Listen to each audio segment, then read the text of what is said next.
All right.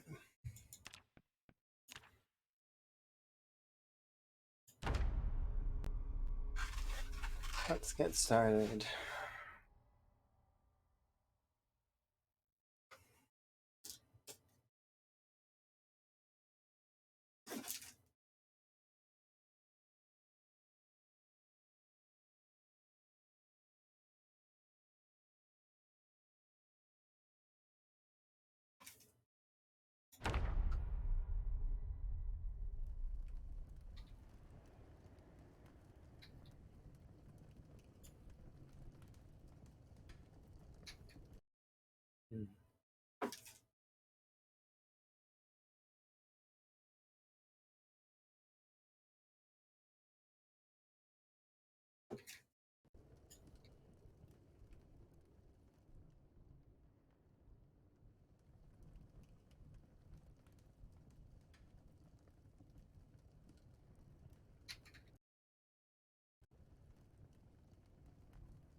Okay.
Okay.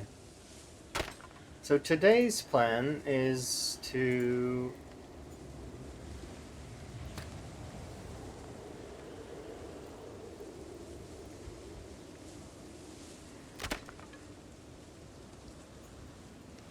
break every sturdy stick I possibly can.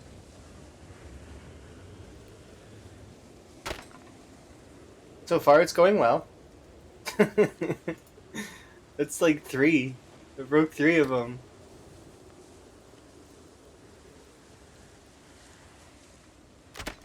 4.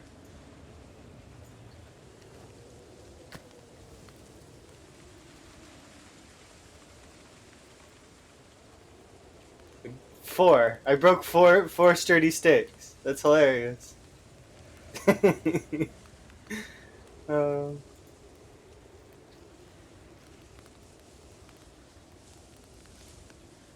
Well, thank you very much for the follow. But yeah,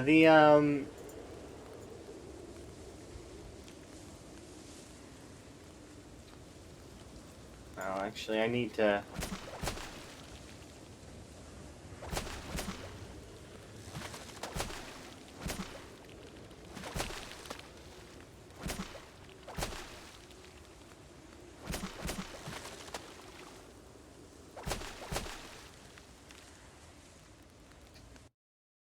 Into someone new, I'm at work, so I don't have audio, but I can see your chat.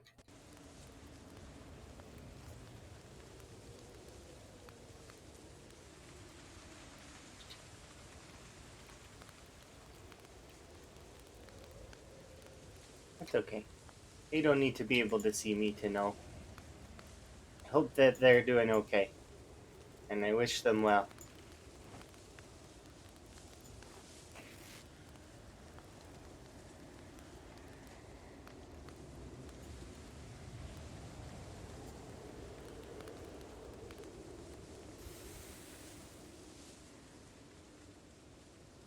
I've got my tea, and I am waking up slowly.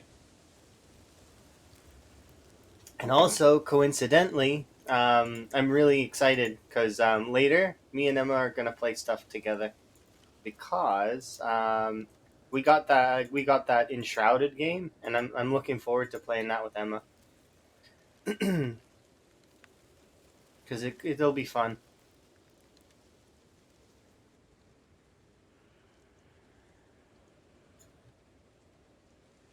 It's also Emma's birthday, so I'm like very excited.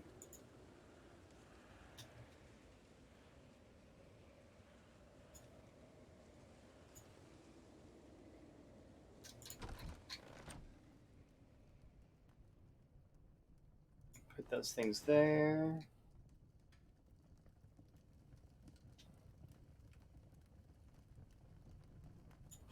Okay, so it.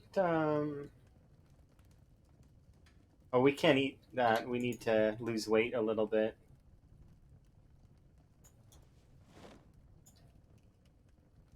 Good enough for now. Throw these away.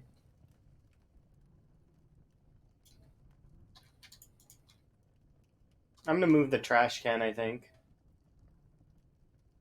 Because it just makes more sense to have the trash can here.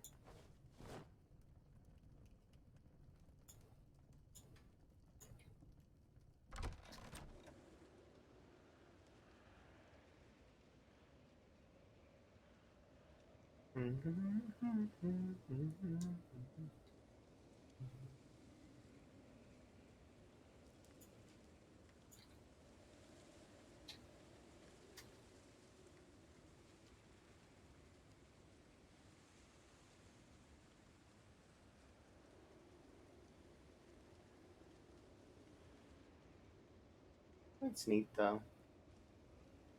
Anyways, my actual goal for today is going to be trying to get to the residential area. At least that's what my plan is. Hopefully we can make it happen, but you never know, right? Oh, feel free. Enjoy. Hopefully the puppies are being good to you.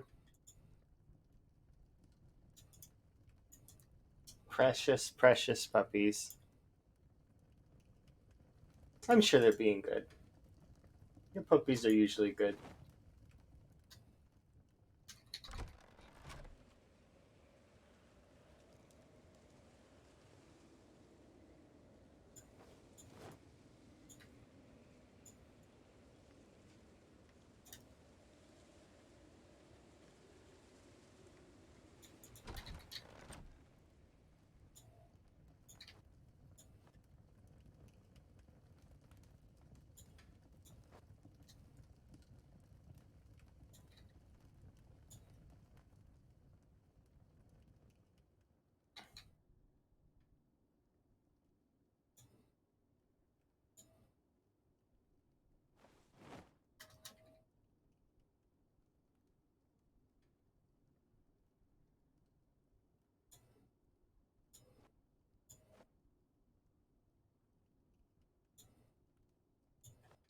There we go. It's good there. But yeah, I'm thank you by the way, Chili. I do really appreciate it. And hopefully we'll get some good stuff going. The hope is to get a little bit closer to the residential area, but in order to do that, I need to be producing chipstones at a sizable amount. So basically, I'm going to be spamming the chipstone production. Hopefully, if we had a road, I would be able to basically just walk up and down that road and pick up handfuls of gravel. But I can't at the moment because we don't have a road. I really can't wait if we can manage to take over that residential area, which is already kind of a pipe dream. It's times 16. I'm not expecting to be able to take that area under my control. But if we manage to, then I can get chipstones from there and it would be like possible. And if we can gain just a little bit more strength, we'll actually be able to carry a large amount of the stuff that's on us. If I can get a backpack as well, then I can carry even more, which would be nice. But we'll see. Like by backpack, I mean any backpack, duffel bag, school bag, anything. I don't really. It doesn't matter what it is. Oh, I gotta set my focus to stones.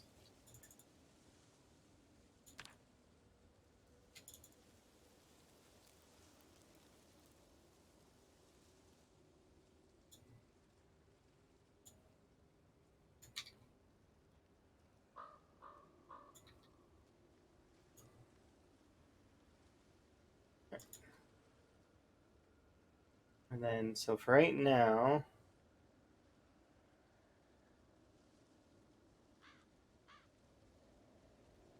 no luck, but that's okay. Um,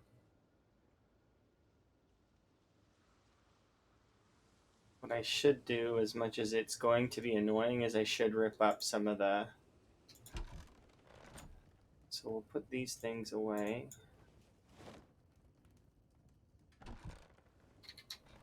Have a rest.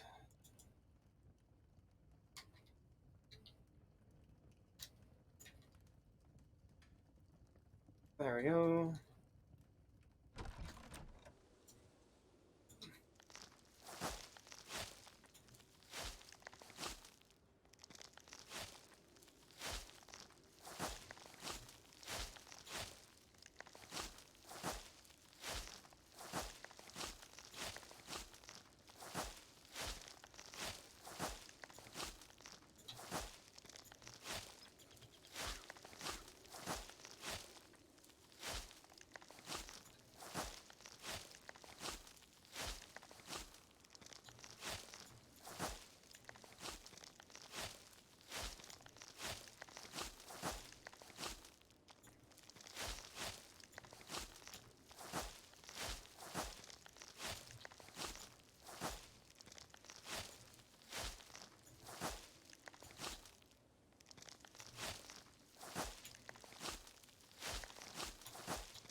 It may not seem like this matters, but visually it will matter for me in a little while. And it'll make the path look nicer if I do this, so.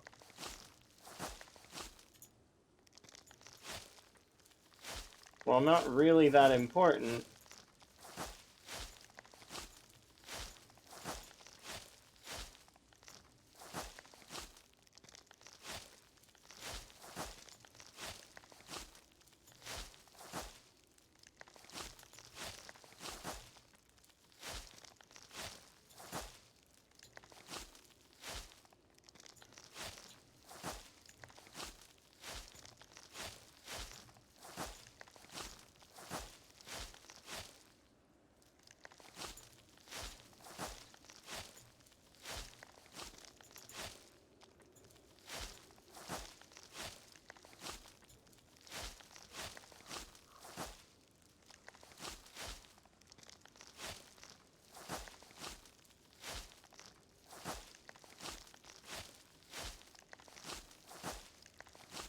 I don't think anyone can tell me that this wouldn't be satisfying afterwards.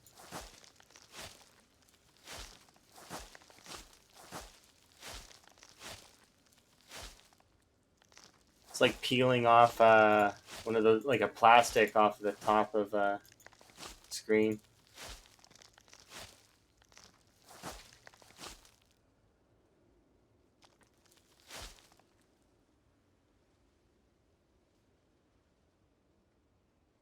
Based on this top tier gameplay, doing like removing grass is so important, Rick. It makes me happy.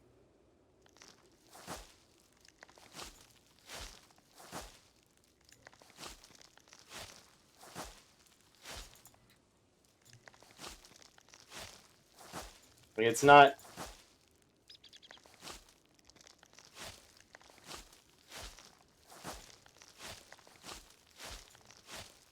It made the scythe very useful. Oh, see, the scythe is great, but the durability on the scythe sucks. That's the only reason why I don't really like it in terms of utilizing it as a weapon. It's really good damage, though. Like, in terms of weapons, the scythe is great when it comes to damage, but...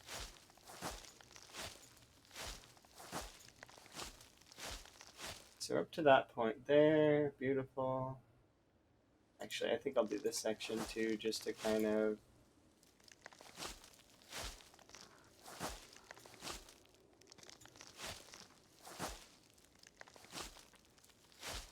Okay. Perfect. Looks better like that. And then actually I'll do this section here as well.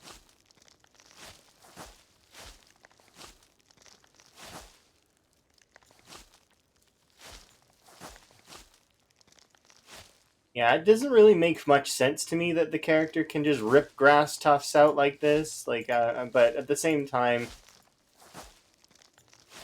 And they get nothing for it, except visual appeal. But let's be fair, the visual appeal is nice. There we go. Path created.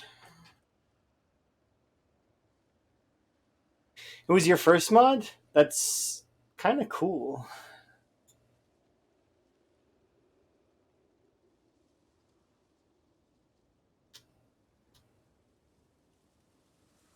Definitely worthy of being the first mod.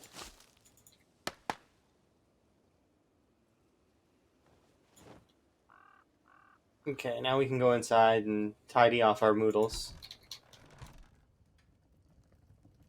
Let's add the twigs to the fire.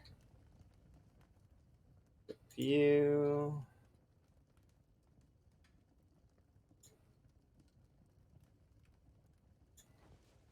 Water.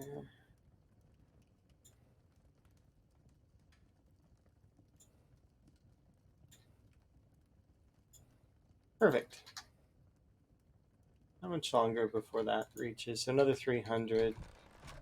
We're halfway through August. If I could get to level 4, then before August ends, that would be kind of optimal. I should also do this area's grass tufts as well. So I think what I will do is I think I'll do just that. We'll remove the grass here. What? Oh, that's a bush? Interesting.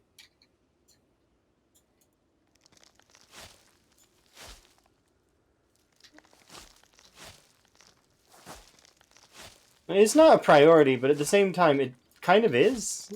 Like...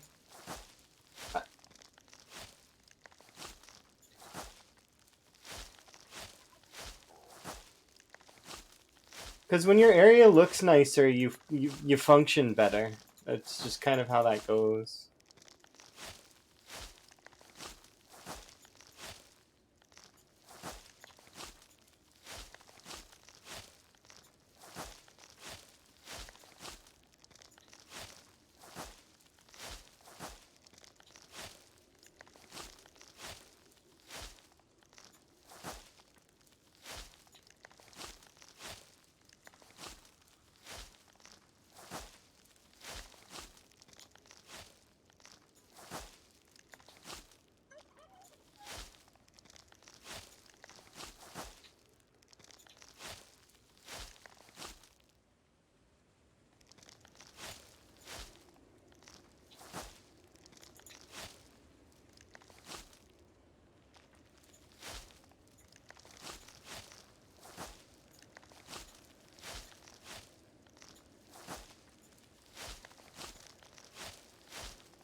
And just like that, we've tidied off a little bit of the area. It's a little bit more tame. A couple of bushes to take down over here.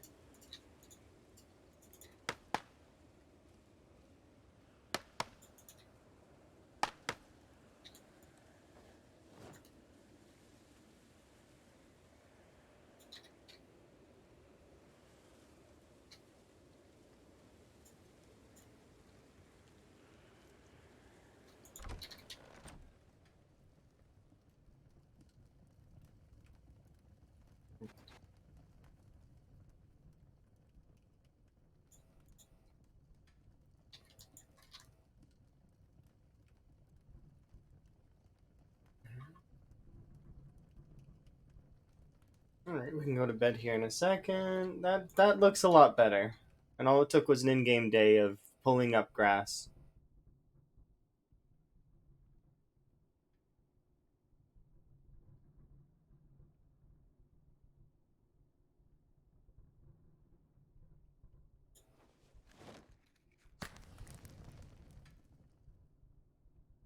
Oh, why is that open?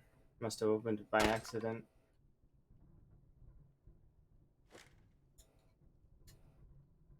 There we go. Let's do that. Mmm. Delicious. Let's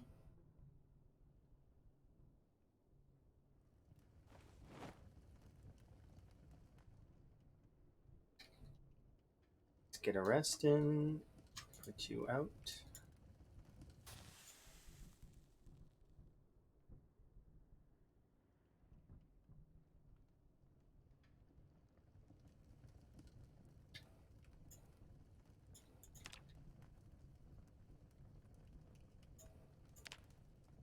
We should be able to sleep. It'll probably go out while...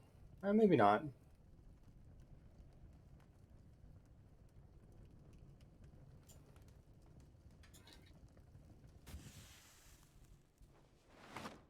Okay.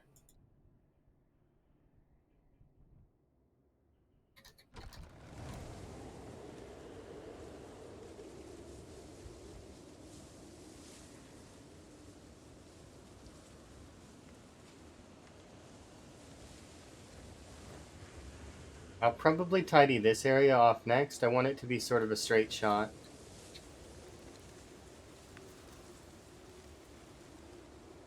Like straight down here and then to the left. We'll chop that tree, that one, that one. We tidy up some of this grass.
Not all the time, but yeah. So the thing with it is my cryogenic winter is set to stormy, which is there's four settings for cryogenic winter. There's cryogenic winter easy mode, which is fairly cold. It's way colder than the regular winter. And then there's cryogenic normal mode, which is It is also fairly cold. And then there's the hard mode. Those are the three modes. So easy, normal, hard. I'm playing hard, so it's way colder. And then from there, it goes to the next stage, which is there's a fourth setting you can turn on called Permanent Storm. Permanent Storm is essentially like it'll just keep storming as often as possible, and it's pretty neat. And I do like that. It's kind of cool. You'll notice that we do get brief days of not like completely stormy weather, but that's because the blizzard is resetting. So we get like a day or two maybe of freedom from the storm, but that's all.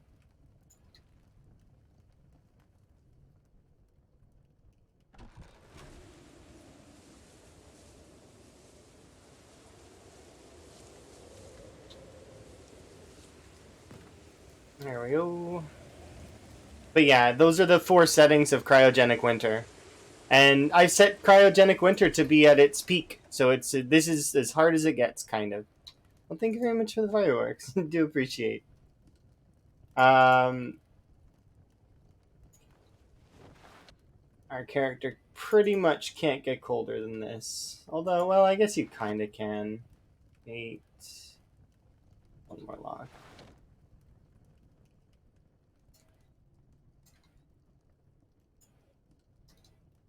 Thank you very much for the wellness check. We'll do it here in just a moment. Um, yeah. Water in.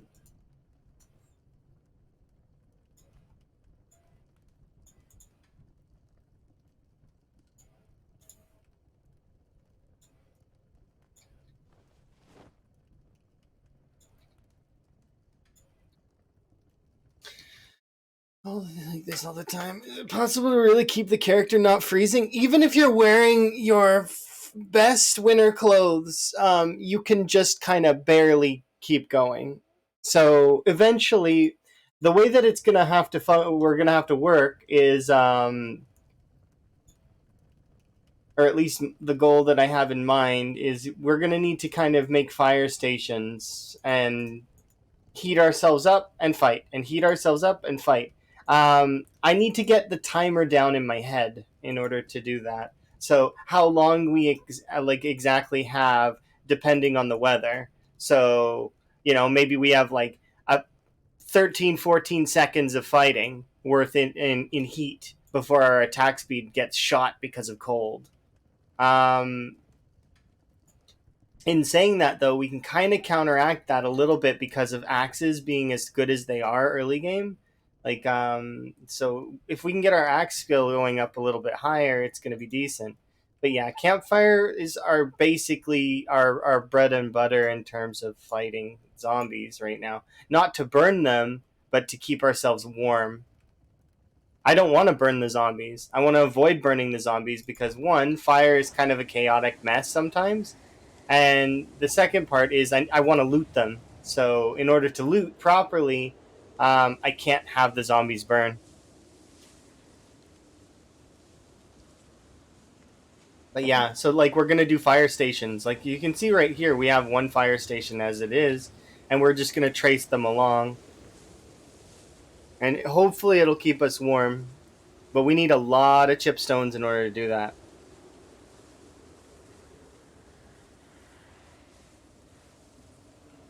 Yeah, fire doesn't really boost your kill count. It's because fire takes the kills. The That's one of the reasons why you have to respect fire in this game. Is that fire is the strongest weapon in Project Zomboid. It's stronger than any other weapon. It can kill infinitely. In saying that, it's so it needs to be respected, but also it will take your kills. So as a result,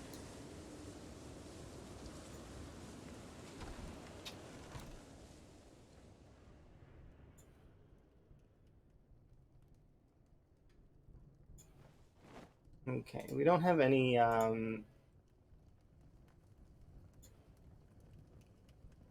I'm just gonna throw those on the ground for right now. I'm just trying to heat myself up really quick.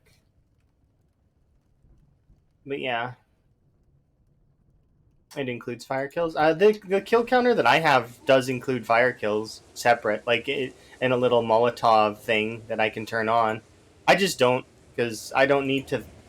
I don't, because I don't use fire kills very often. I don't. There's no reason to turn it on. At least at the moment. If I was doing a challenge that centralized around burning zombies, though, yeah, I would turn it on. Because why not? And then I would try and keep my kill count ahead of that fire kill count.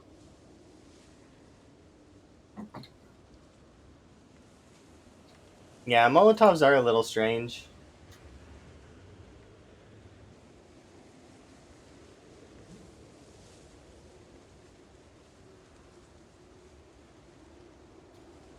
But that's in that way is why fire is it's both the best weapon and it also kind of doesn't take very much in terms of strategy. All you have to do is walk around, right?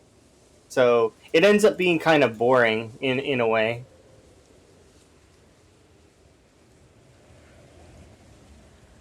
I still like fire as a I like it in essence. If you have a run that's built around it, then that's different, right?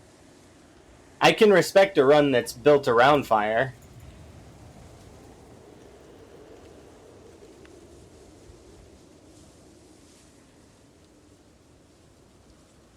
Plus, there is a point where even with fire, it's like, okay, you did an accomplishment.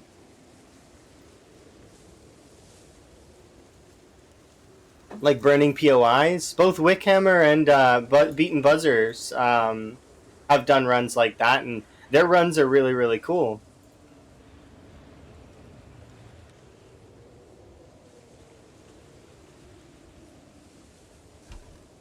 No, the fire doesn't go out. If you get far enough away, it'll freeze. Like it doesn't disappear. You have, in order to for it to go out, you have to keep it within the player's rendered distance. So that's the only way to kind of keep it from going out.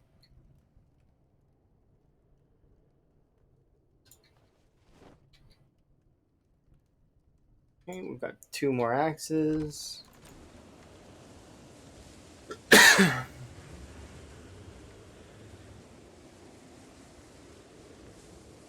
Oh, I thought that's what you said, that it was that it wouldn't go out. I misread. I thought like yeah, no, you're good. It's but yeah, if you run far away from the fire, it'll actually freeze. Like it'll stay where it was and wait for you to come back.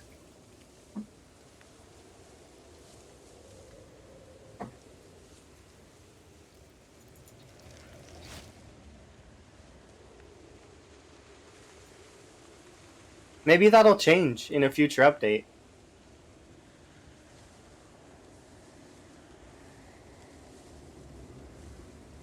I know they are changing fire, so we'll see. I know it looks better.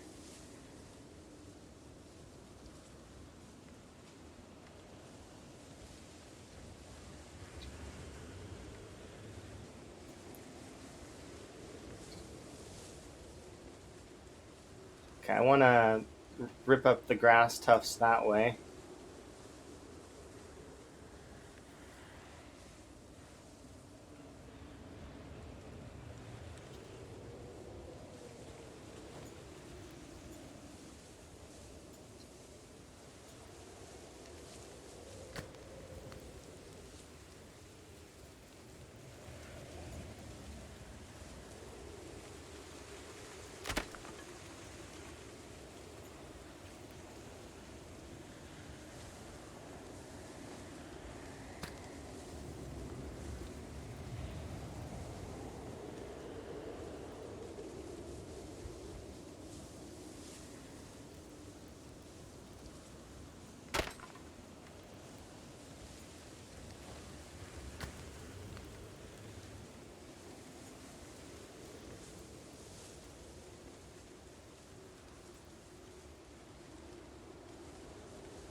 I'm marking my path.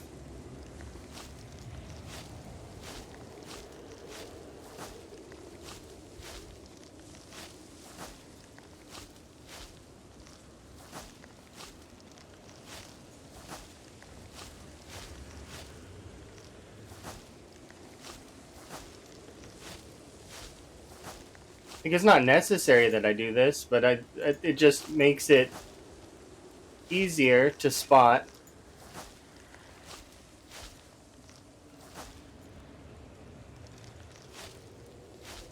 Especially when I remove the logs later, because the logs aren't going to stay forever. See? So now it's clean. So I can tell, oh, okay, well, I got to go this way. And then same for this. Basically, I'm creating a footpath for myself. And it's not going to stay. But that's fine. Occasionally, I'll have to rip up some grass tufts, like later on. But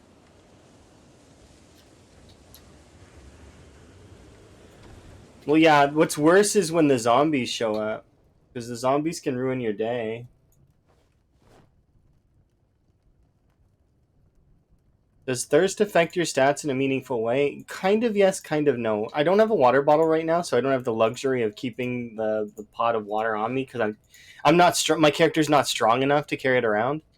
If she was strong enough, I'd just carry the pot of water around. But so thirst, apparently, it increases your temperature when you have thirst. So that's kind of a benefit, right? You know, for me, because I need temperature because we get cold a lot. That said, um, if you get even more thirsty, eventually it starts affecting your strength and other such stuff. But it mostly hits your thirst.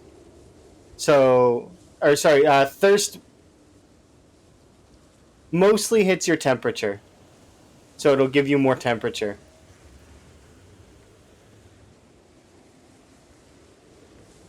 Like I said, so thirst ends up being a benefit for me. But I still would prefer to not have a Moodle at all. Because there's a part of my mind that just when I see things in the top right, it bothers me. It doesn't even matter what it is. It could be a green Moodle and I would still be annoyed.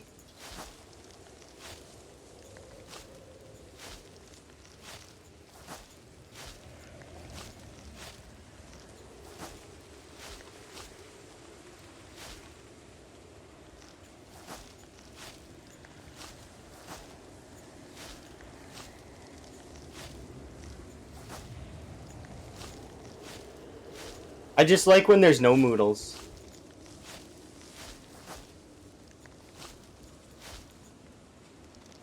Yeah, sometimes Moodles are good and sometimes they're bad.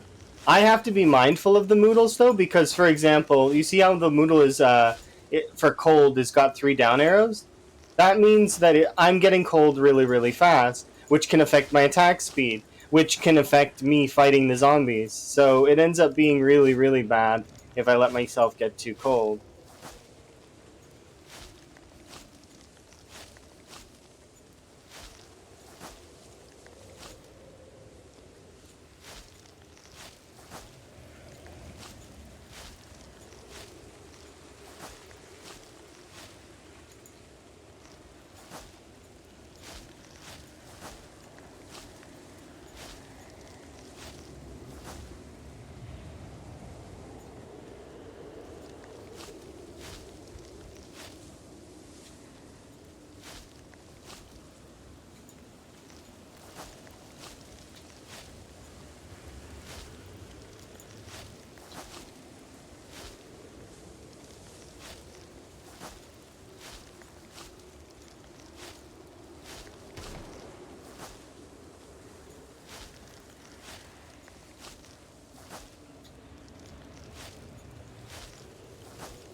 And there we go.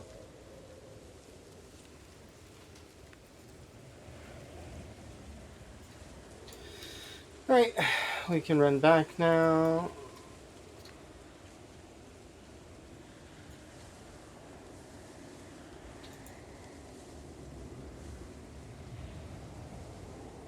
Yeah, I forget to eat in real life too sometimes, but it's a habit that I get in trouble from.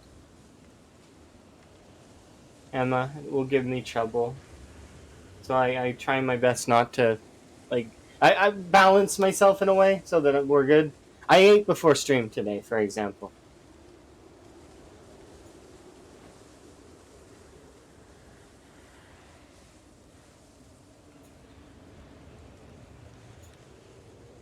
I don't want to get in trouble. What's my job? Like like work? I stream for fun, yes. My job is I co-own a cleaning company. So like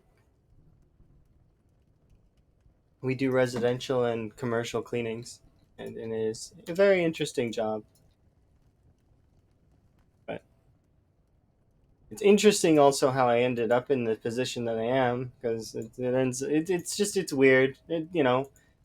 Things happen and you end up just rolling with it, and it's an interesting business to say the least. I'm looking forward to seeing where it goes though, and then like eventually, like I do plan to give up my portion and move, but that's with time.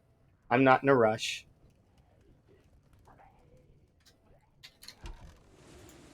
What? Oh, hello. Poke.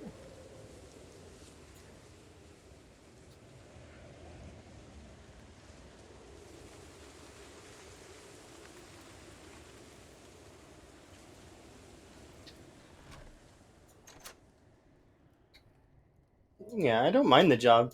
There's certain aspects of the job that I absolutely adore, that I really, really love. But there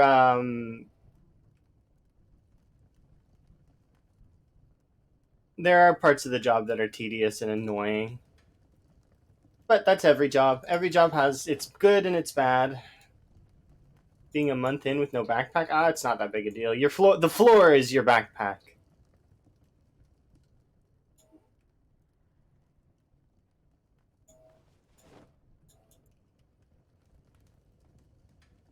You can make it work. Backpacks are nice luxuries to have, and I really would like to have one. But that's it's like I said, the floor is my backpack.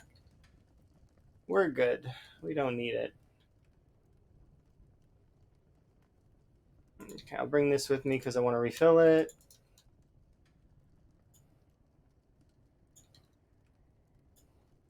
And we'll eat another acorn.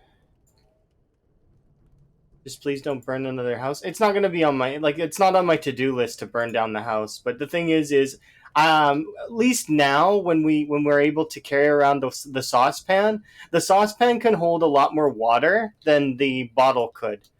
The bottle can't hold as much water. So with the saucepan, I can put out fires that start easier, as opposed to not being able to do that. We can put this here for right now. So I really am excited for when we're strong enough to carry the saucepan around. Um, but yeah, we didn't have that luxury before. I want to change my hairstyle as well, but at the same time I don't right now because we'll do it later. I also want to get a better hat because this hat's not doing it for me. It's just annoying.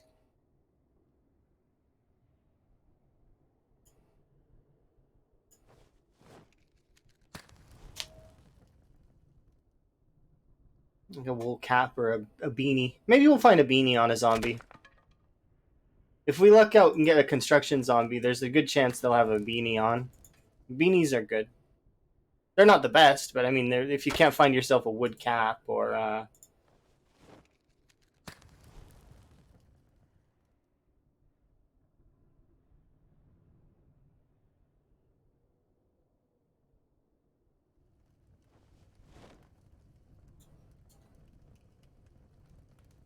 Add this log.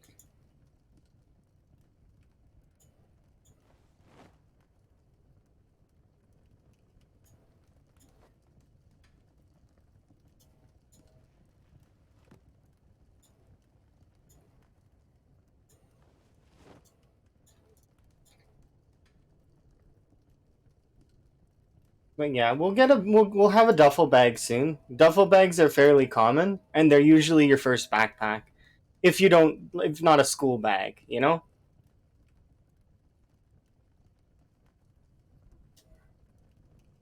School bags are usually your first one, but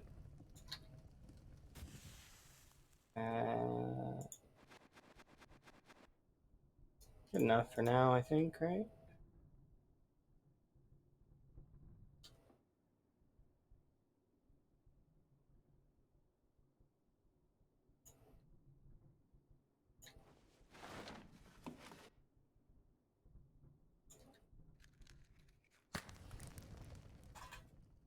This house is great. Yeah, it's not too bad. I think it is fairly good house to start with. Um, Plus, it seems like the best place in Ravencreek to go if you're going to hold out and try and build yourself up. My character is 0 to hero, so she needs time to be good, like before she's improved.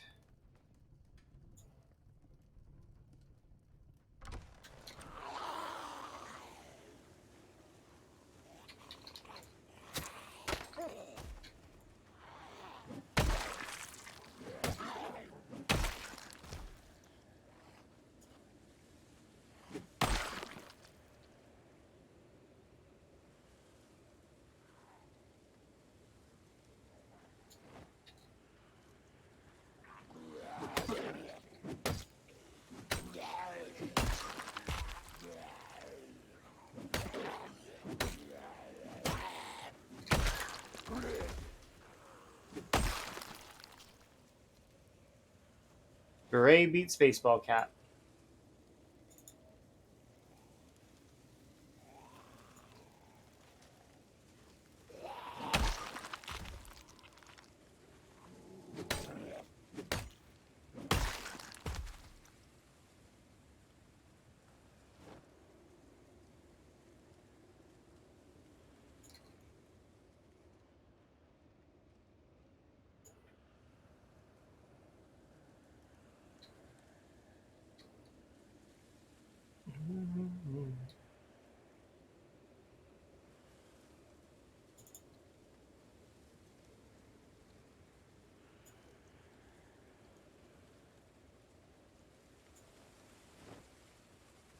I just wanted to see how the insulation on the. It's not terrible. It's actually better than the baseball hat, or equal to the baseball hat. Interesting to me.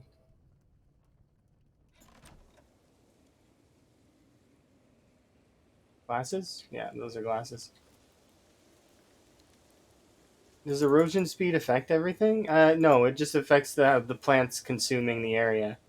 So, like your trees and bushes and that stuff growing. That's what erosion speed is, and grass. Like so, like if you're essentially it does affect your world in a way because if there's a lot of trees, then visual clarity becomes difficult. So yeah, in a way, yes, it does affect your world. Is it a direct effect? Not really.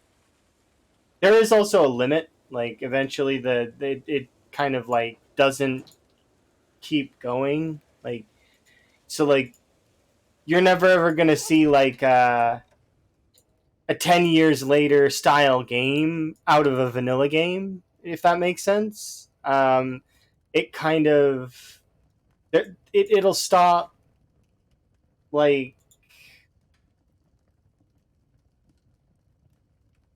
I'm trying to explain, but but yeah, it's basically like it'll stop producing like trees and grass and stuff eventually.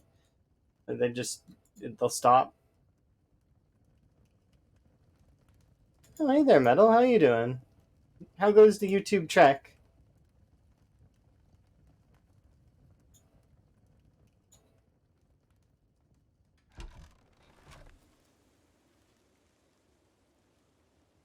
Actually editing videos. I'm getting started to start YouTube. I've already been uploading VODs, which I'm sure you probably already noticed.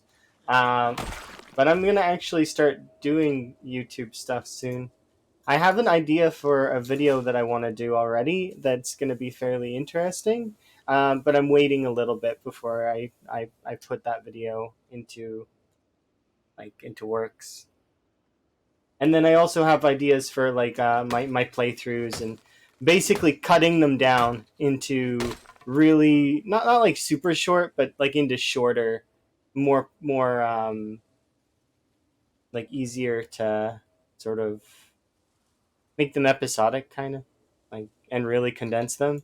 So like I think I one of my playthroughs like 100 episodes, but like of like full streams. So like between 5 and 9 hours, sometimes 11 hours plus streams. I don't want that to be. I want it to be episodic, and I want it to be sort of like the highlights, more or less.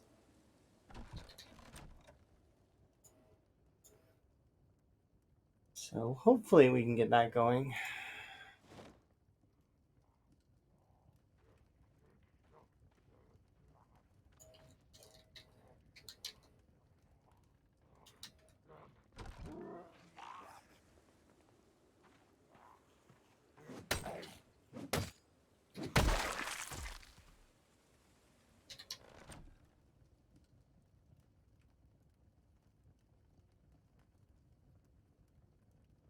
Sweet spot is about an hour. So the thing is I'm thinking about it was between an hour or maybe doing 30-minute episodes, like and then really like cutting down and scripting stuff properly. But like I'm still working on the scripts for my x16 playthrough, so we'll see how that goes. But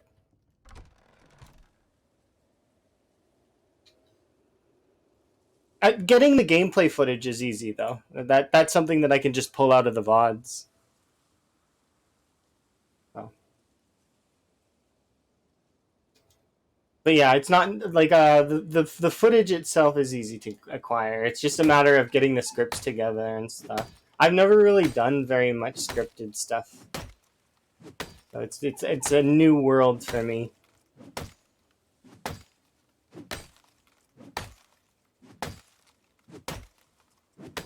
Yeah, no, I don't know, and I've seen.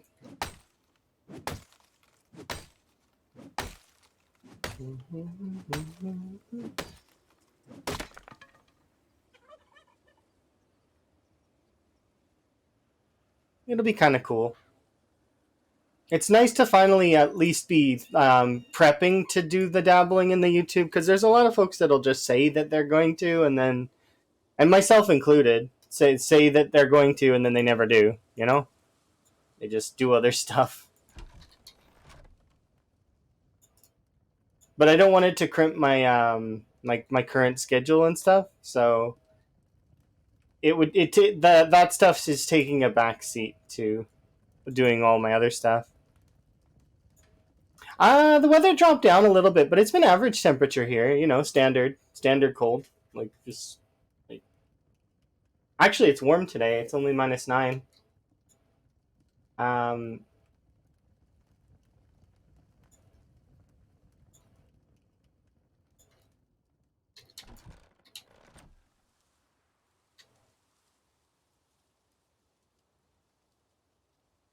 it's been both a really cold winter, but also a mild winter at the same time.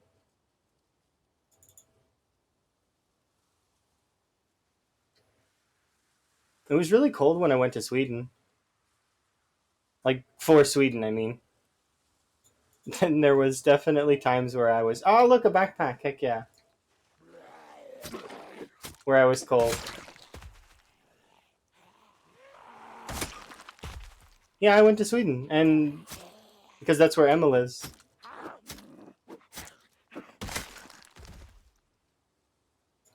Yes, a backpack.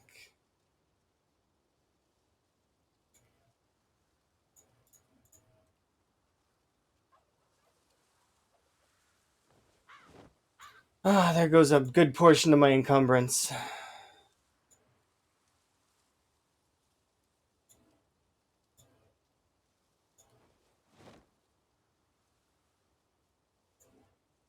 Hmm? You're from Brazil. -9 isn't cold. It's not cold for me. But I can still be cold in positive weather. It's just a matter of, am I ready for that positive weather?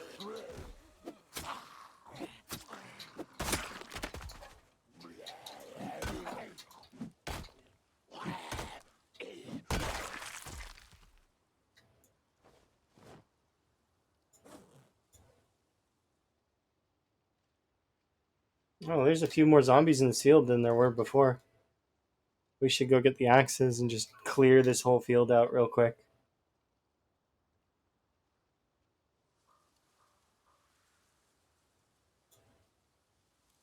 Oh yeah, that's the thing, right? And I can't handle. I bet you that if you were to tell me how hot it gets, I can't handle that. Heat's not something that I'm good with. I can't deal with too hot.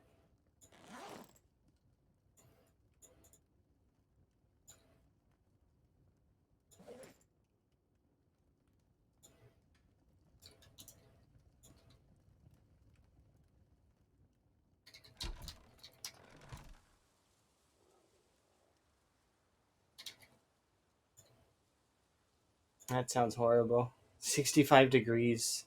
Ugh, too hot.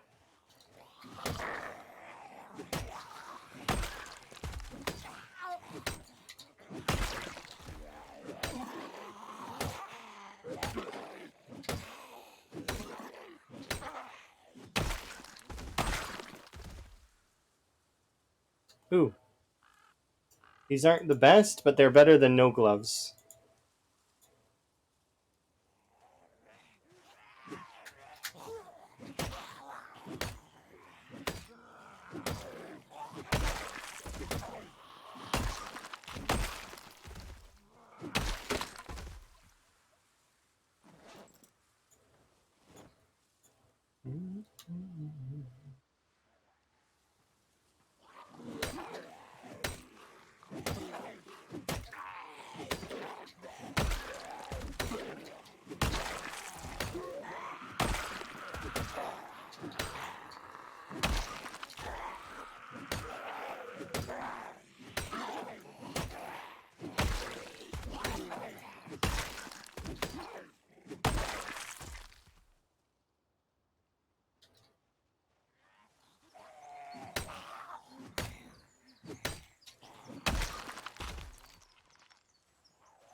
Come on, Chipstone.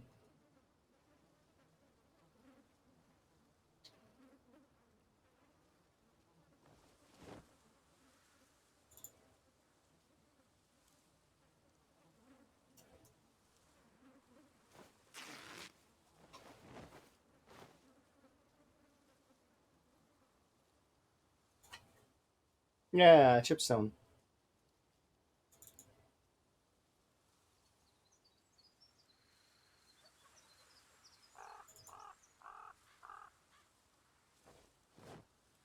Um, I should mention as a side note, I have a special trait in this game that lets me see if the mushrooms are poisonous or not. Don't just eat mushrooms and berries randomly. It's not good practice.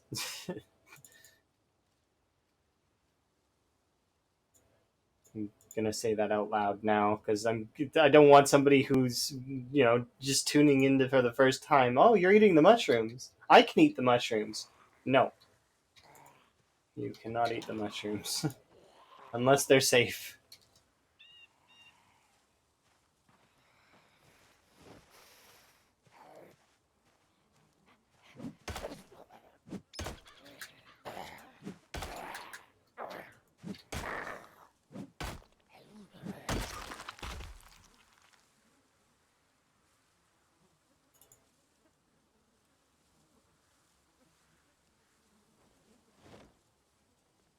Thanks.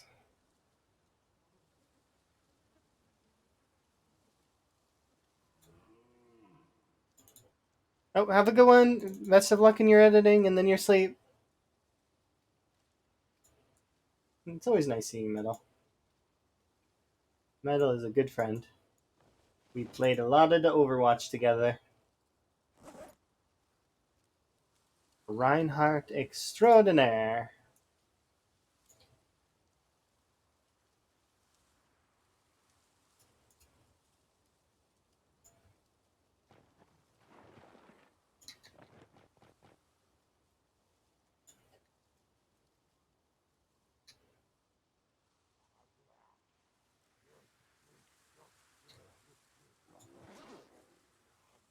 Oh, I must have made a flint knife by accident. That's okay.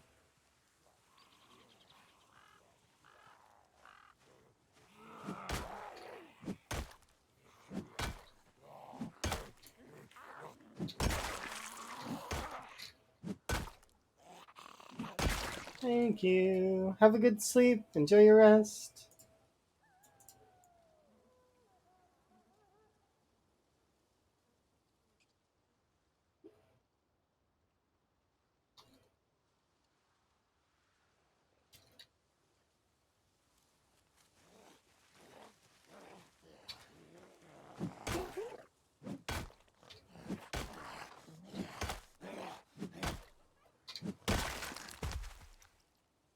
Should actually bring these glasses back with me just because I want to make sure we still have a spare. Need a spare pair.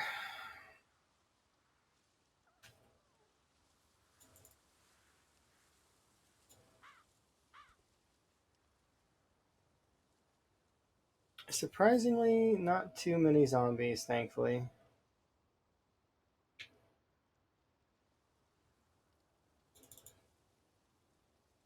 Oh, I do need to go grab the items out of that bag.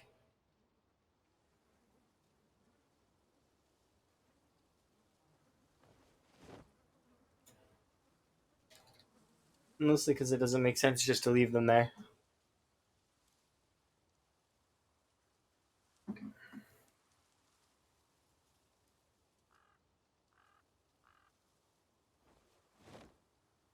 Okay. Should be able to get all the way back to the house. We'll throw this log on the fire.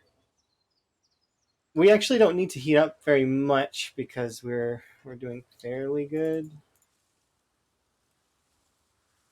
in terms of temperature. We're also almost halfway through foraging 7, which means we're gonna start seeing frogs. I can't wait. Maybe pick up a couple frogs. Probably pick up several frogs. And then we'll have frog friends. Many frog friends.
I want to continue my path here.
I should be able to continue those grass tufts there.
No.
Why am I clearing grass? Because it's a good way to make my path clear.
Ta-da!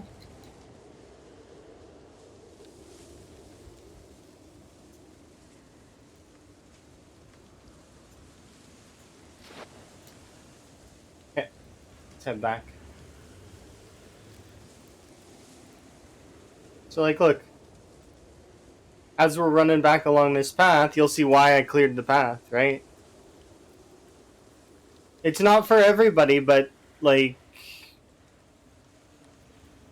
it gives it a nicer, more tidy look.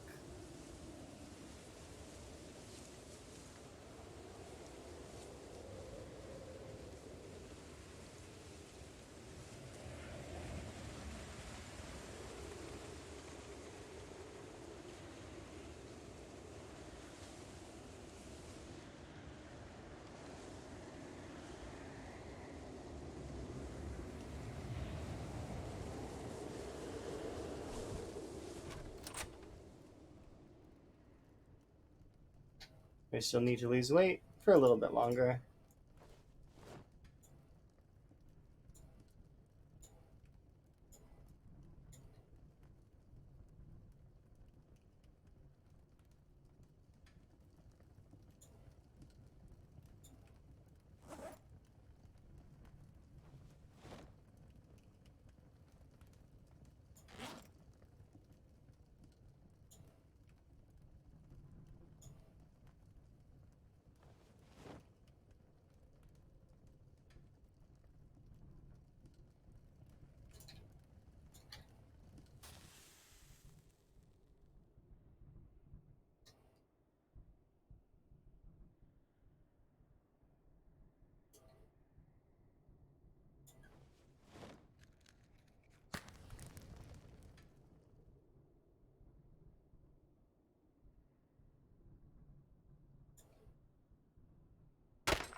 Okay,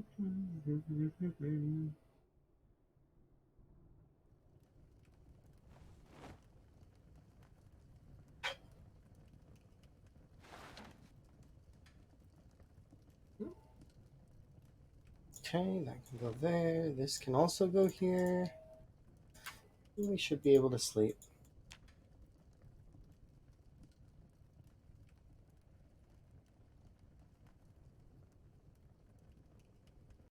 Okay. Skip this song and that one. Alright. I am going to be right back though. So, BRB.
Alrighty. Sorry about that.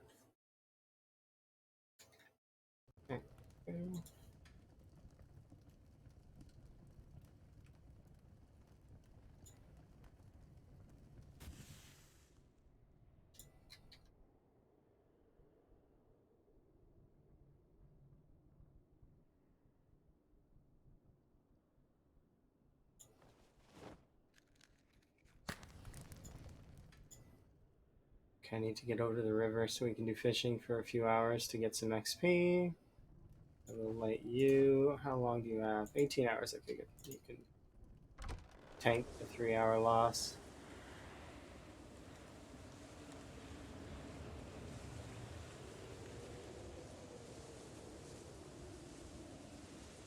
And fish for 2 hours, gain a little bit more XP.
Okay, we need to halt my weight loss.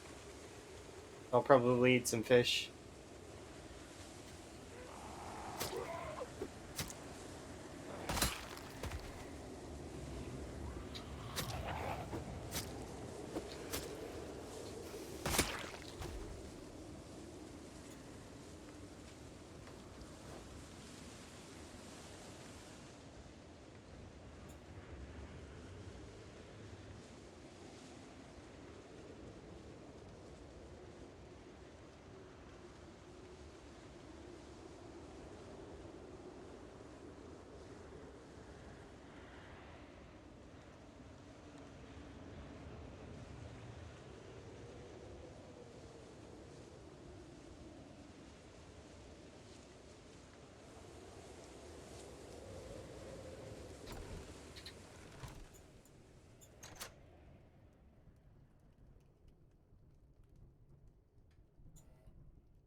There we go.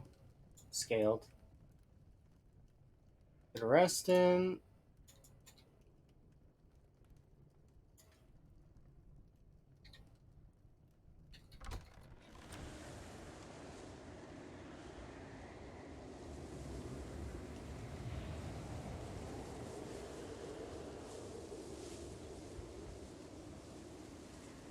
Hello.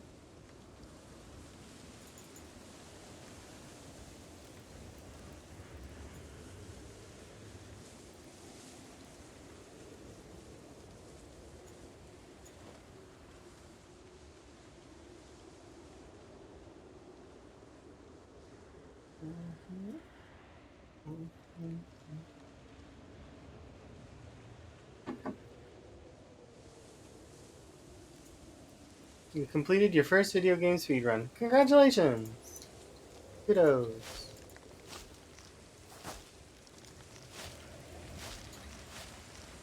Which game?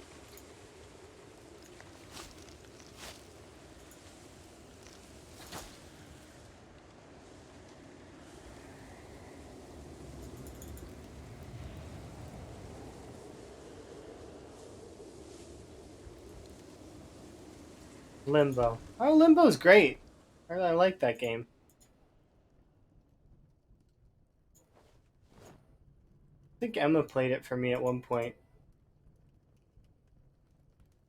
as well, but I also enjoyed it before.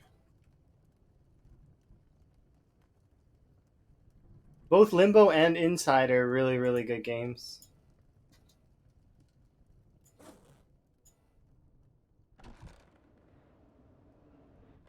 I'd like to go upstairs really quickly and grab that dish towel because Dish towel is going to be favorited, and I need it to dry myself off. Although it's only one dish towel, it's better than nothing.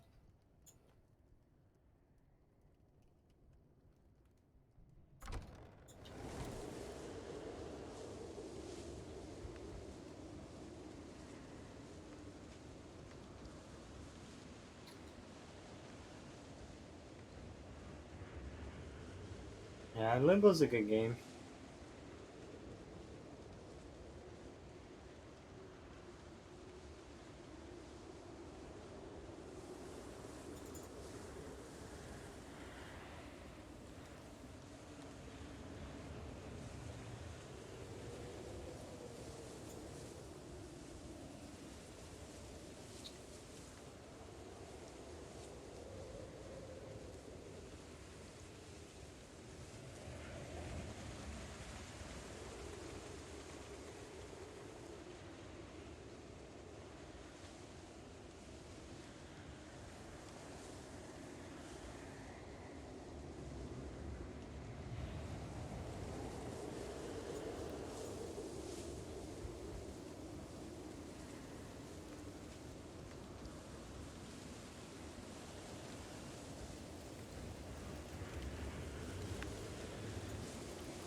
Okay, let's head back.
I think so.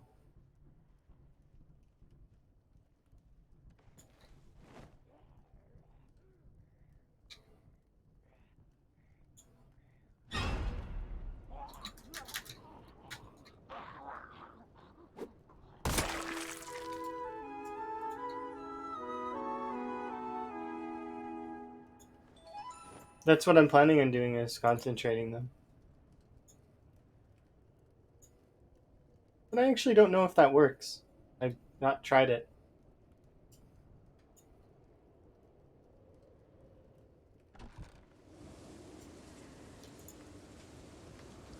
I just know that I want them all in one place, because then that's easier to see.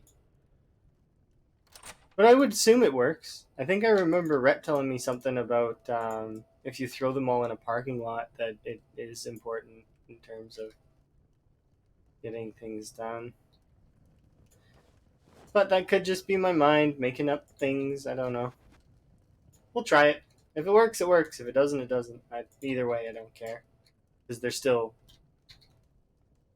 Well, it'll be at least a decorative area, if not functional.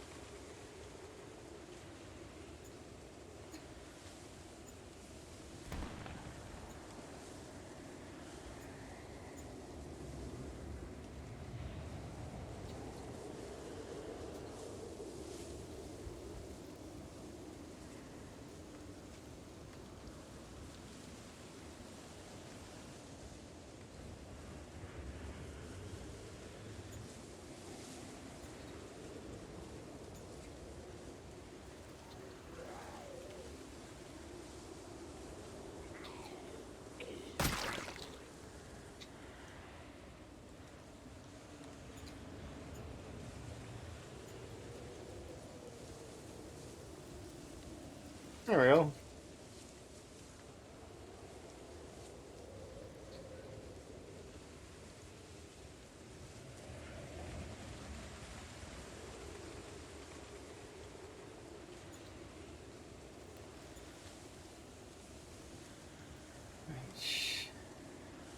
Am I chilling? I mean, yeah, I am. Always chilling.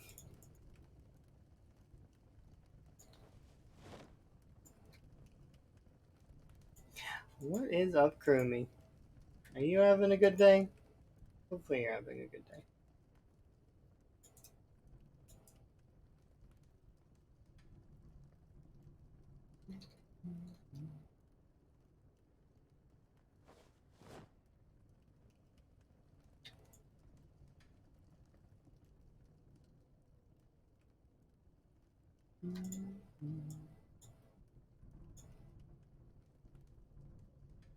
Oh, these are all gross.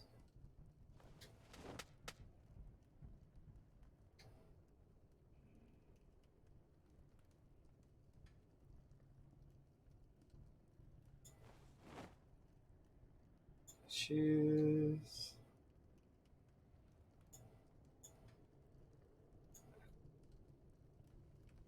Guess I'll cook these things.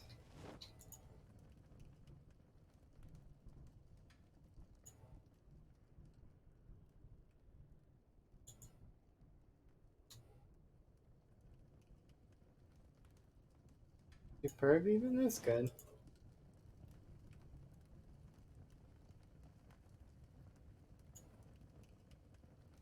The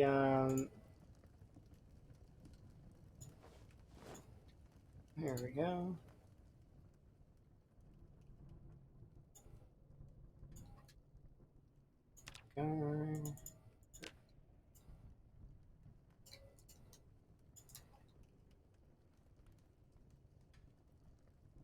Perfect.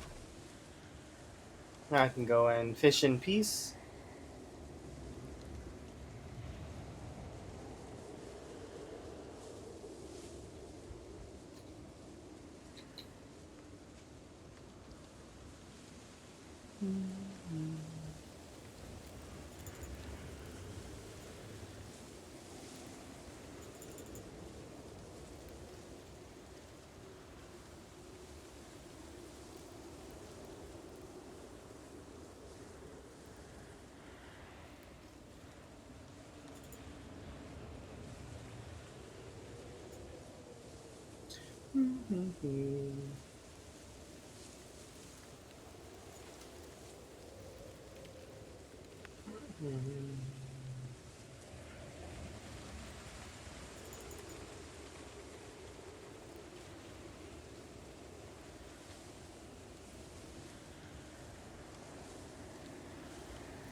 Alright, so now I just need to get...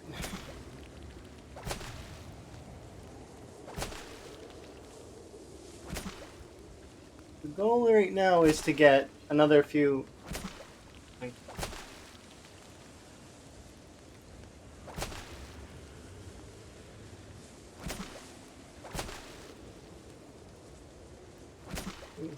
little chunks of XP until we're at a stage where we're comfortable.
This is comfy though.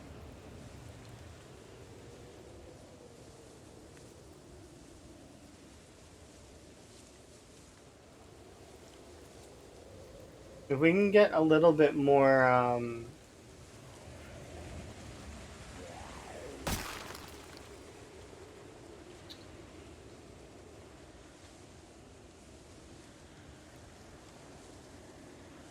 chipstone, I can chop down some more trees on the one side to make it a little bit nicer.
Can go add these to the pile.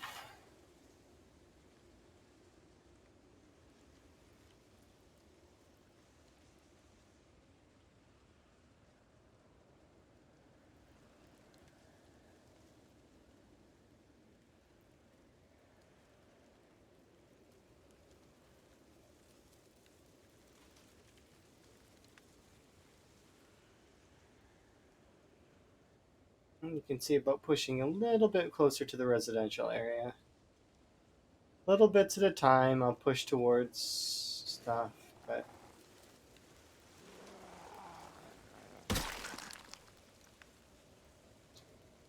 yeah, I need to go and rest.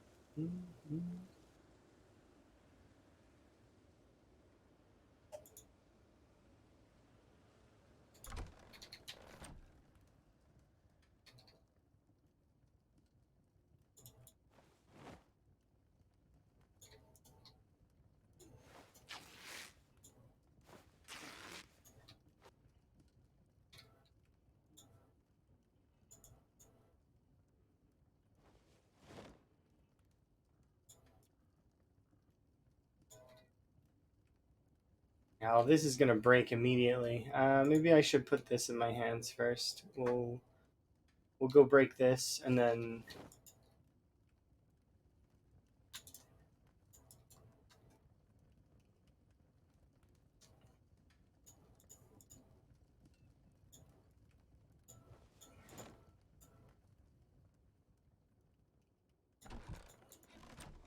Yeah, I think that's a good idea.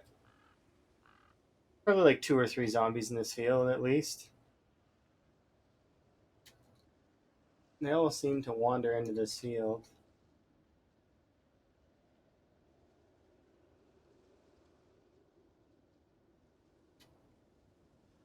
How am I like?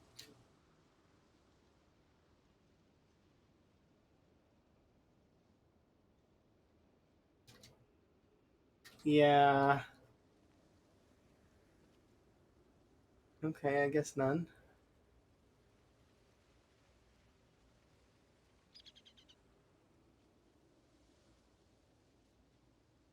I want to break the spear.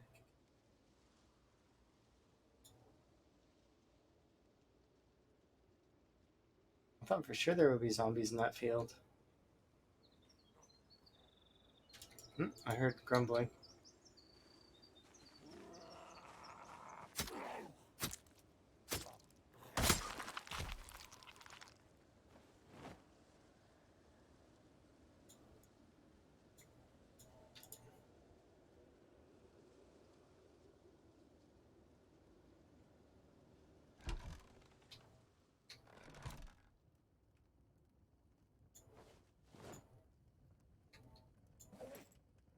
Pack that.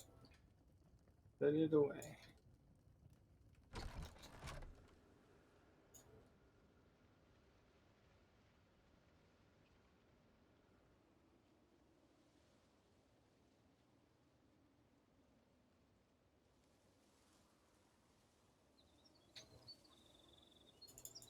The game could sense my non appreciation for the fog.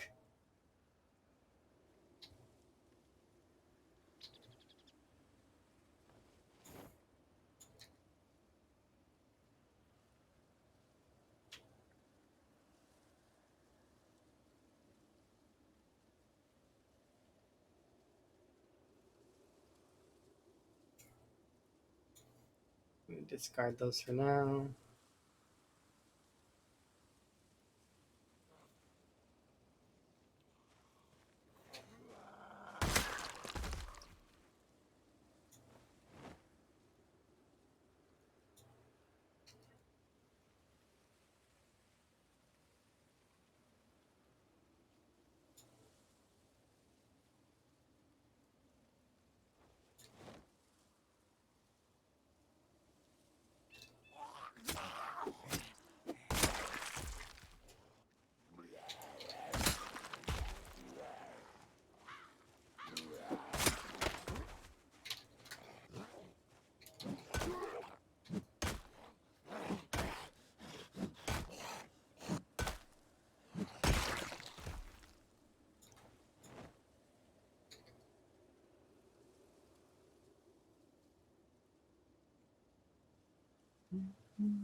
You there.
It seems like nothing's here, so that's kind of nice. Can keep pushing this way. How far have we gotten so far? Well, we're doing fairly well.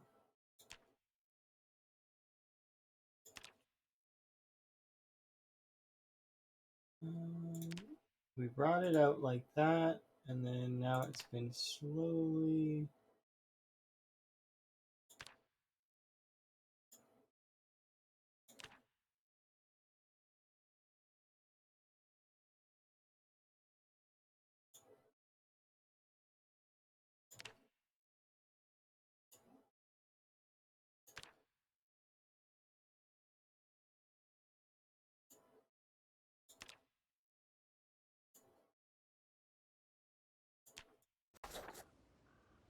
going back like that.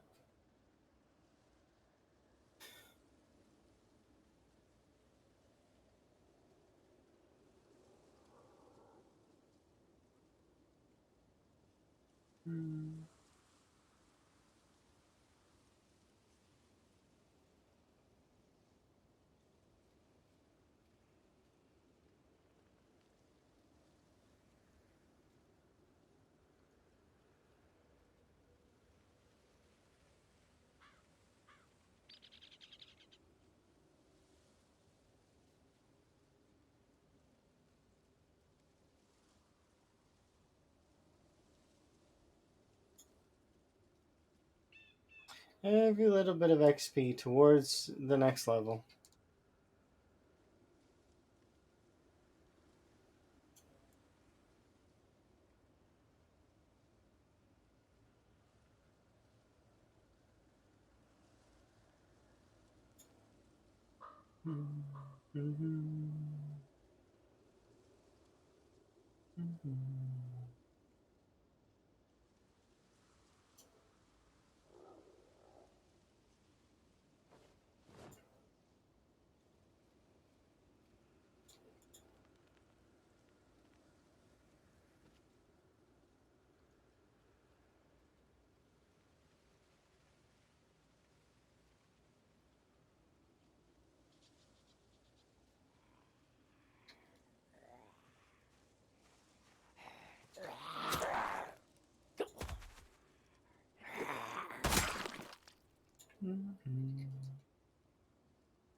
Hmm?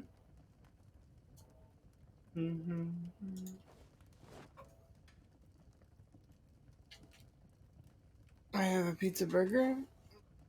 What do you mean? Pizza burger? Burger pizza? Burger pizza sounds like a thing. Pizza burger sounds strange to me. It's like, what is a pizza burger? Is that like a burger or pizza that's burger shaped? Or I don't understand. I'm confused. Pizza burger. I suppose you can have a pizza burger if it's within, like, if it's within your grasp. Have a pizza burger. I don't see why not.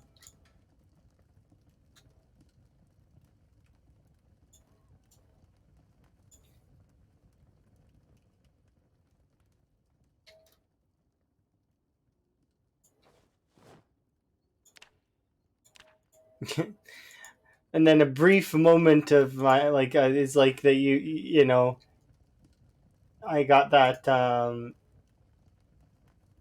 mental image of like somebody asking their parent says no, and then they go ask the other parent instead. Can I have this? No. Then they go and okay.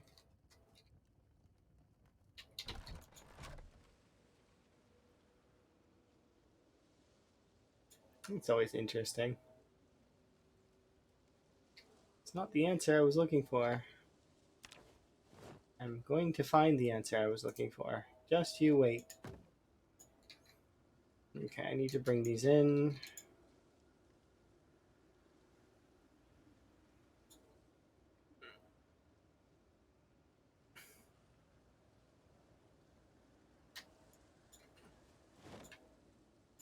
Really need to bring them in right now, but I do want to bring some of them forward. Okay, I'll deal with you in a moment. I'm busy right now. Prepping wood logs.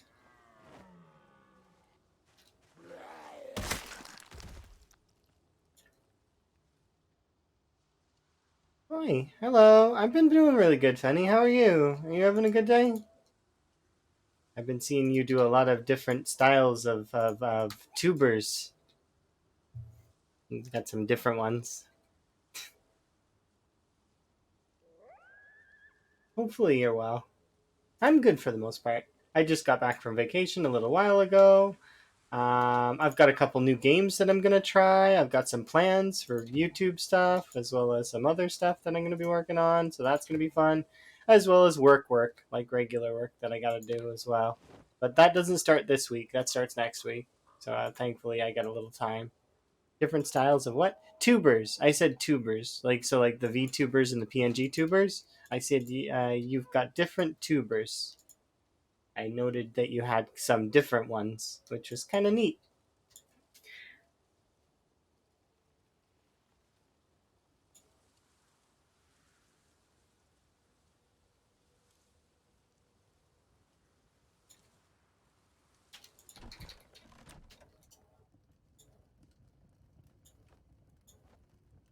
There we go, stocked and ready. Have a rest here for a moment. Unpack my water and then repack my water. We're gonna have to get more water. Go do that really quick. And while we're there, we might as well fish.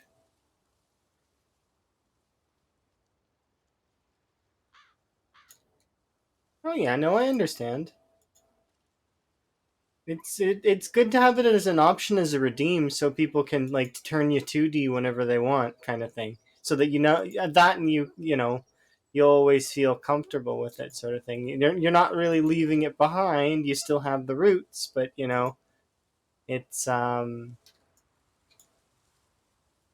it's good to move on and progress to new stuff. Oh yeah, I had an absolutely phenomenal vacation.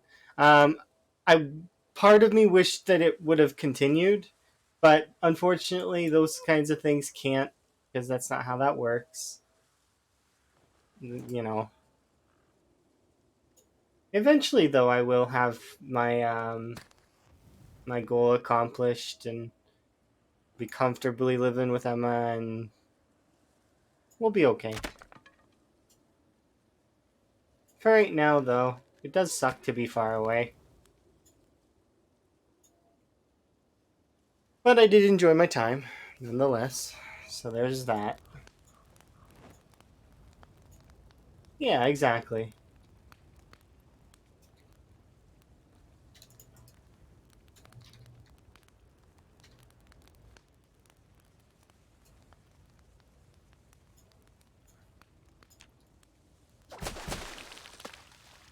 Get a little bit of fishing in to get more XP. I want to hit at least fishing level 4, but which we're gonna hit for sure before winter.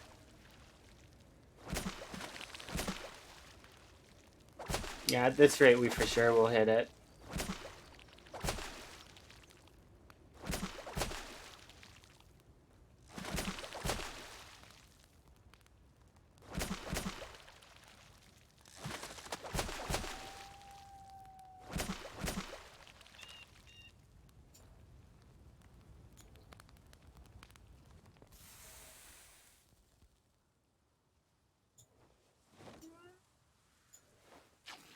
It's coming up soon, along with your birthday. That's awesome.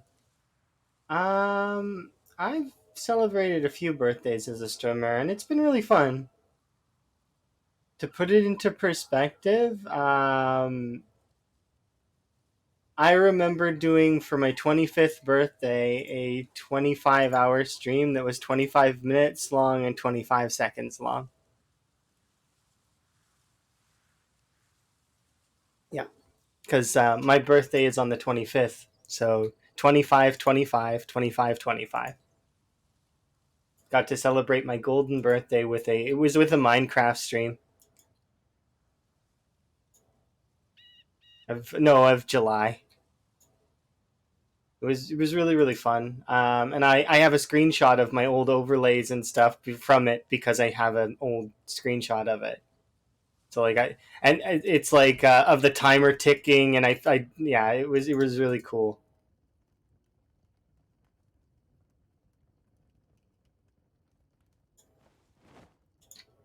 It's good memory.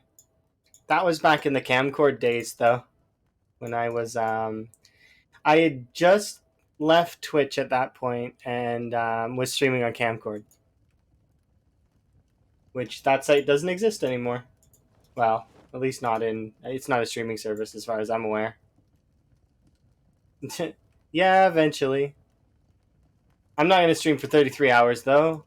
I think the longest I've ever streamed was 30, like in the 30-hour mark. Holy crap. Thank you very much for the Prime subscription, Fenny. Enjoy the ad previewing and the frog emotes, but I mean, you like frog emotes. Thank you very much for the Prime. But yeah, I wouldn't do 33-hour stream again. No way. It's too long. Unless I'm engrossed in the game at the time, it's not something that I would focus into. But that just kind of puts it into perspective. Like, I mean, I've had He had to give it to someone. Oh, I do appreciate that you gave it to me of all people, because they've got only one of those, and you know, oh yeah, they're all fancy and stuff. Those emotes were done by Prodigy, and I've actually commissioned more stuff as well. Just small commissions right now. There's a bigger commission coming eventually. That's going to be pretty good. And then I've got more art being done as well. Have you seen all the new scenes, Fenny? I can give you a brief overview of the scenes so that you can have a look. But there's been new scenes. Give me 1 sec and I will do that. I just need to put this away, put that in there, and get some water in my character. There we go. Yeah, sure, I can give you a brief overview. It's very simple. So these are some of the new scenes that I have. Um, the art's just lovely. So it's new starting screen, lots of little details there. I got a new BRB screen, which you've probably seen before, which is this one.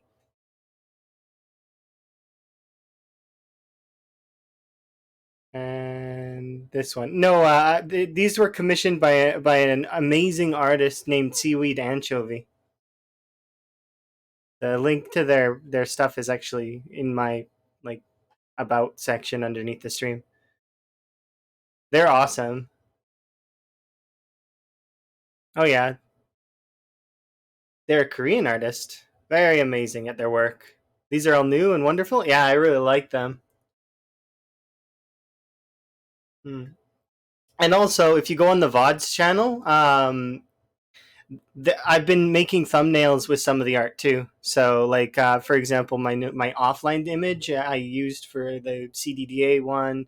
I've got a new one for the cryogenic winter that's pretty neat.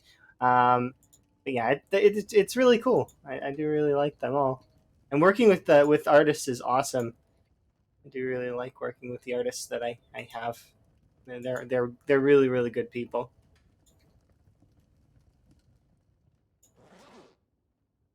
Oh, I need to sleep. That's right.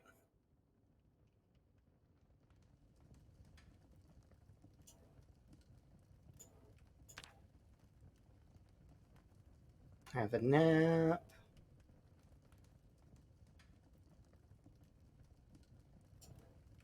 Put this out. You're hoping to get in the medical industry. Ooh, neat. I've never really. So for me, I'd like. I have I could get into the medical industry, but it's like I wouldn't want to trust myself with that kind of like that stuff. I don't want anybody to get hurt. I feel like I would suck as at that as a result. But I've been in a lot of industries. Like I've worked in retail. I've worked in the food industry. I've worked in right now. I work in hmm, what would you call it? I guess hospitality. No, it's not hospitality. Hospitality would be like hotels. I'll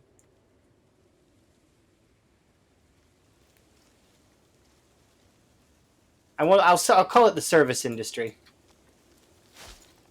But I don't really feel like it's a service industry per se. It's always interesting when you start a new career though. And you learn a bunch of new things and very nice.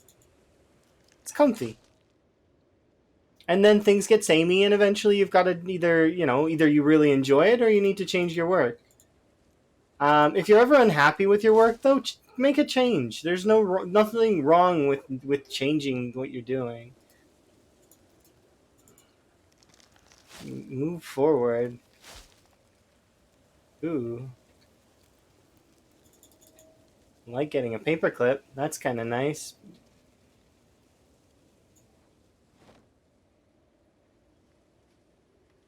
But yeah, I have dreams. We'll see how it goes. My current goal though is to continue our current work, keep up like the stuff that I'm doing for the most part, and then eventually I want to move to Sweden.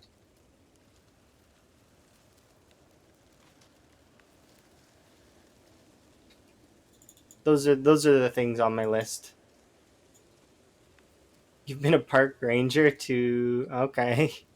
It's a That'd be kind of cool to be a park ranger.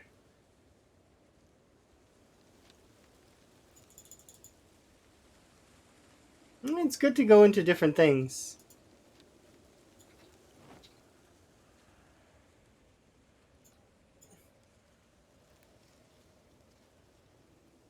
And it's never good to feel like down or anything like that. Like it's good to have your down moments to kind of like keep. But if your work is depressing you, then it's definitely not work you should be doing.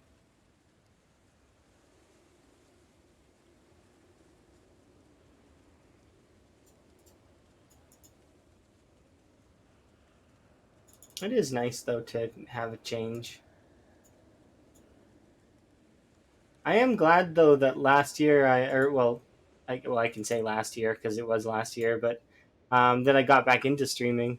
Streaming has been fun. It's been really like a breath of like new things to do. Right? Definitely, am happy.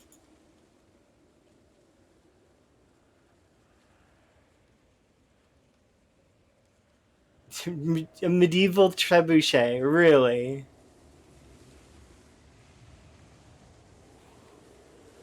That is definitely an icebreaker and a half.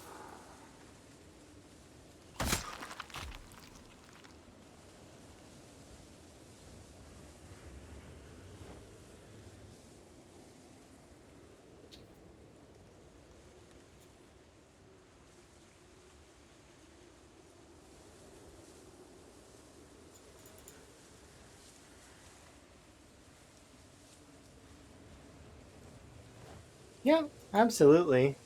It's been nice coming back to streaming. There was a time when I needed a break from it because, like, I mean, at that time it was like everything kind of was in a swing for me, like a lot of things. And I was changing careers at the same time. So things were in a downswing. I was changing careers. And basically, I was like, I didn't know what I wanted to do. I was also trying to find something to fill Overwatch's like void because like I put so much time and effort into Overwatch that it's not I don't regret it, not even a little bit. I love that game. It was definitely really fun. It just isn't for me anymore though. Although I still might hop on at some point.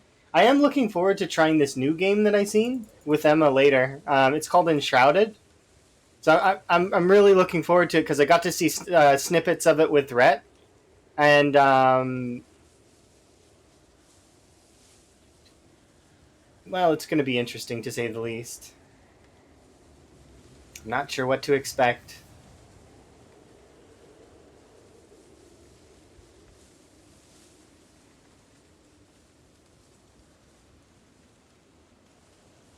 I have not tried Pal World, and I'm think it looks nice, but at the same time, I like it's nice looking, like kind of. It's just I don't know if I would get much out of it. Is what I feel. Like I would want to see what the end game is like, and also I was watching some folks play it, and it was like everybody had shinies, so it's like it felt to me like that maybe there was some sort of like balancing issue or something. It just I don't know. I'm not sure if it would be for me.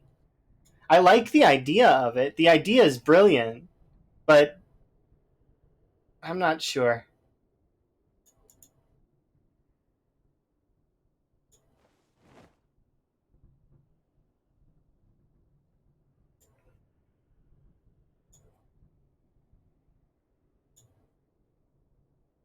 They definitely played their cards right though in it.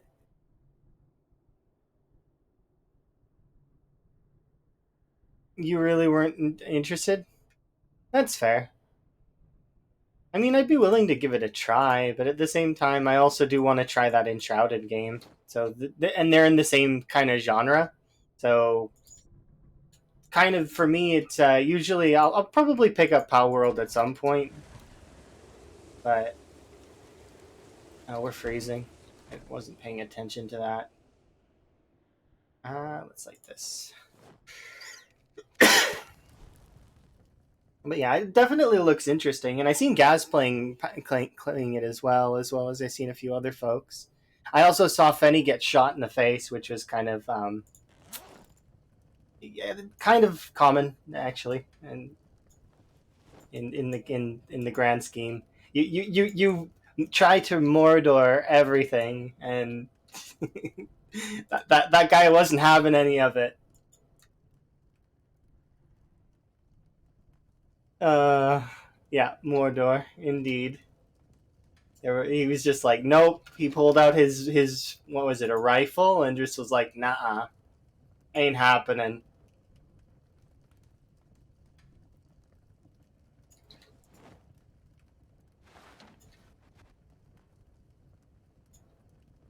I used to have the Game Pass actually, and I might still have it actually, because I was a mixer partner at one point in time.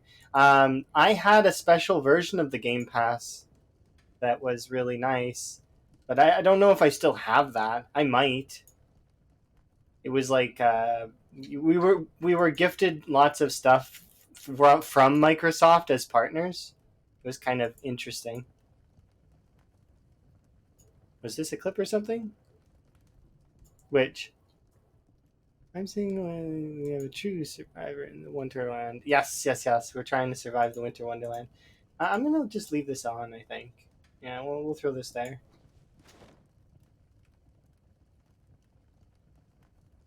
But yeah, I don't know. I'd have to see. Okay, let's go.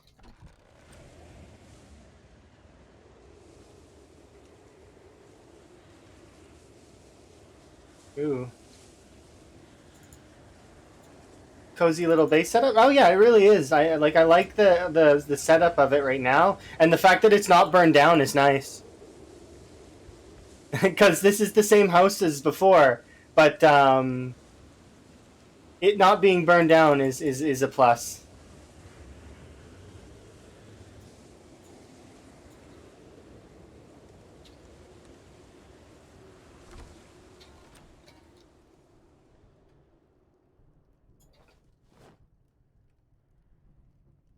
Okay, so let's take these.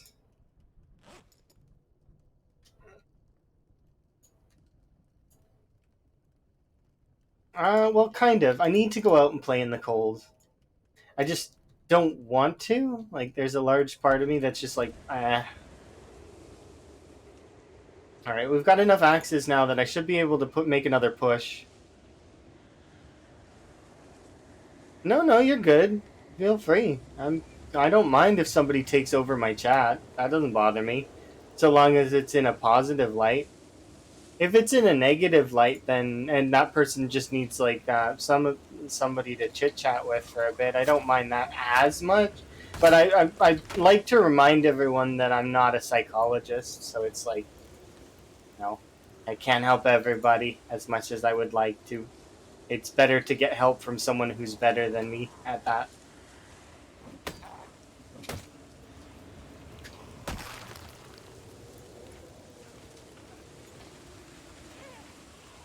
But yeah, you're fine. Nope, I'm not a psychologist. Just having read the psychology books doesn't make you a psychologist, unfortunately.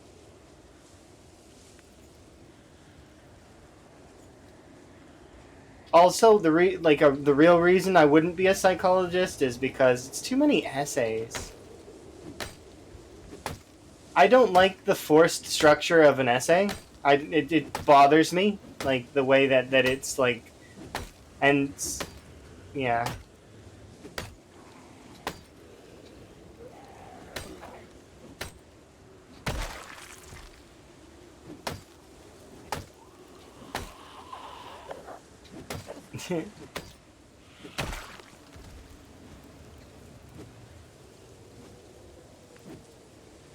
Yeah. No, I getcha.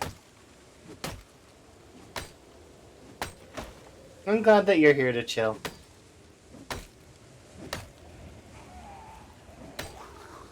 Like on Animaniacs. It's been a while since I've watched Animaniacs.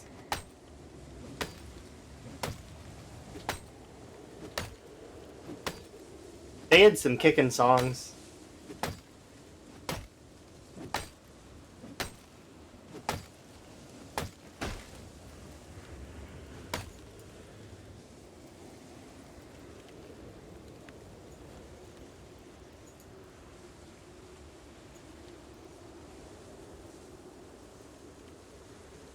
Oh yeah, absolutely. If you wanted a recommendation for emotes and stuff, you could the artists that did my art are below my channel. Like there's 3 artists that have done my emotes and my stills the for my scenes. Well, you could also find your own artist too. And if I remember correctly, you're an artist, so you could also do your own.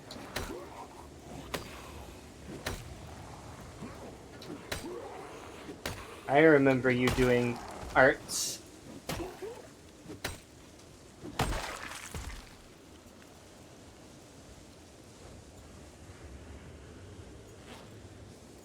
It's a gradual thing, though.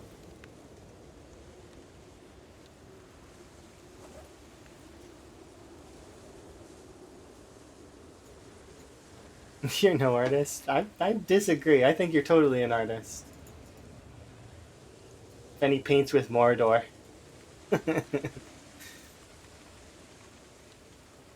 Not your conventional paints, but they do the job.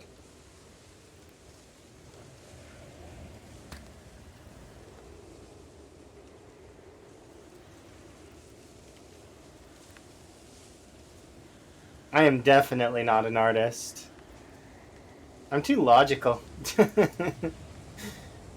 Not saying that artists are illogical, it's just that my brain is not built for art. I've tried in the past to do art. My brain's built for music, actually. I can do music really well. Which is a form of art, I know, but it's like, it's not the same as, like, drawing. I mean, I guess it kind of is. Nah. It's its own thing that is separate.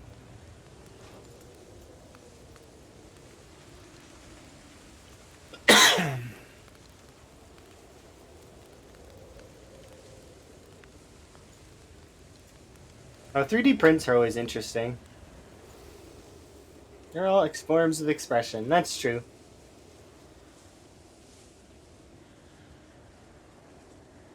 I guess I'm thinking more visual, though.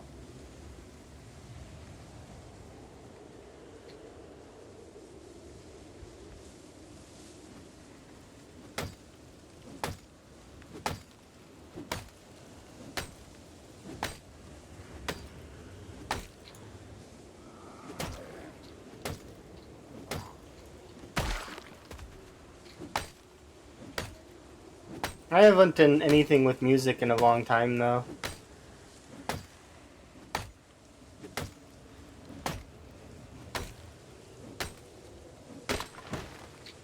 I really should.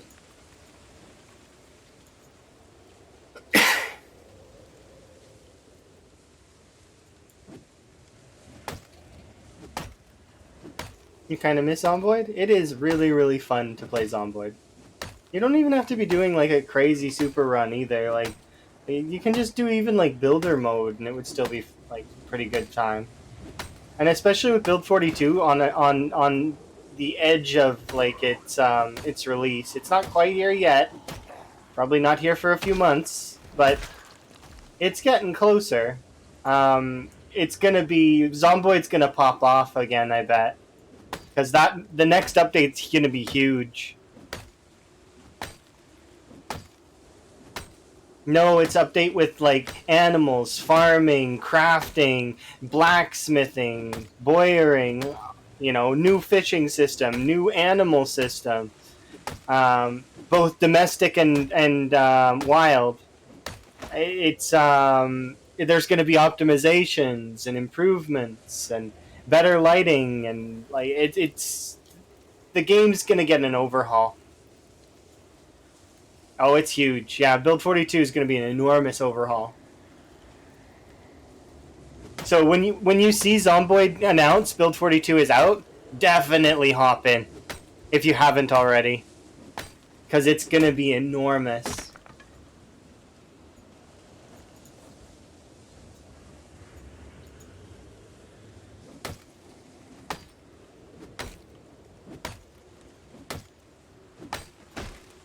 And I will be excited to try all the new systems.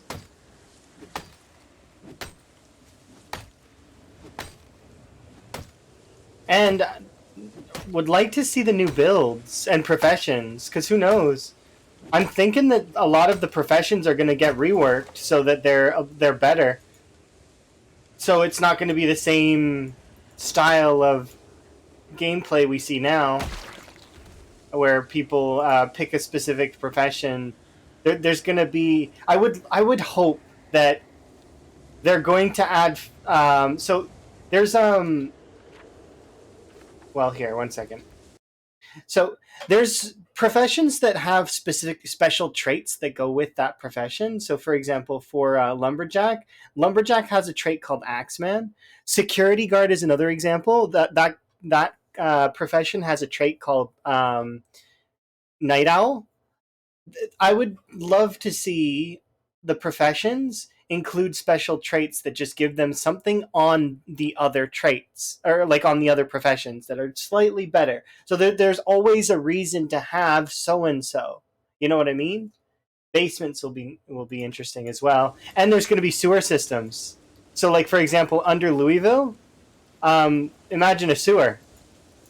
Imagine getting cornered in a sewer under the city.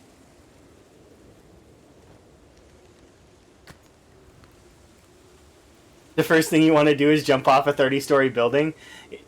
I'm wondering if there's going to be parachutes.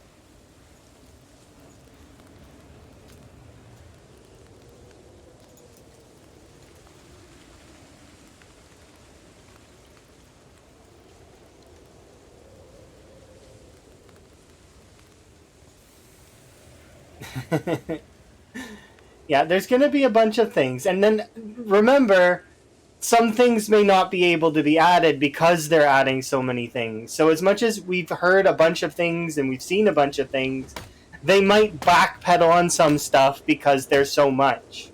But it's still going to be a lot. I can understand if if they need to take a little bit longer, or as much as we've been waiting a long time, we would much rather it come out and be perfect than, or at least really good, than, and they took their time with it, as opposed to them just like throwing out half finished features, right? Yeah, me too. Well, kind of. This version is somewhat stable. It's just it does lack in some parts, for sure. You'd honestly like to see a couple smaller releases? You mean like, yeah, but finished features, right? You want to see finished features that are, you wouldn't mind them doing, let's say, like they just released the optimization and then they just released the animals.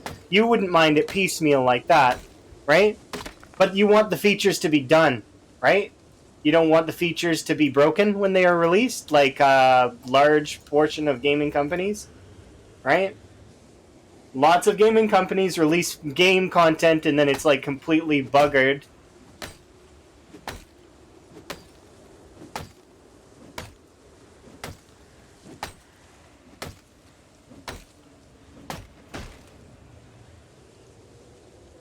Yeah, I agree. I wouldn't want them to be updating every like 3 years or something ridiculous like that.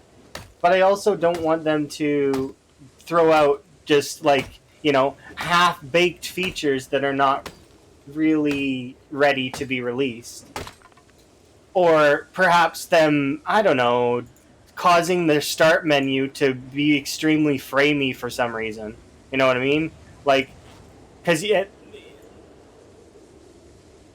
like for some reason, there's some games that exist that have a start menu that it takes up more, like their opening screen is more intensive than the game.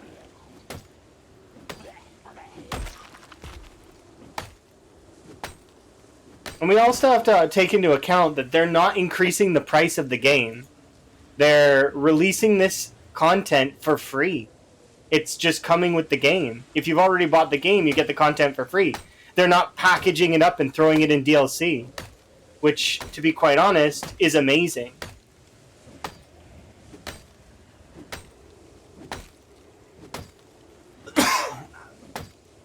I don't want them to be releasing DLC, like, unless they are really in need of the funds, to which then they can convey that to the community. And then, well, the Zomboid community is really wholesome and wants the game to do well.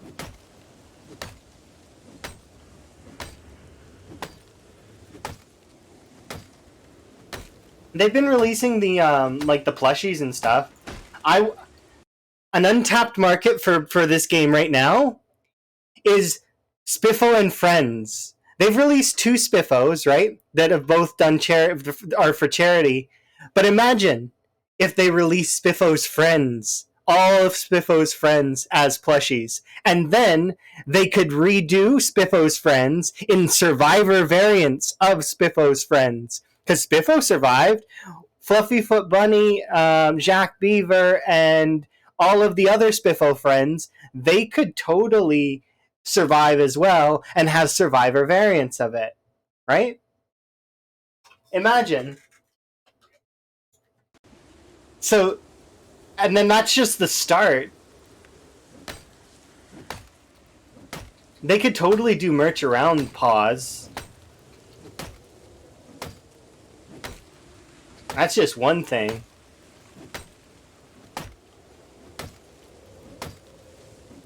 There is quite a lot of jank in multiplayer, but that's partly due to just the way that like certain things interact that are weird, like especially cars. And how are we doing in terms of distance? Ooh, we're making progress.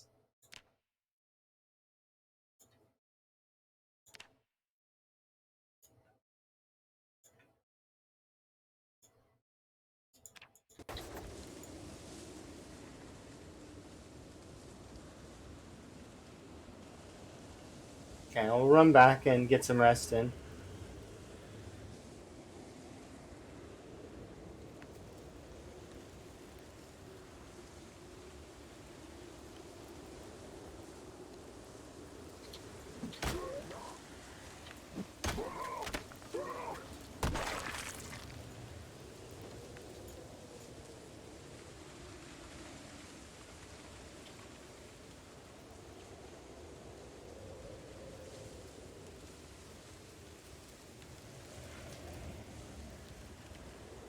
I don't know if it would fix desync though. If, for example, your character was not prioritized in, so currently the reason why that stuff works the way it does is because the client side stuff is to protect you as the player.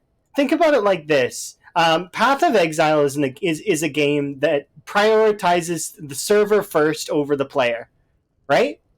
When you play hardcore in Path of Exile, your player position is not high on the list of things that get like assessed first. Damage, however, is assessed first. So you can actually be one shot before your character even is really in a position. Like, uh, now imagine if that same thing were to happen in Zomboid, right? That's one of the reasons why a lot of stuff is client side. Which it makes sense. It's trying to keep your character safe. Yes, there are some desync issues, and yes, there are some issues. I died on a multiplayer server just recently because of weird desync issues where my character was T-posing on the back of an ATV. That's just multiplayer jank and vehicle jank in general, right?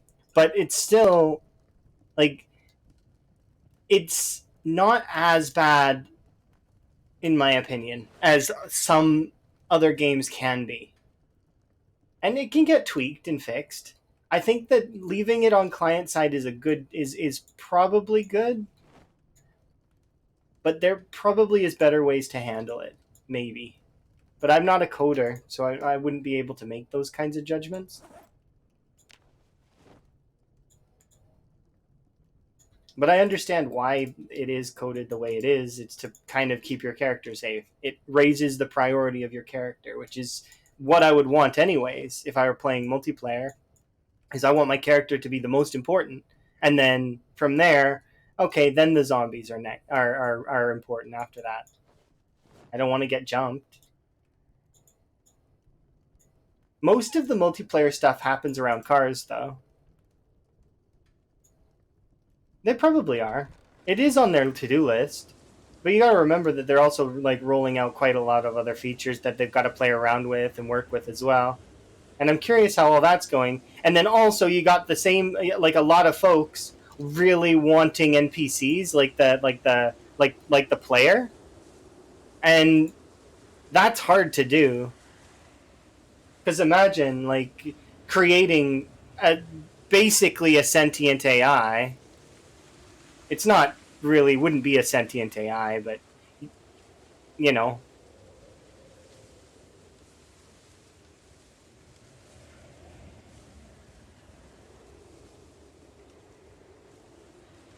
Because the simple features that people are requesting for, like in NPCs, they're not simple.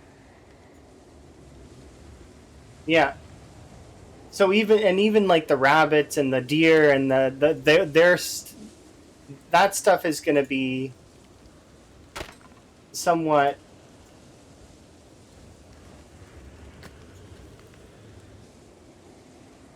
interesting to set up.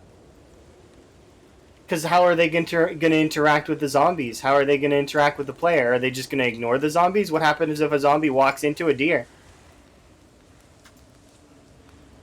What happens if the players like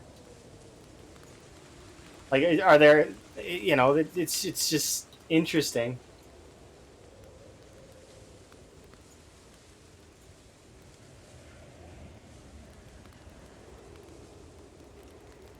Nom nom nom.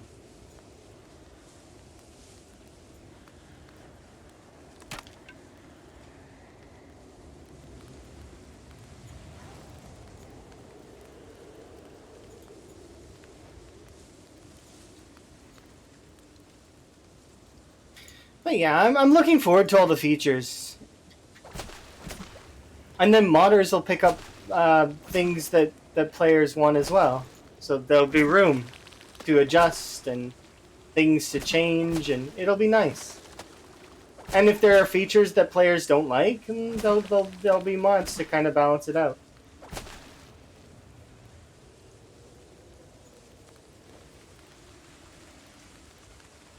Or just add on to the game, you know? Because some folks have expressed to me before that they're not going to like the new fishing system, that they like the current fishing system where you stand in one spot and fish like a large amount. But I'm actually looking forward to the fishing system changing.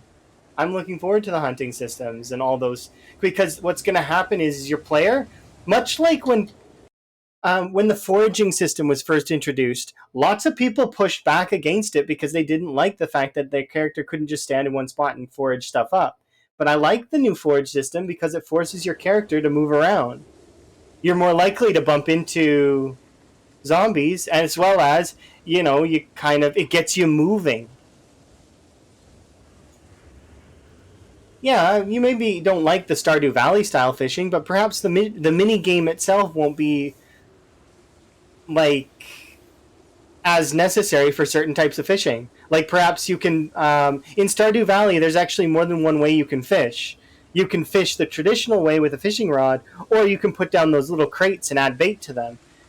And I would be interested to see if they are going to add in like fishing nets and such to so that you can just set it and forget it if you don't want to fish, but you still want fish, kind of like the hunting traps. I am curious to see how the hunting traps work in the future, though. That's going to be an interesting sort of change. But yeah, it all does depend.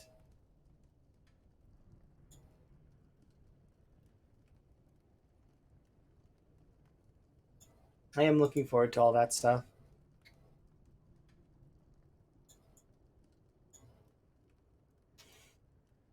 Alright, so that's there.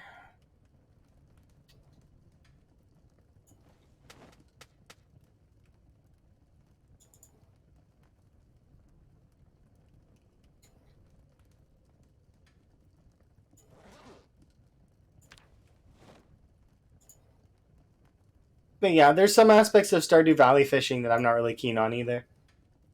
Like, sometimes it just feels impossible to do.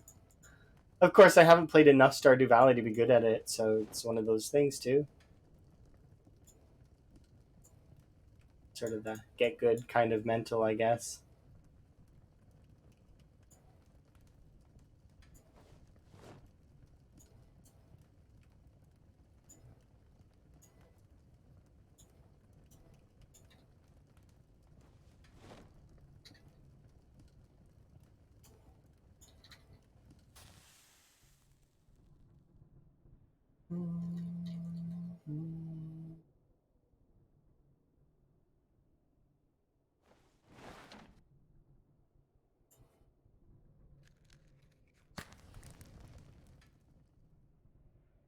Yeah, we'll see.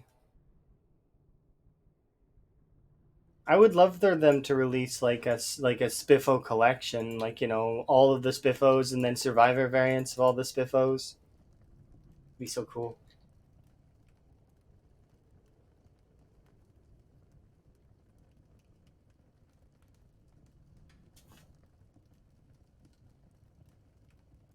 Yeah, that's a large portion of this is that we all just need to wait and be patient because Indie Stone knows what they're doing for the most part. They do their research and they listen to the community. Now, in saying that, something in gaming that is kind of a bit of a it's going to sound backhand, but the community sometimes doesn't know what it wants, like very frequently, actually. Like, they'll ask for something, and then you know it's not something that's really thought through. I'll give you an example in PZ. In PZ, there is a feature called sprinting, like actual sprinting. Not very many people use that feature unless they're playing sprinters. It's basically completely useless. But the community really, really wanted it. Now here, I'll show you the difference. So this is regular jogging, and this is sprinting.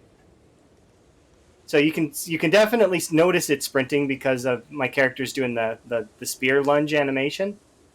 Um, but yeah, it's basically not really useful. It's like very fringe where it's useful. But it's a feature that the community really wanted. I mean, no, it is useful in a sense because when you're playing sprinters, you could definitely need it. My finishing tower.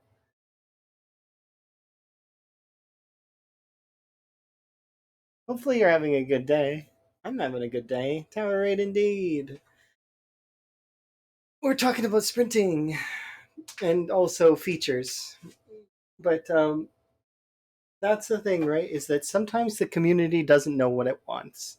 Like they'll say they want something and then it's like people put effort into coding it and then it just ends up being not something people actually wanted. Yeah, it's Vanishing Tower. If you've not seen Vanishing Tower, he is absolutely amazing. He's definitely a wizard and not a puppet controlled by a cat. And he's got a really, really amazing run going. He's lived for 5+ years, going into his sixth year, survived almost 100K kills. Last I seen, you were enjoying your time over in Riverside. You were wrapping it up though. You're almost done in Riverside. Are you going to Brandenburg? Or are you gonna? Where is your next visit? What are you? What is your plan? Are you just gonna haul the loot back to Muldra? Probably not, huh? I don't expect that you would. Hmm. I mean, maybe you would actually. You're gonna go to West Point. Okay, fair. West Point's fun.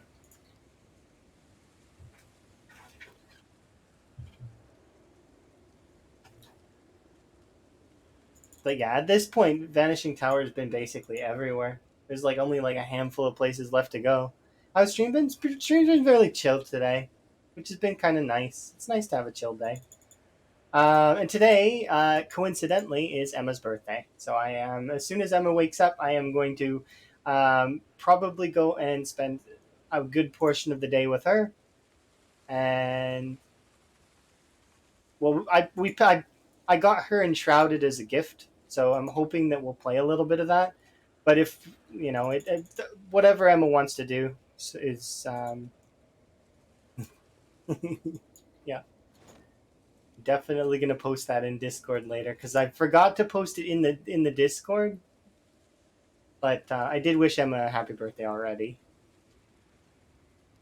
It wasn't actually Emma's birthday though when I wished it. Like for me, I mean it's in my time zone. Yeah, I am looking forward to seeing how that goes though.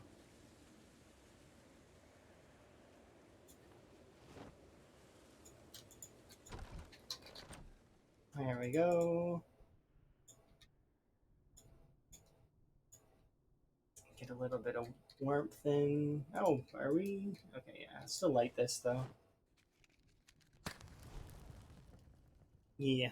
But stream's been very good today. Like, I mean, I'm making progress. It's slow progress, but we're gaining a little bit of XP, and I'm managing to push slowly over to the residential area. That's where I've decided I'm gonna go. I was like, I can choose to go to the factory again, or I can choose to push the residential area. And the residential area is, I don't want to say it's closer, but it's like I can actually see it from where I currently am, and I know that the factory is right here. Like so, or maybe it's up here, but it's like here somewhere. And then there's the residential area here. Last time I like on my last character on Leola Hefner, we I was sieged from this side. So my thought process is to siege it back this time. I'm gonna hit them first before they hit me, so that I can take out as many zombies from that area, clear it out, maybe loot some of the buildings, um, and also take a look in some of the buildings because maybe in some of these buildings there are fireplaces. If we could get a fireplace building set up as well, I mean we've got this established as a main base right now. We've got an outpost down here that we can use if the things get dicey. But currently, we've made it about this far. I'm just gonna. I've been slowly edging the trees out of the way.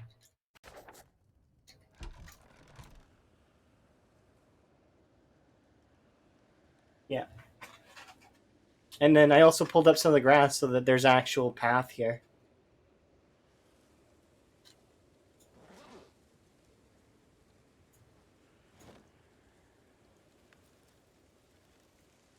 We'll get through eventually. I just need to take my time with it.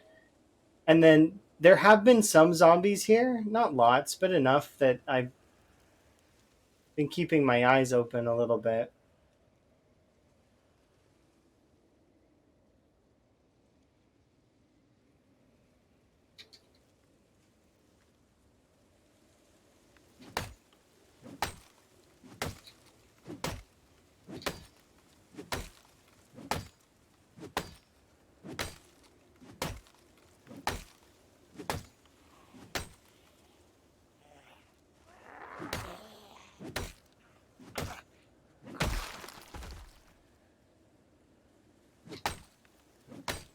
But yeah, lots of plans. Plans have been made.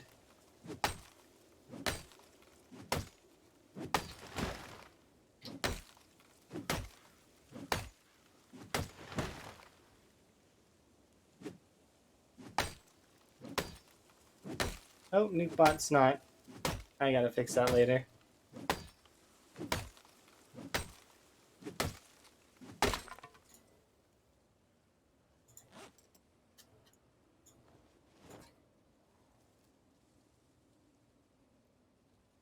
Not gonna fix it now.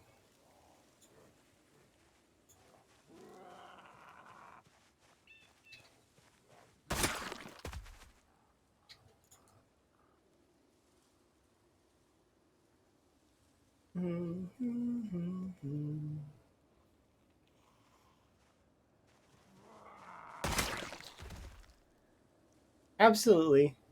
Enjoy your snooze.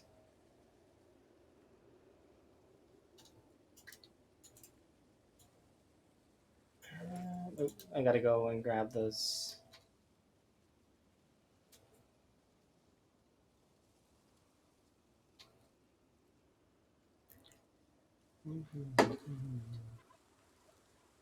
Until next time, Penny. And we'll see you soon. Penny also does streams. Lots of variety stuff, usually involving cars and Mordor.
Appreciate you, Gabe. Hopefully you're having a good day. I'm having a good day. Things have been decent. Looking forward to things.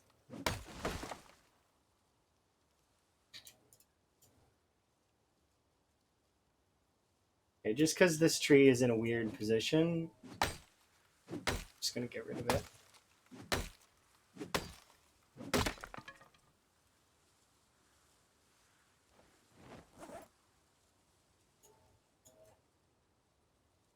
Yeah, I like when my days are good. It's annoying sometimes when they aren't, but you know, that's the ebbs and flows of life. Kind of have to get good days to have, or get bad days to have good days, and then also have good days to have bad days. Balance in all things.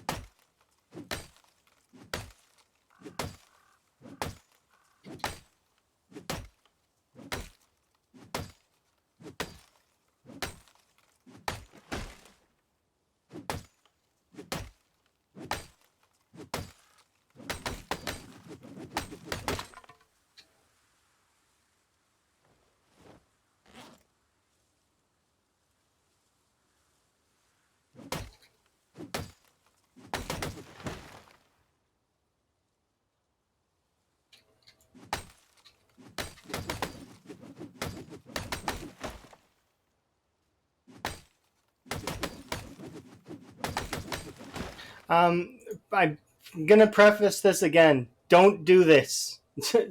The speed up time axe thing. I don't recommend it.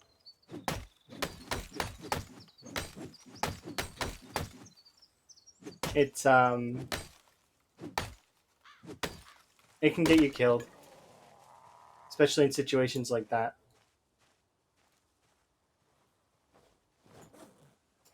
I'm just wanting things to go faster. So.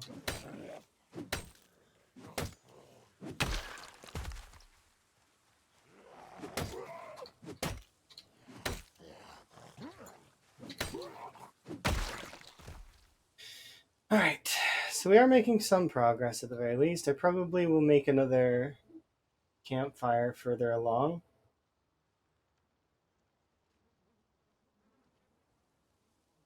How many... we only have this axe, huh?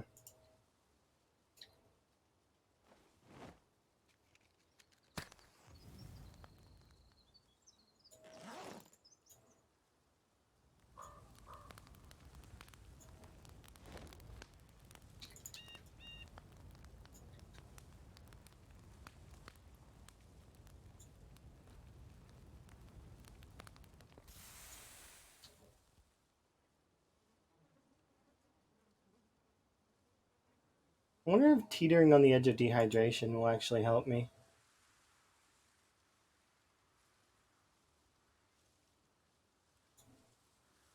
I'm gonna try it. Might as well.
Go.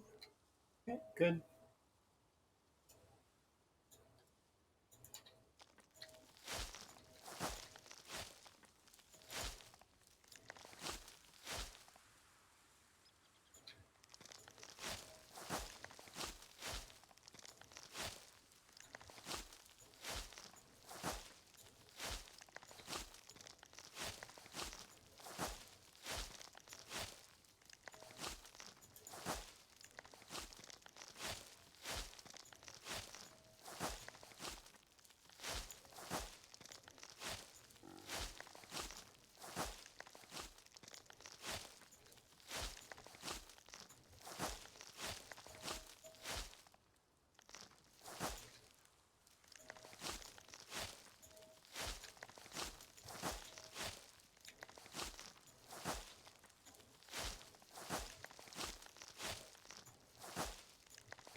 I wonder if there's other folks that are like me that do this sort of nonsense.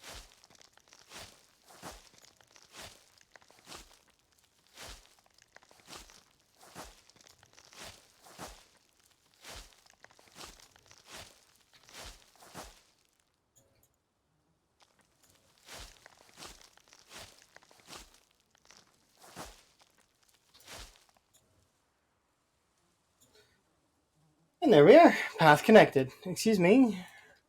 Need to see your permit? This is a residential area for me. Get out. Ooh, actually, your shirt's intact. I'll take that.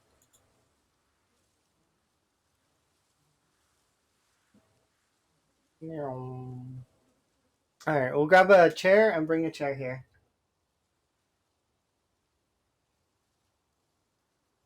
Then I will go and do.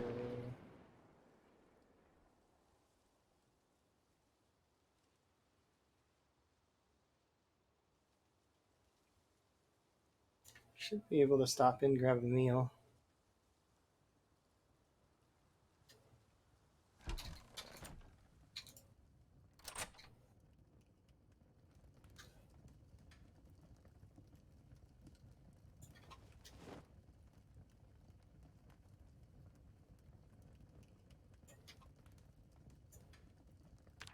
Here we go.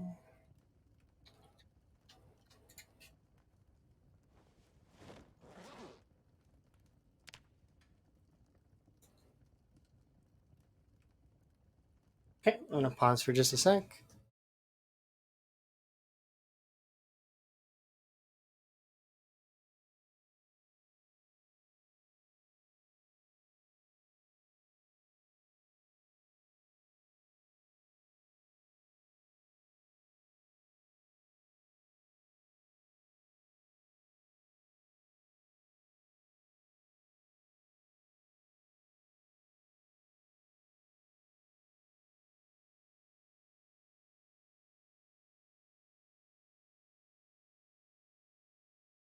Okay.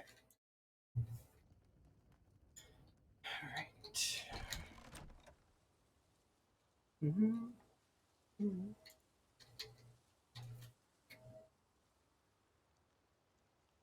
Need more chipstones to chop down more trees.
Like that.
Nails. That's huge.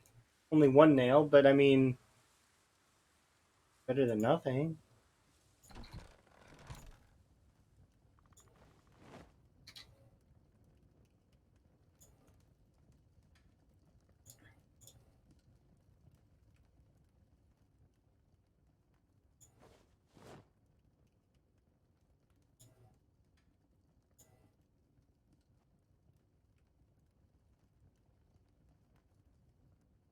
Uh, well, I mean, not really. No, a nail to me feels like I can use that in like few ways actually.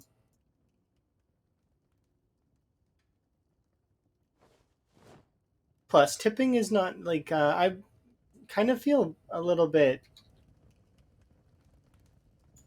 like I understand why tipping exists, but I actually I'm starting to get behind the mentality that tipping shouldn't exist. that it is a system that has been created to make the customer pay twice, and then the employers not giving, and like employers don't have to give full wages. There's like, I mean, I understand how tips work, and I understand that, like, I mean, the whole like style behind it and all that of giving somebody more because they're working good. I get that, and that is true, and people deserve more when they give quality service. But at the same time, it's like, I don't feel like it should be required as well. And people, because I've seen people be very rude about tips, and might not be a popular opinion, but at the same time, if the wages were better for folks, then tips would not be something they need to really. They would be nice, nice gesture, and people would be, less rude about receiving even a small tip. Because it's supposed to be like extra. You're not. It's not supposed to be required.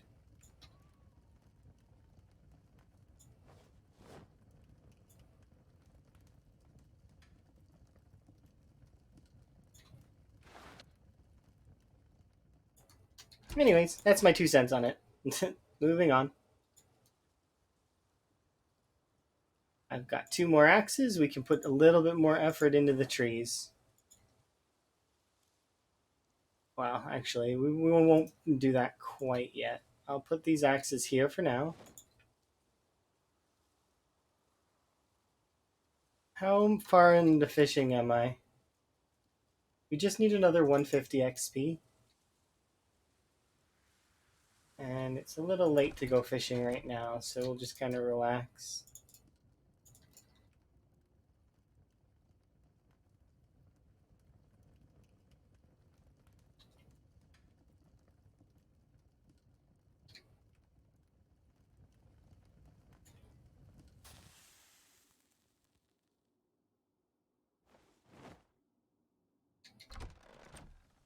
We'll start pulling some of this wood in.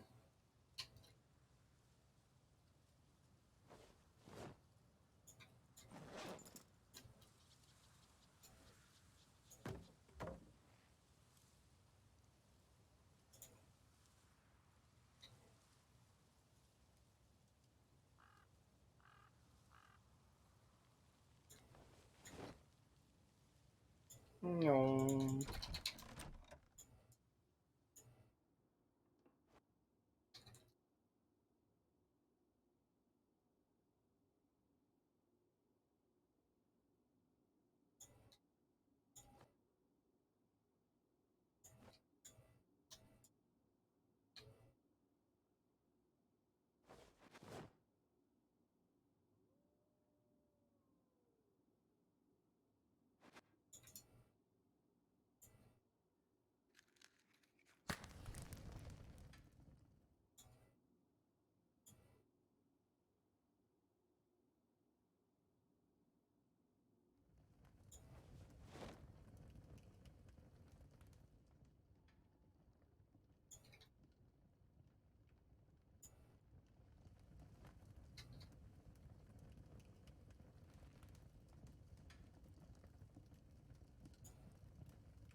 Oh, that reminds me, I need to go check those piles of garbage.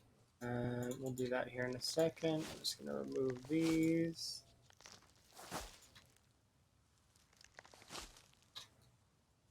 The trick to doing this is just to maintain.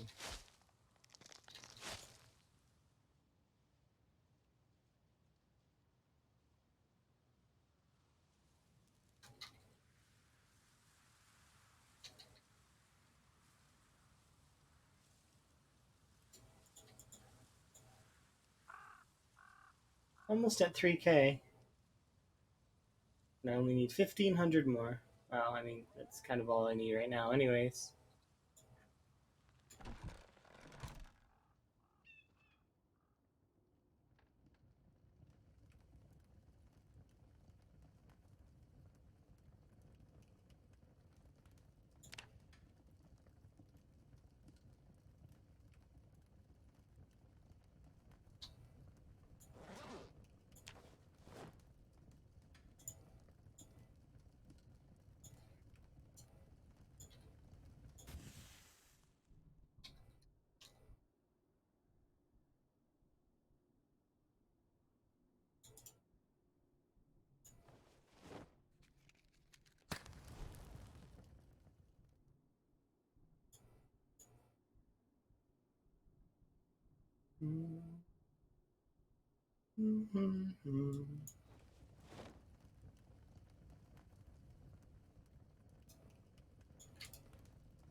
How is my weight?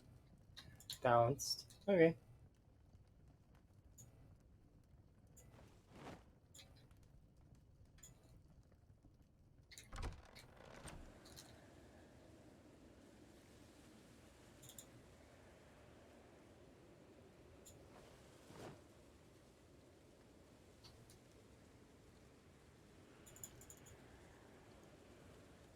Another one. Oh, hello.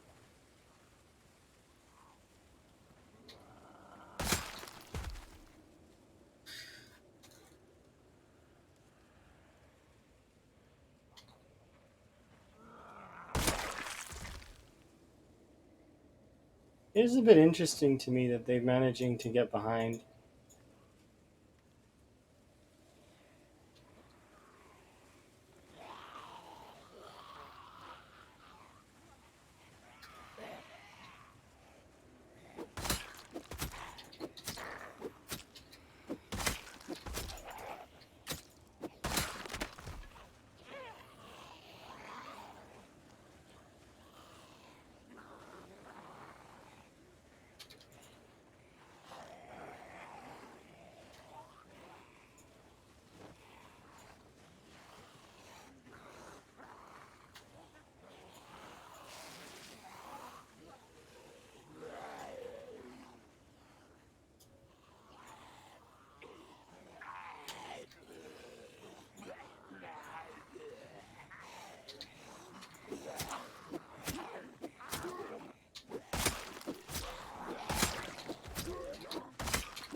Now let's just do a quick check over here, because clearly there's something. At least I would assume there probably is. Ah, dang it. Didn't expect we would be at exertion.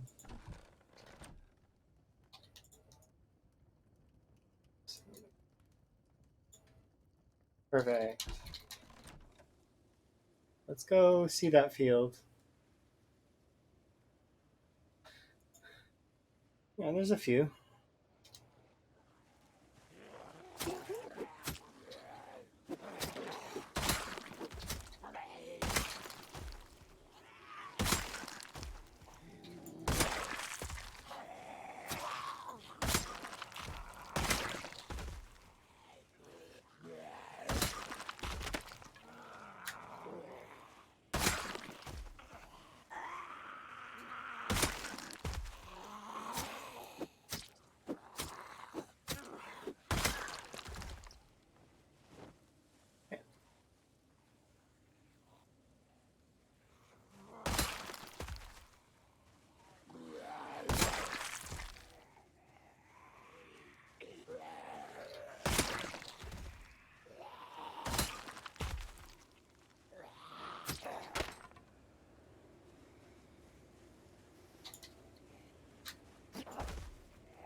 There seems to be quite a few, huh? Yeah, I'm gonna need to go grab those other axes.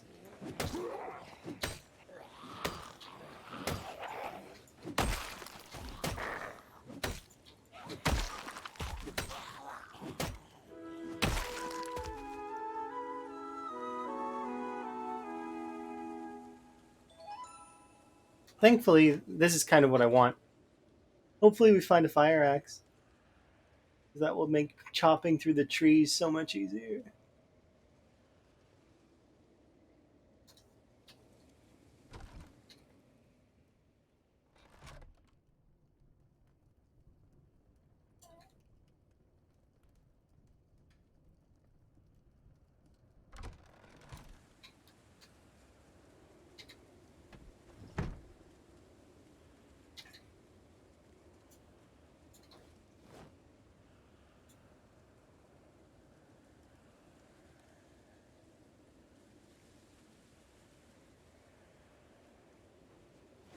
Okay, let's go defeat some zombies. If I could get a few more nails as well, that would be kind of nice.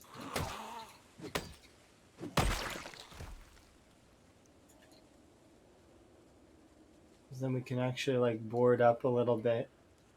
It won't keep the zombies out, but it'll at least deter them a little bit. So that I can hear them banging on my door.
Oh no, did my wall one die? Yeah, ages ago. Like, months ago. I think it might still be on exclamation point last death, but I don't remember. She died at 60% on the wall. It's in my clips, if anything. Been a little while, huh, Dave? Yeah, we've done a bunch of other stuff since then. Like I did sprinters for a little bit before a vacation, and then we're right now we're doing cryo winter times 16 Ravencreek. Oh no, it's okay. I'm not suggesting that you need to keep up to date or anything. I just it did happen quite a while ago. It's what happens when weeks go by. Zomboid characters can go in a flash.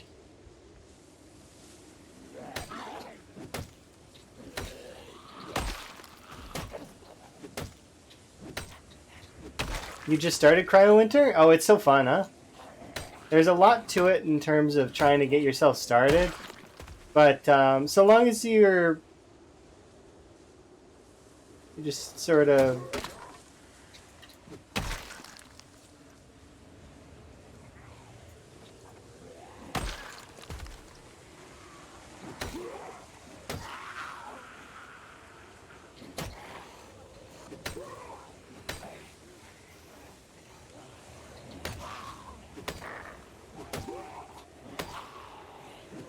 The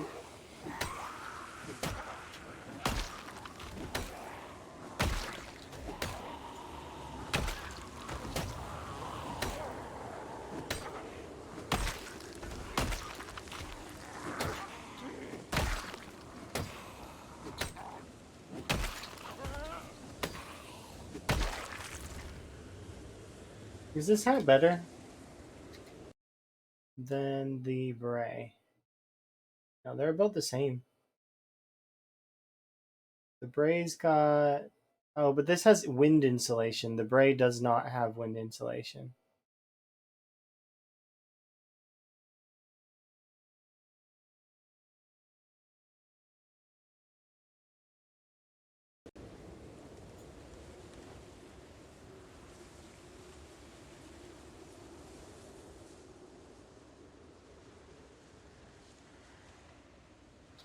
Okay.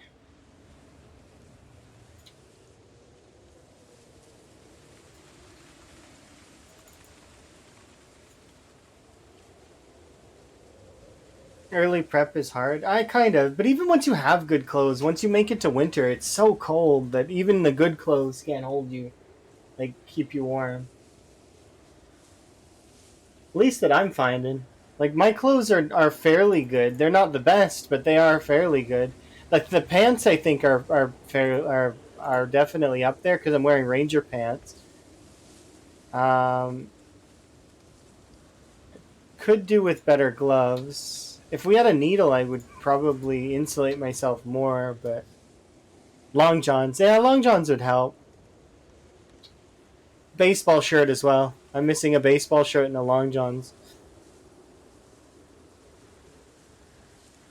And then if you can get like the good stuff, padded jacket, padded pants, um, woolly hat, or winter cap, one of the two.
I am so looking forward to Axes being level up.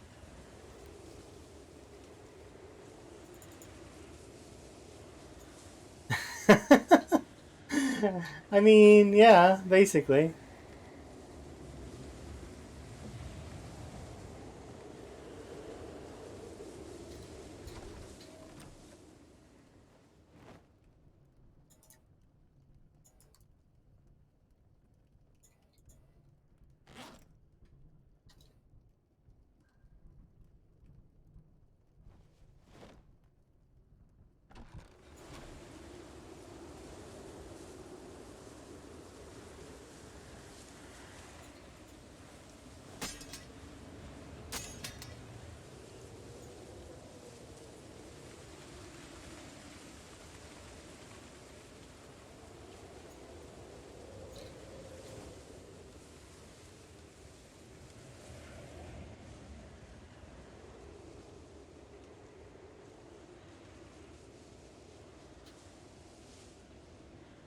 We just don't have the chip stones at the moment to push through.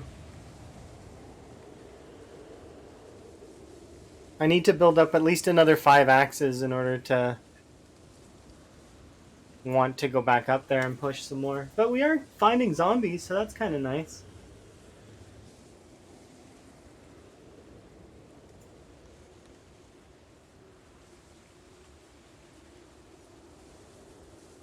More so zombies are finding us, but...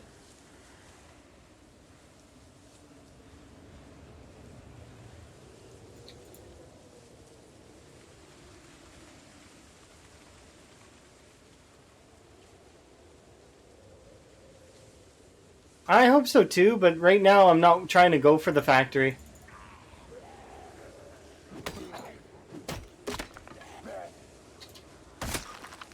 We're trying to go for the residential area instead for right now. Oh, that's nice. Good. Change to chipstone.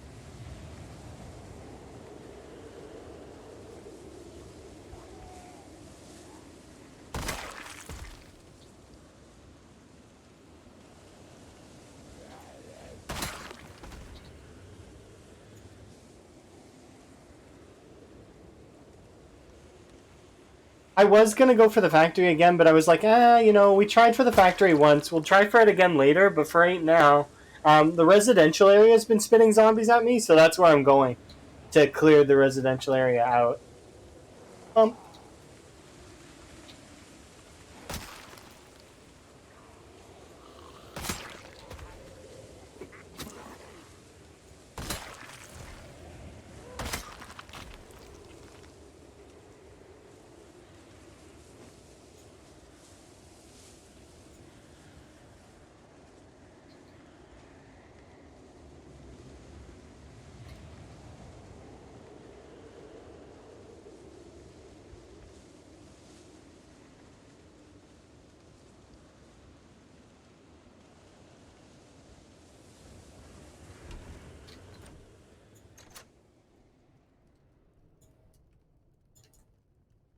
I think that factory would have warehouse loot, so it probably, or at least that's what I would assume.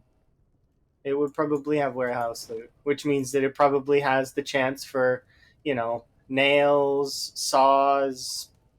We don't need a saw, but like sledgehammer, crowbar, those kinds of things.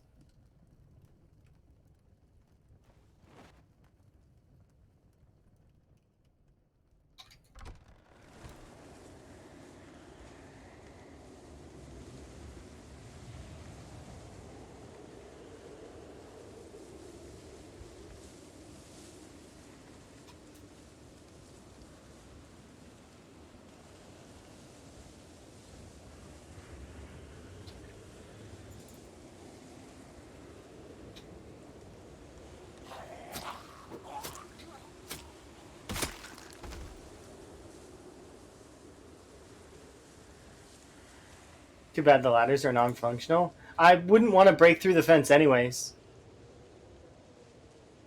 I wouldn't break through that fence. I seen the amount of zombies that were crawling all over that area. I don't want to open that up. Not yet, anyways. Not until the back half of Ravencreek is not going to cause me problems. Well, it would pinch me. That's what would happen. They would come from both sides, and I wouldn't be able to fight both of them.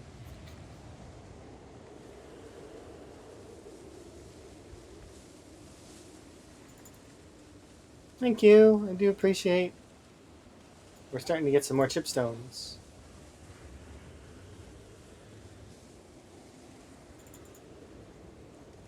Just enough to reach the... No, but I seen the amount of zombies that was inside that little in-between. You seen it too. There was enough there that there was yeah, there was enough there that I don't want to deal with that right now. It's just adding an extra layer of zombies that I don't need. Why would I want to go in there anyways? Those in-between areas don't have loot. Those just they just have little in-betweeny stuff, like, which is kind of neat and all, but they're nice to look at. I guess they count as buildings, but I would hate to get pinched in there.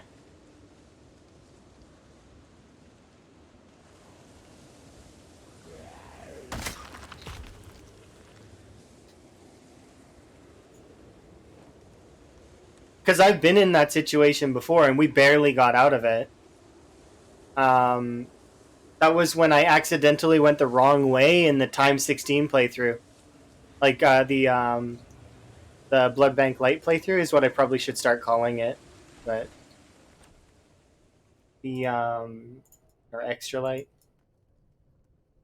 It was in that playthrough.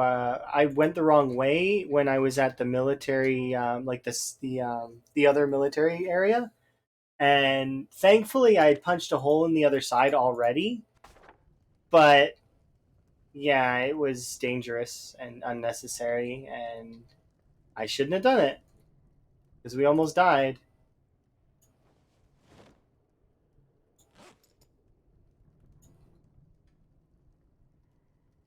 Okay, we need to get some food.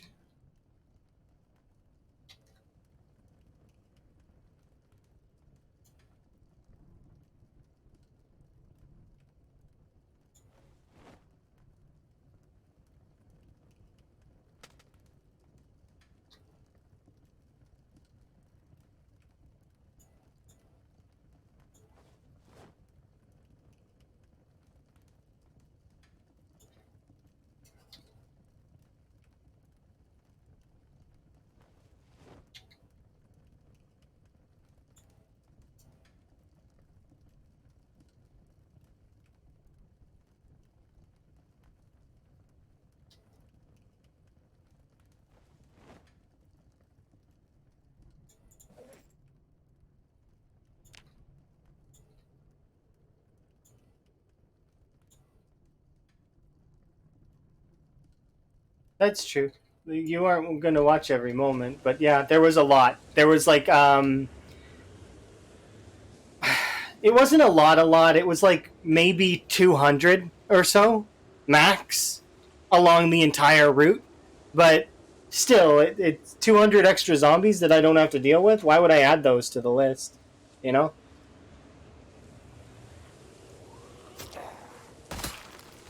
I'm doing pretty good. Hopefully you're having a good day.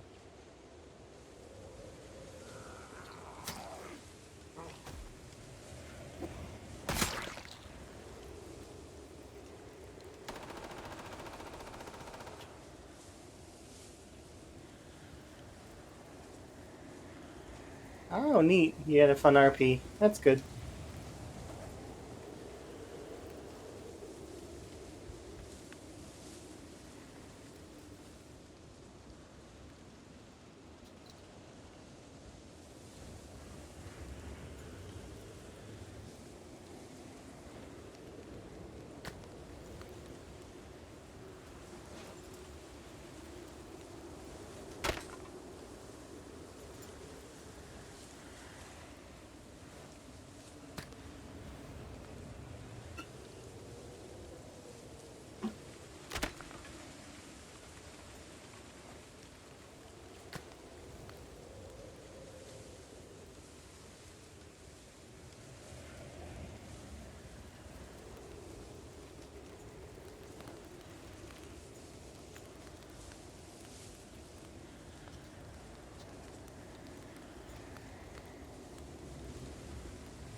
Have a good sleep, Supertone Man.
Alright, we should be able to get over there.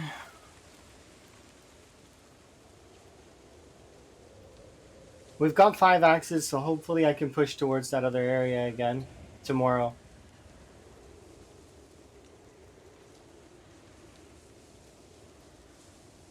There was a couple hundred zombies in the area, which is kind of nice.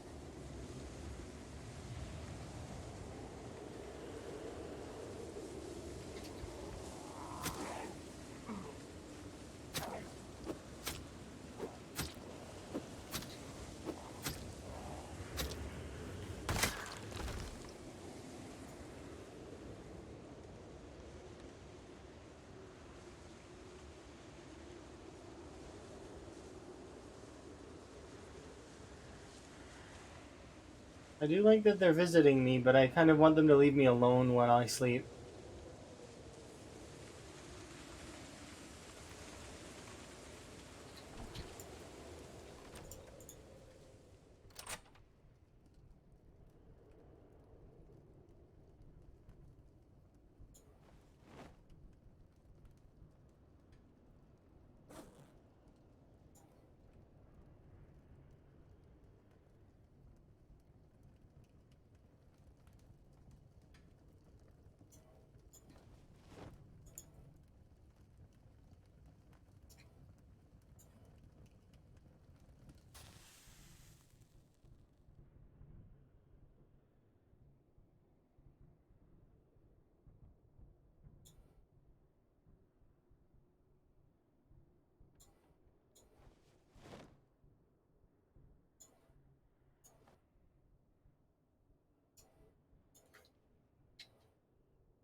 Oh, we're encumbered.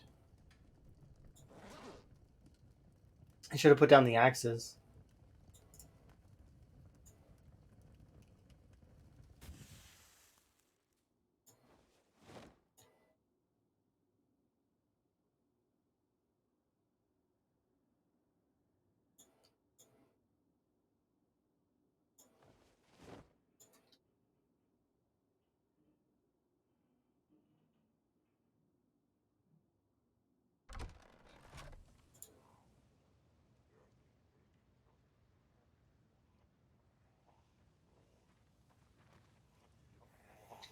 That a sewing kit?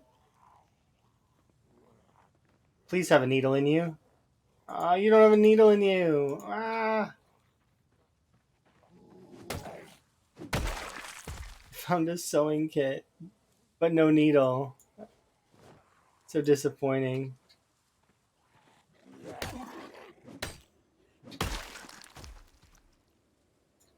Okay.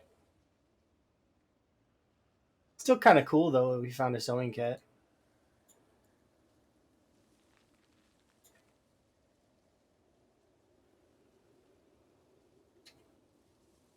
Get rid of you. Grab you. Chipstone.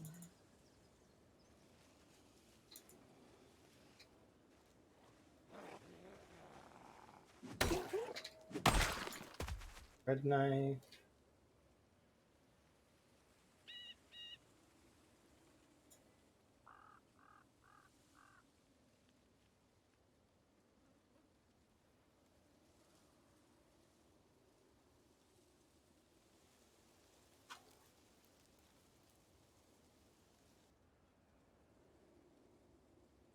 Mm-hmm.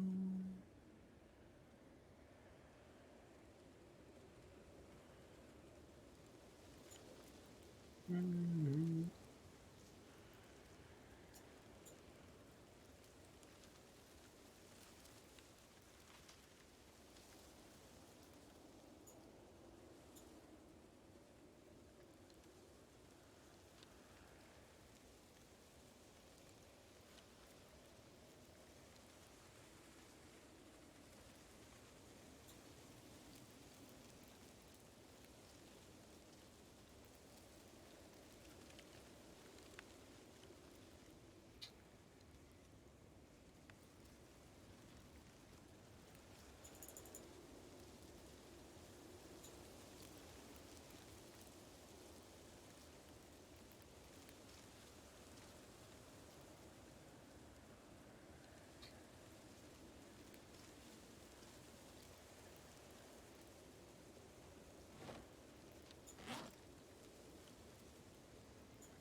Go, go, go.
I'm supposed to bring a chair with me.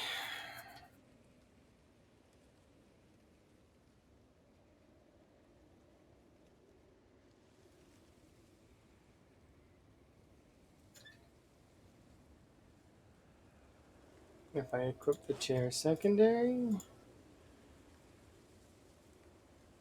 and the spear primary, it'll be as heavy.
It's crazy.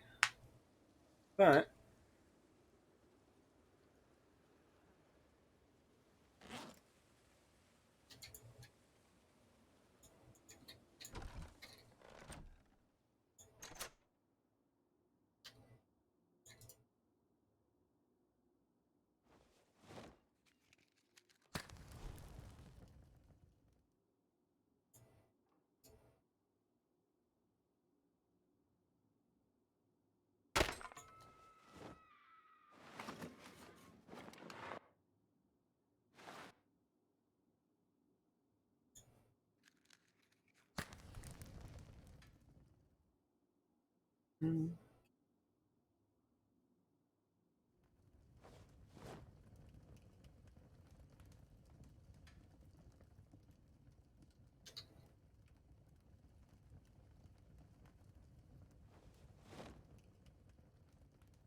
right.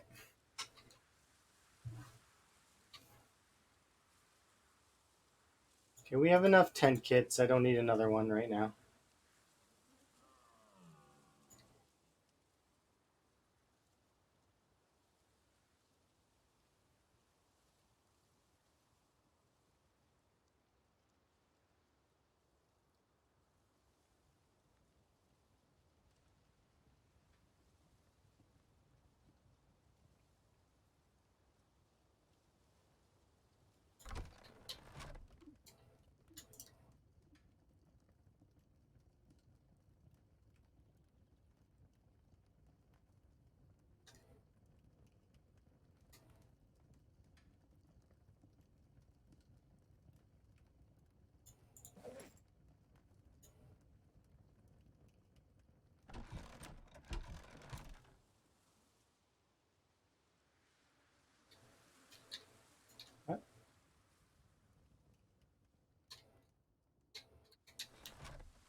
Should walk back.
That's an intact police vest.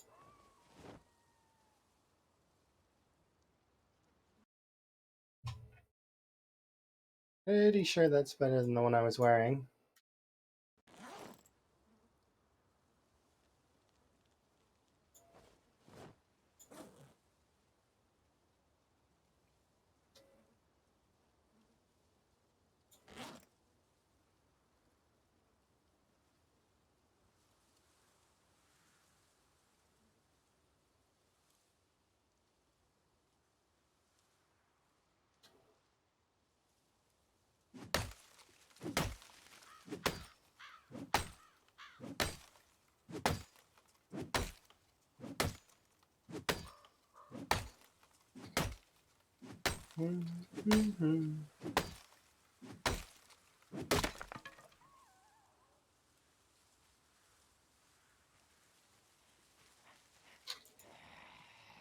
Cool pipe.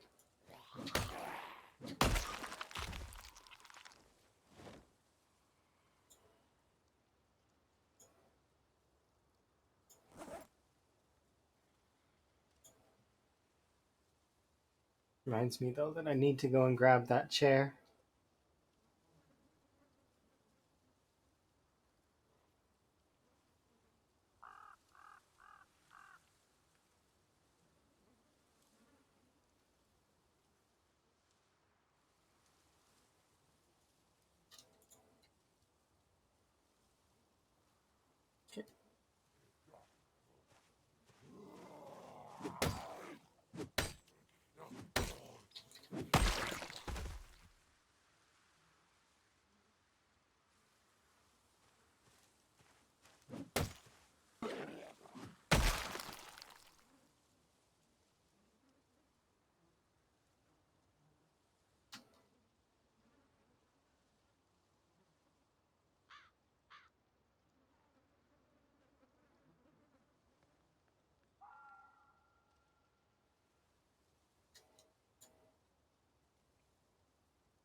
There we go.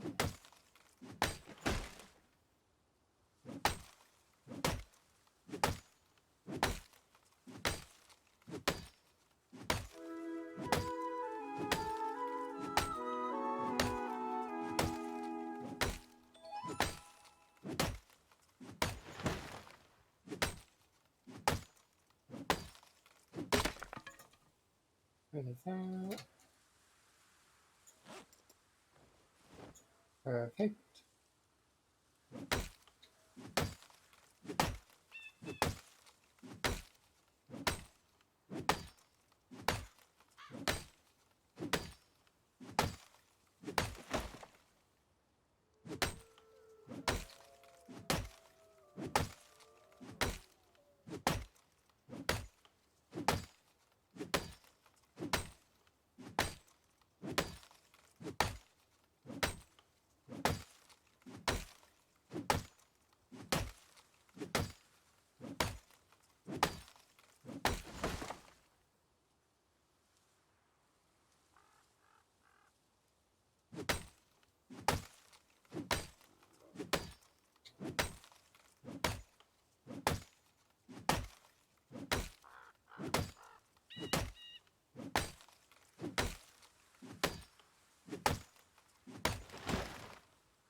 All right, let's have a rest.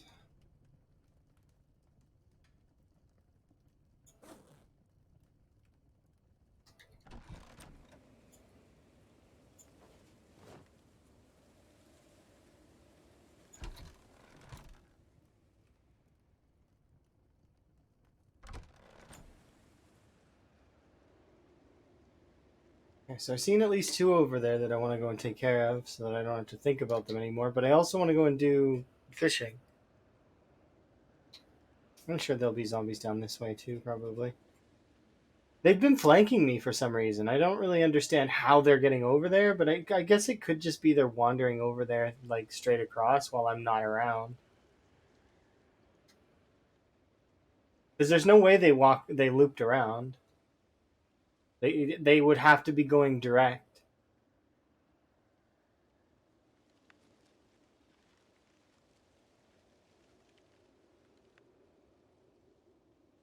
Wouldn't make sense any other way.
There you go.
Just gonna leave those there for now.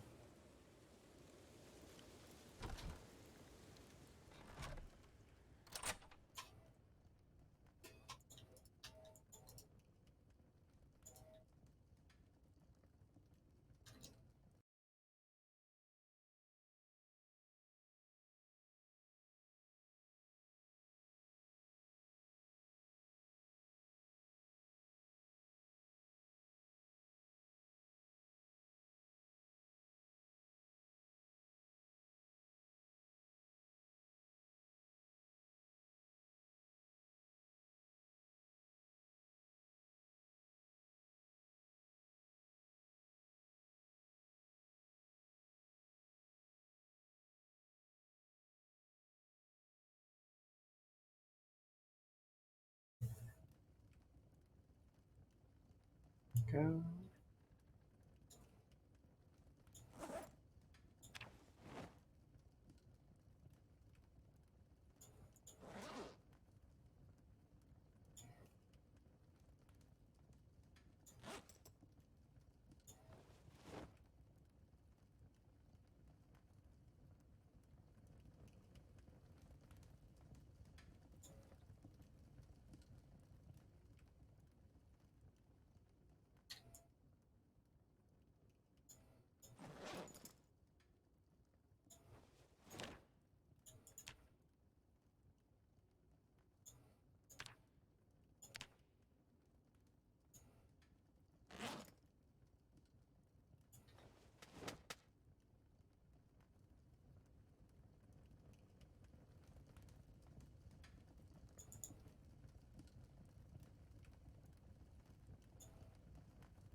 What other things can I get rid of out of my inventory?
Hmm.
Alright, we make our progress back. I'm hoping that we can get at least 5 more chipstones. That's basically my song and dance right now. A little bit more chipstones. If we get a fire axe, though, then that would be much more helpful.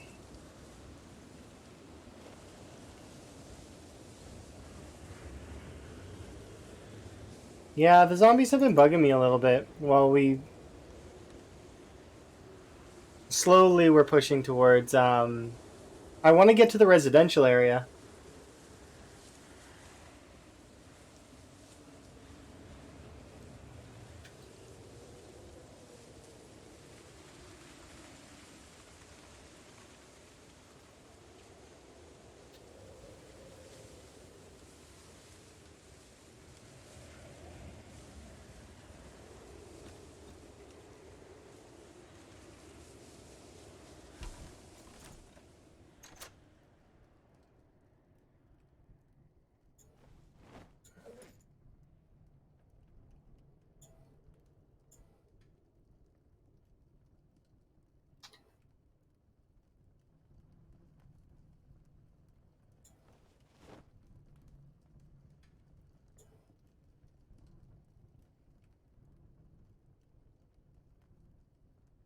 Get a little bit of rest in.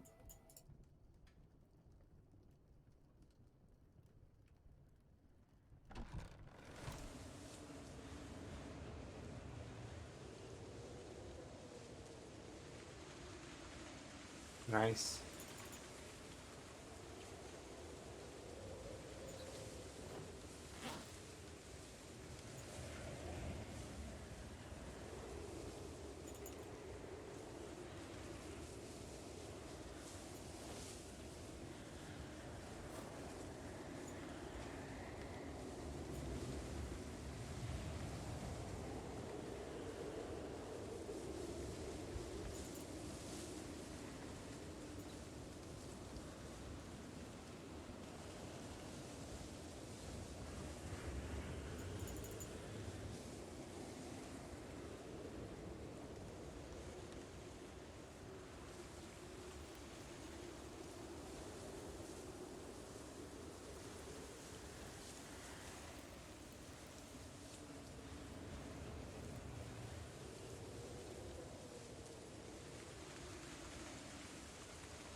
Kind of, yeah.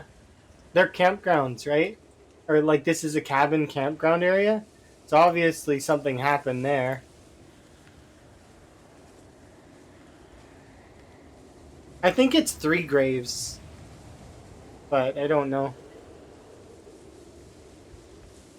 Like 2 wooden graves and one grave that I think is marked with a kiln or whatever that thing is called.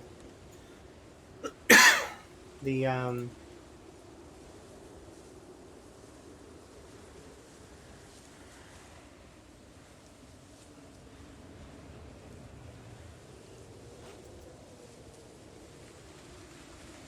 yeah, it is kind of neat how they decorate around.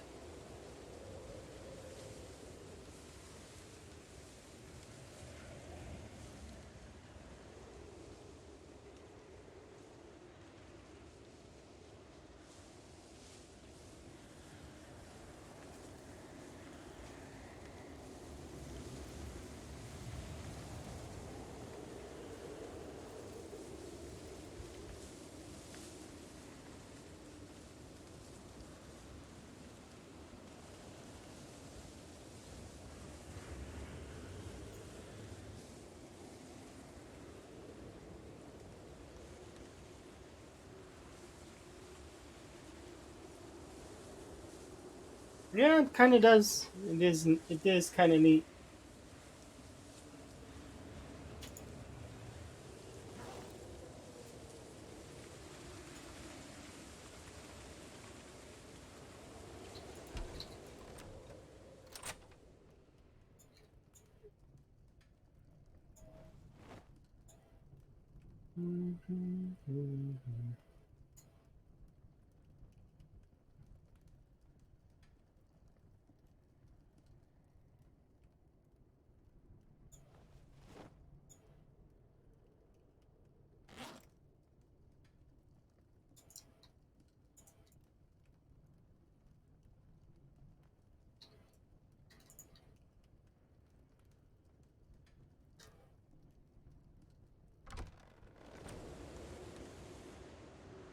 I got 2 more axes. It's not quite the amount that I need though. I need more.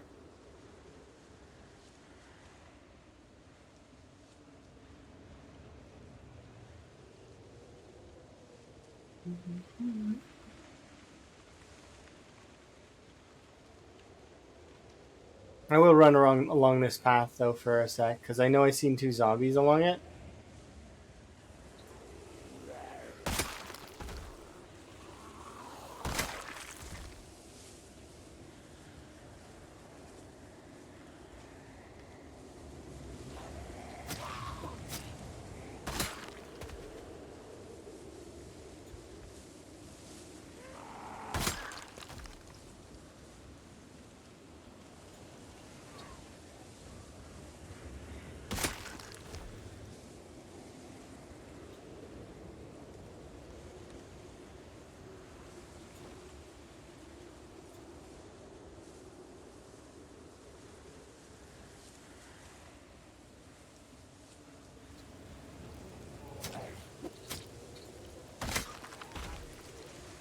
Yep, we foraged it in the beginning. It was really like I was shocked when I seen it. It was awesome. Yeah, it was like right when we were in dire need. Like I had the worst. I was max out exertion, ridiculously tired, hypothermic, and we forged up a saw. And then I had no way to sleep. My character couldn't sleep. She was struggling. But then I found ginseng. Got me a little bit of exertion to light the fire so that I could get rid of my cold, like or being cold. And then from there we slept, recovered our stamina, and then from there we pulled ourselves out of the death spiral. The death spiral is dangerous when you get into it.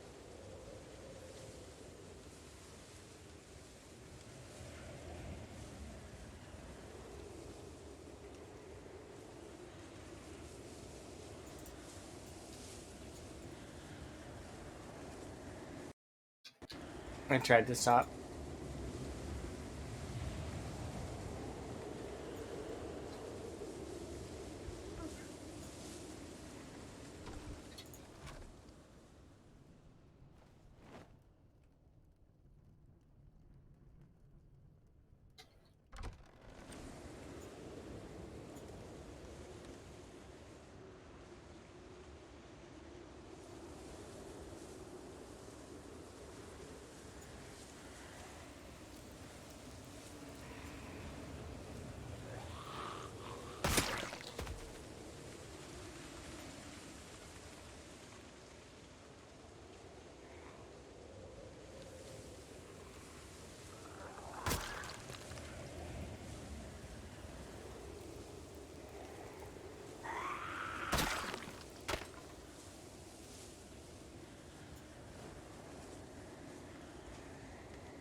Right now, yes, but I do intend to have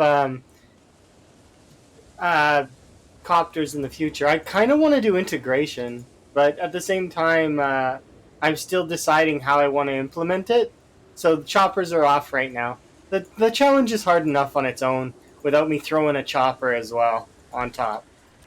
I have the metas are set to often, but that doesn't really mean anything.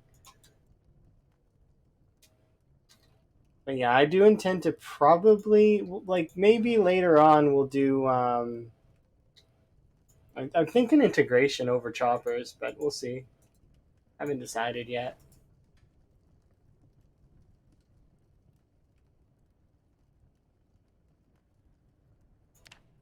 They both have their benefits and their weaknesses. Integration is great because chat gets to participate and have fun and all that sort of stuff, and kind of can pull zombies to you and or chase zombies around, messing up where the zombies are. Um, but integration is is a little bit lackluster in the sense that it's not that strong. They fly over really quickly, and you know meanwhile, you have the alternative, which is the vanilla chopper, which is very consistent and will stay over you and such. But they both have their pros and their cons.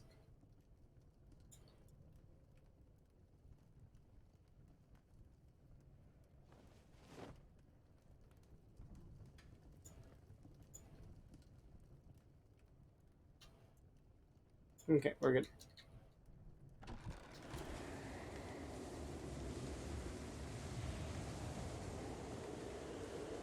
The metas do pull stuff around, but they're not as aggressive as like the events. Like they're like the chopper, and it's just because it's like one step up, right? From because it's more consistent. Though the metas do pull the zombies around. Migration is also set to 6 hours, which is half of standard, so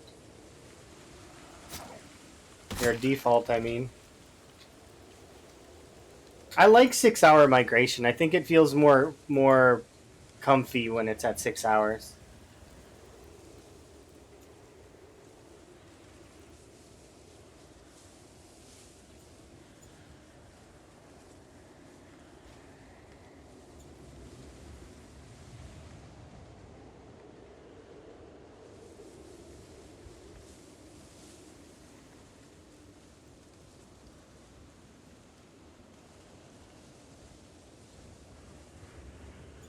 We are getting closer and closer to the next level of foraging as well, so that's kind of nice.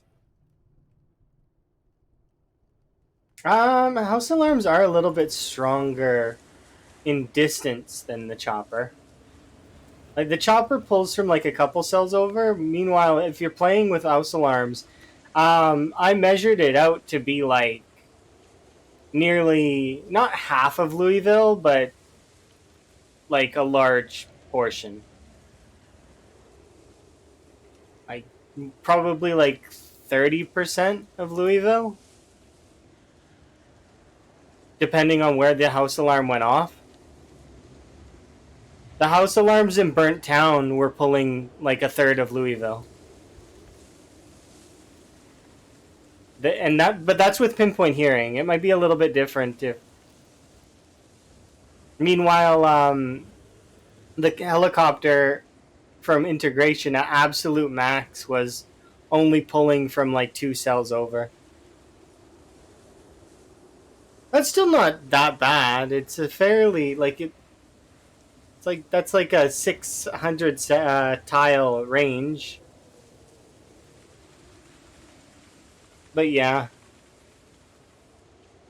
I suppose vehicles without mufflers are probably louder.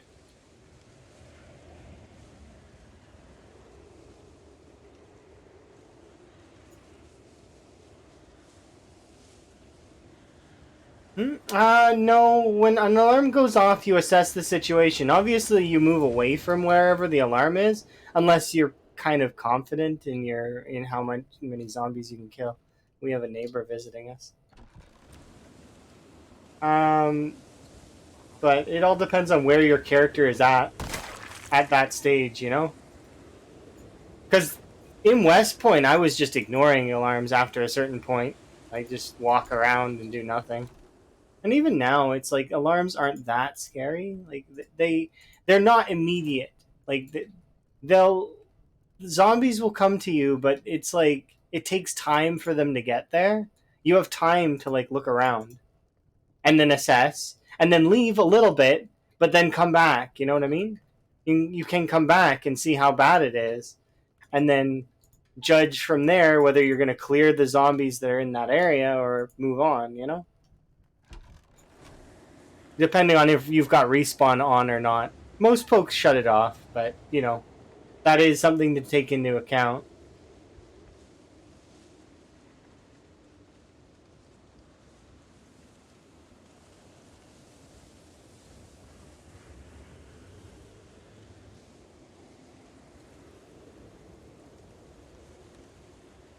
Even on low pop, I played with respawn on medium pop. I would call it medium pop. CDDA is it's medium pop. You have to basically keep killing consistently. But on low pop, I could see respawn being fun. Like Apocalypse. I think that's why it's the default setting, is because otherwise you would just clear the area. There would be no zombies, and a lot of people will base. So they just wouldn't see zombies for a while unless they went looking for them. So in the standard Apocalypse setting, I think that respawn is actually a good way to have it on. It's just when you kick it up to higher population settings, to like the ridiculous like levels where respawn becomes a problem and no longer as viable. Not unless you're planning on using a fire to clear an area temporarily. But like I'm talking like if you were playing times 16 with respawn on. There'd just be no point to have it on. You would feel like you're never progressing. You'd be trapped in a perpetual loop of killing zombies on repeat. Even if you killed thousands a day, it still wouldn't be enough. Especially for towns like West Point or Valley Station or Louisville. Louisville, yeah.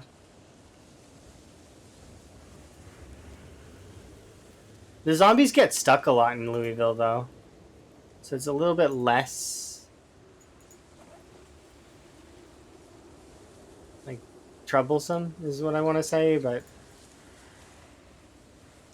I wouldn't want to have respawn on if I were doing something like that. Like this, for example, where we're getting ready to... We're not geared up yet to the point where I want to go and siege Ravencreek, but if we were strong enough to go and siege Ravencreek, having respawns off would just kill the fun. You wouldn't be able to loot. And it wouldn't feel like like you're making progress. You would just be trapped.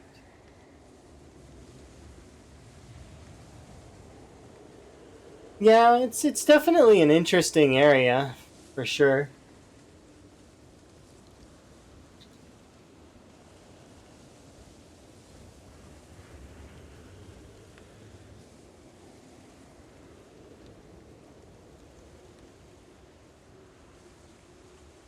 So I've talked about this character before, but it's a character that I had when I streamed Zomboid a long time ago. My old record character. So my 6 months 10K kill character. Um, this is a very long time ago, but that's where I lived. I lived in I don't think I can show it here, but um, next to that lake, out of town, on the left. Well, it's on the right side of the road. There's a house that's like it's just a single story house. It doesn't have two stories. And it's beside the lake, but far enough away that it's kind of that's where I live. That was one of my first, like, not my first base, but one of my first, like, sort of shelters. There's a lot of places that I really have fond memories of. The Sunstar Motel is one of them. I really like the Sunstar Motel in Muldraw, which is interesting if you think that because I don't really like Muldraw because Muldraw's killed more of my characters than any other town in the game. I don't hate Muldraw for it, but at the same time, there is a like a bitterness there, a little bit, just slight, you know, slight bitterness.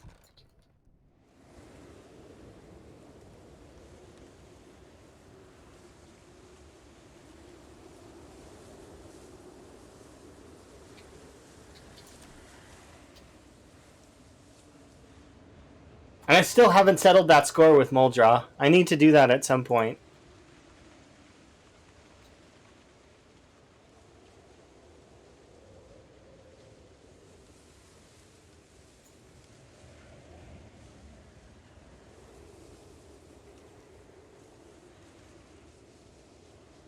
Okay. But yeah, it's definitely interesting. There's a lot of places in this game that are just that will resonate with you and will end up being like maybe didn't even anticipate that you were going to be there and that it was going to be a place that you would think is special. You know? Like that bar in Riverside. I spent like time in a single player game writing journal entries of my character every week, like as she survived. You know, and it was really fun and to do that kind of immersion style of gameplay and just like it was part of the. And then she died, but yeah, it was really interesting and it just sort of gives you more like appreciation for certain areas of the map, especially like areas that you never ever thought you would visit. Like when I went to Burnt Town, I never really expected that I would really appreciate that area until I got there. And then, I had a base there and it was pretty good. We did fairly well.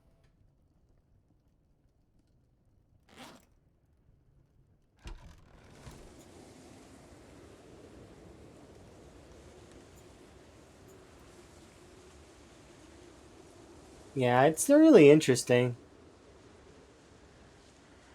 Okay, I'm gonna go fish and then I don't understand what is weighing me down so much.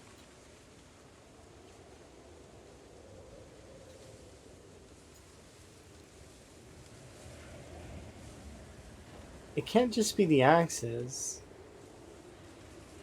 Yeah, there's almost nothing in that backpack. So it's like just my clothing.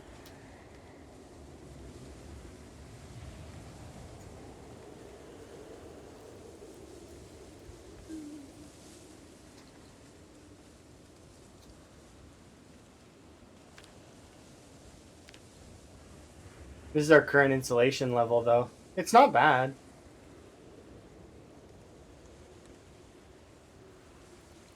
do with a little bit more on the neck and the head, but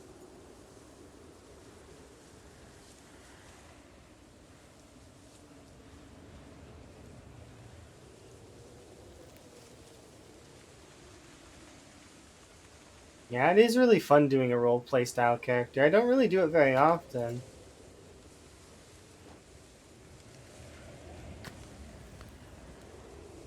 I used to like role play a lot more. I didn't manage to get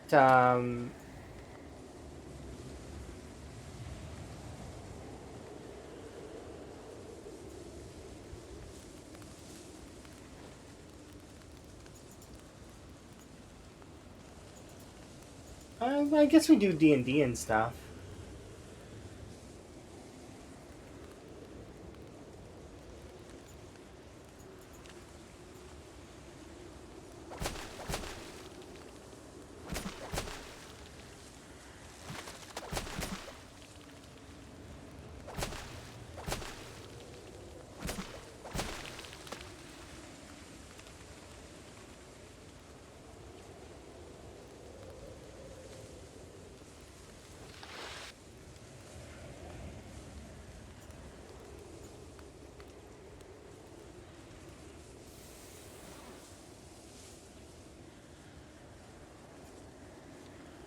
That is a big fish.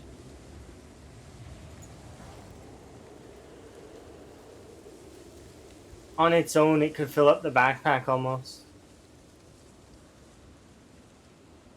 Not quite, but almost.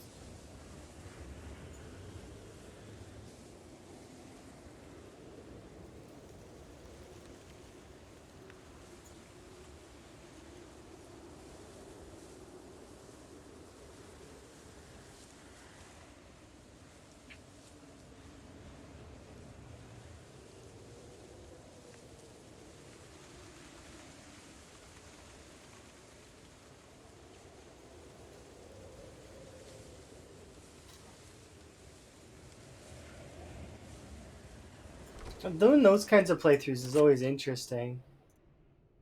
This is the fish. It is fair sized.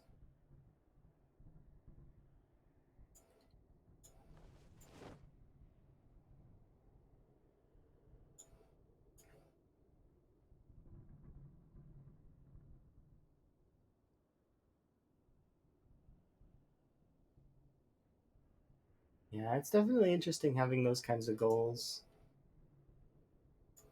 And I definitely don't have the same outlook as I used to have on this game. My outlook on the game has changed like considerably over time of playing it.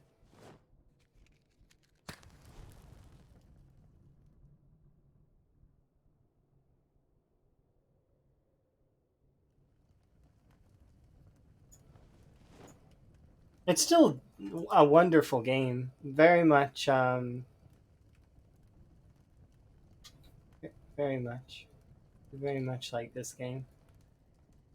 It's got a lot to it. It's got a lot of layers.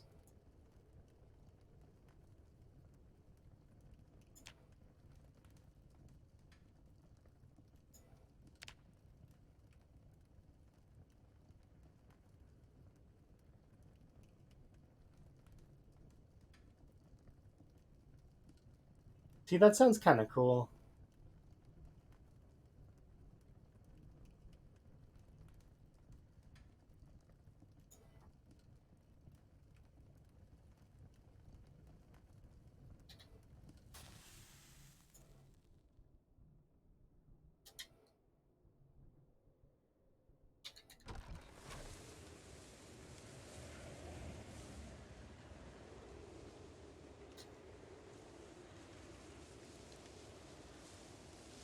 I'll come back and light that here in a second.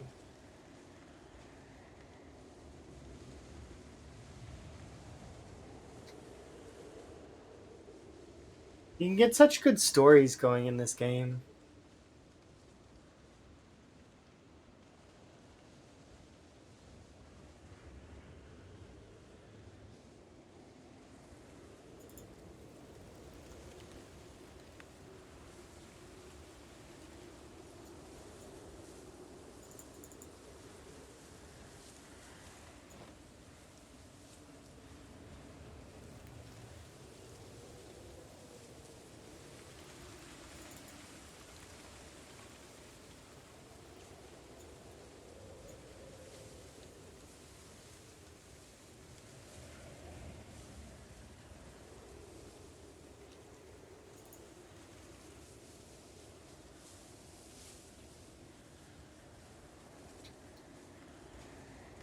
I don't know, and it's really weird because right now, because this playthrough feels completely different than the other one, right? Like, despite we're in the exact same location, we've got the exact same, well, not exactly the same build, slightly different builds, but they both were lumberjacks. It feels like a different playthrough completely. Mostly because it is, right? But also it is just the way it is. You like axes? My favorite weapon is still the hunting knife. And I don't think that that will change very much unless, well, with build 42, that might change actually. Because I do very much like bows as well. Um, I'm very much an enjoyer of shooting the arrows.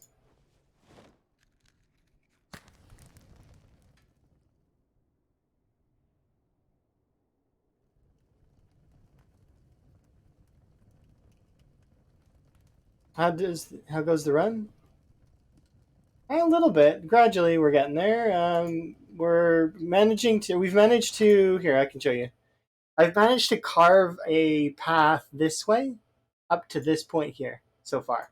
My goal is to reach this residential area. I know that seems like a lot, but there's not that many trees left before we reach this path. And when we reach this path, I might actually travel down and take a look at that trailer park that's down there. Because I know there's a trailer park down here. So we can go look at that. But also we can siege this, and then this is like entering Ravencreek, right? I think this is a residential area that's like moves into Ravencreek. We're going to be killing zombies for quite some time, and I agree that the smack sound of the fire axe, as well as the stone axe and axes in general, it's very satisfying thwack. Um, there's and you know there's a reason why it's definitely up there in my opinion for weapons. But I don't know, just the stamina usage and then the how smooth hunting knives can be. They're just so it's smooth. I like the entire process of a hunting knife. It's great.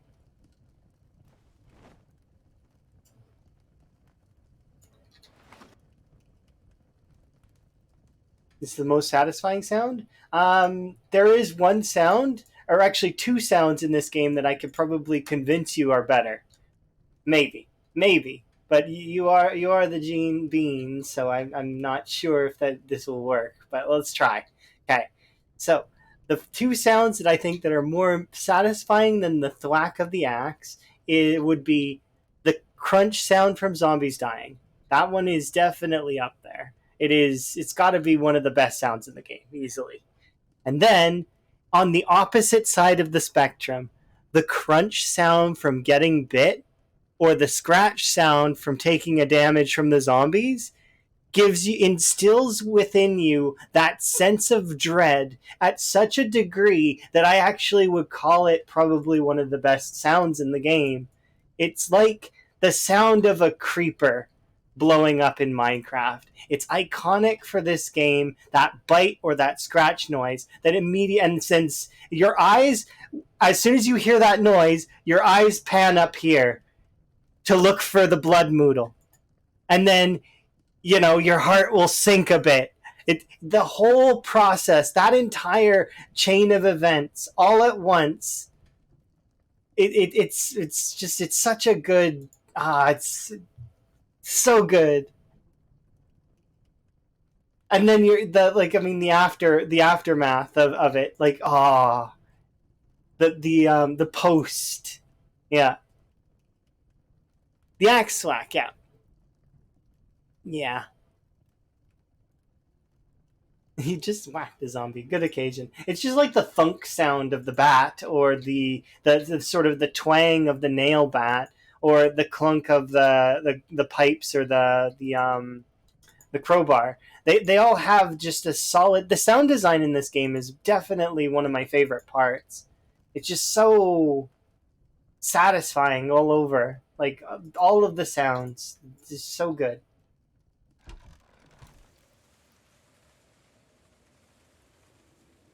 Yeah, and the soundtrack is good too. The music, although like I think that the music could do with, and they're already going to be addressing this, so I'm just going to say it right now. The music suffers the same problem that Minecraft music has, and in the fact that it's not like it sometimes will disappear and just be gone, and other times it will be like it needs some dynamic consistency. That's all. Like to really like hammer home the. It definitely has good ambience. It just needs maybe a. Well, I mean, like I said, we'll see what happens in the near future because they are addressing that fact. They know, so that'll be kind of cool. I do really like the combat tracks in this game. And then the jump scare sound is definitely up there for one of my favorite sounds that I like to hate. Because that sound is it's so good, but also just so unfair sometimes. Even when you know it's gonna happen, sometimes it still makes me jump.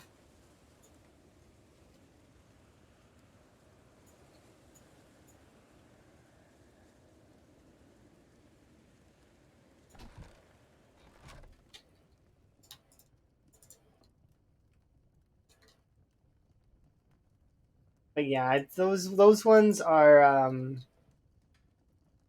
make it my text notification. I don't know if that sounds kind of masochistic. I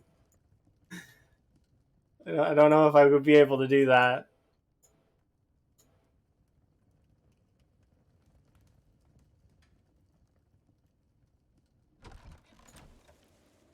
Okay, so let's travel out to that field on the far right and see if there's any zombies over there. You're trying it now? Okay, best of luck. Your phone will suddenly start giving you an uneasy feeling.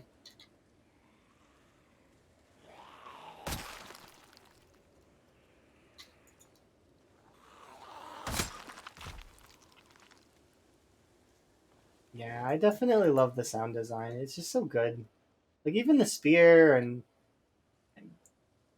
this like the other weapons, like even like the screwdriver kind of has the same screwdriver and the stone knife have similar sound, or if not the same sound, then probably the same sound.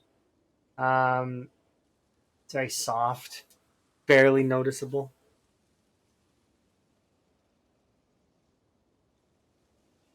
The crunch sound of the stomp. Even fire's got an interesting sort of like crackle to it.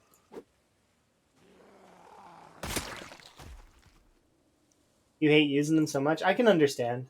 They're definitely there. There's a certain level of unease that goes into using the spears. You gotta kind of respect them, though. They are similar to fire in a sense, and similar to the hunting knife, kind of, in the sense that you have to respect the animations and the while you're using them.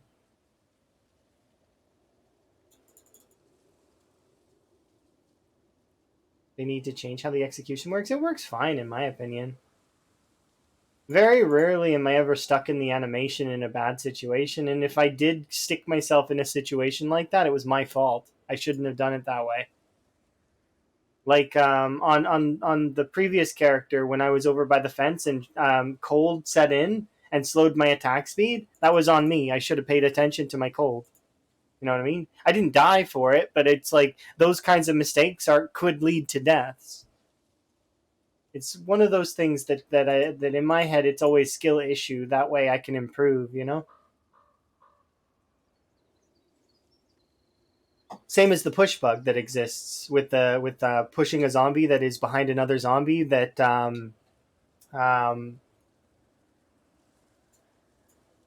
because the targeting is targeting the one behind ever so slightly. I think it's got something to do with targeting. If I don't know exactly how it works, but I've seen it happen where you'll target the wrong one, and even though the highlight could be on the one that's in front of you.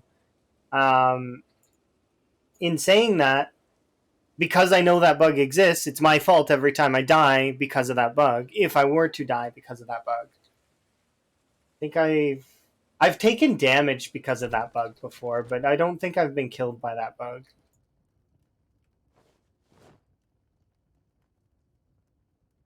But that's another thing is that in order to improve, I gotta say skill issue because it's I know it exists, so it's my fault if I get caught by it. You know.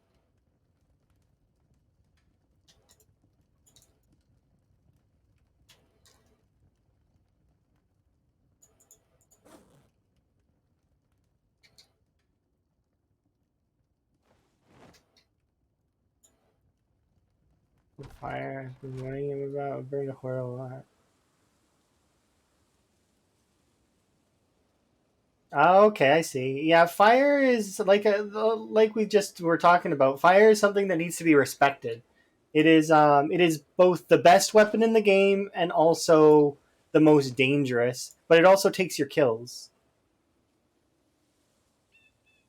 Oh yeah, I do. We do appreciate that because all we want to do, most of the Zomboid community just wants to see other Zomboid folks succeed, whether they're streamers or not. We just want the community bar to be raised so that everybody's skills, everybody can survive as long as they want and play the game as best as they can.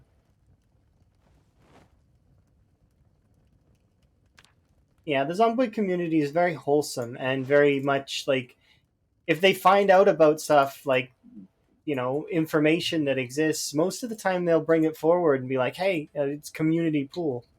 Yeah, very little drama, almost none. Like this slight drama sometimes. um I missed some of the drama that happened in like before because it was before I was a Zomboid streamer.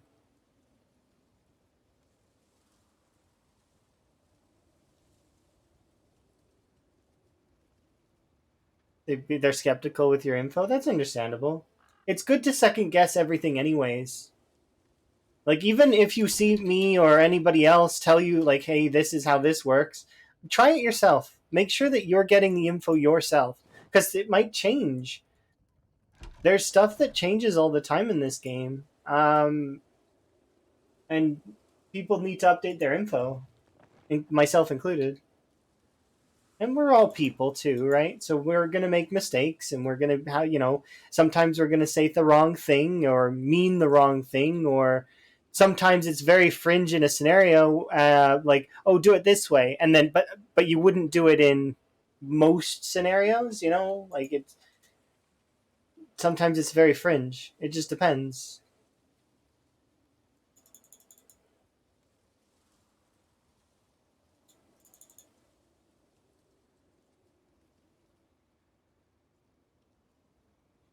Because there's some things that are specific to certain styles of play, right? It always depends on what kind of game you're playing. Because you could be playing like, you know, certain strategies that would work normally in like let's say a fast shambler game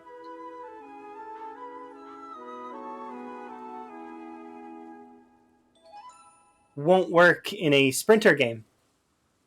Meanwhile, vice versa. If there's some strategies in sprinters that will get you killed in fast shamblers.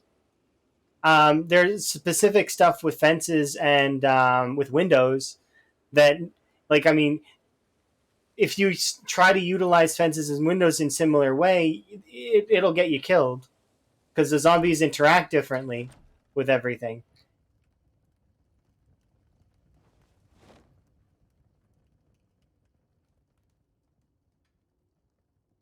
and that's just the zombies. That's not counting like all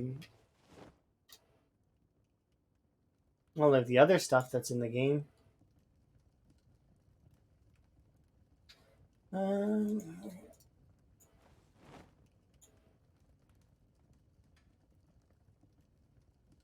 like building or maintaining your character, or most of that stuff is the same though.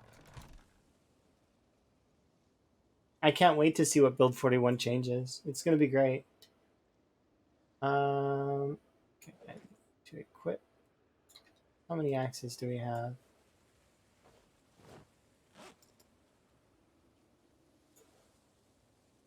7 axes. Heck yeah.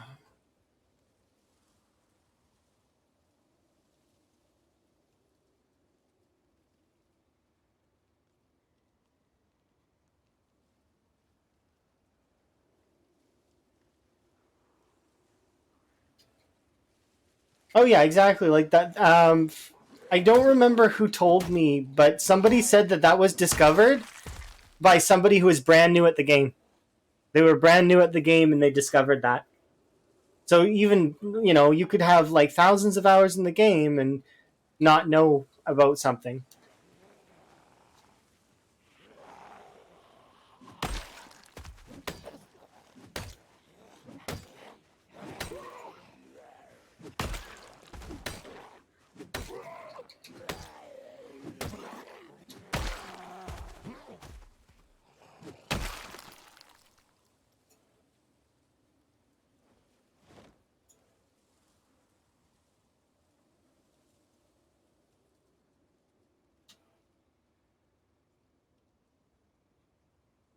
Want to drop the axes off at the other spot that's up here?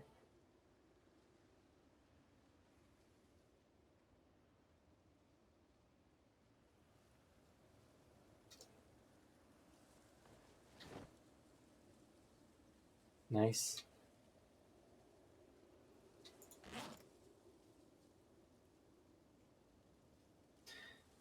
All right.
You made it your text notification? All right.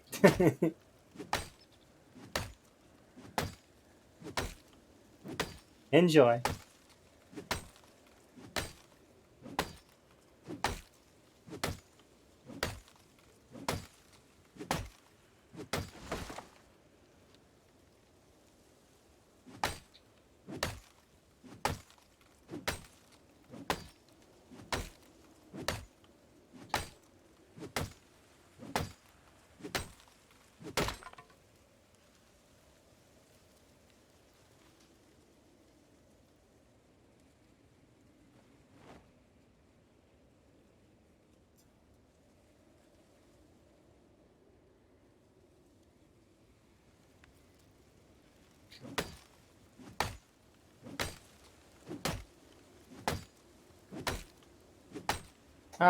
That's under app notification. It'd be under settings.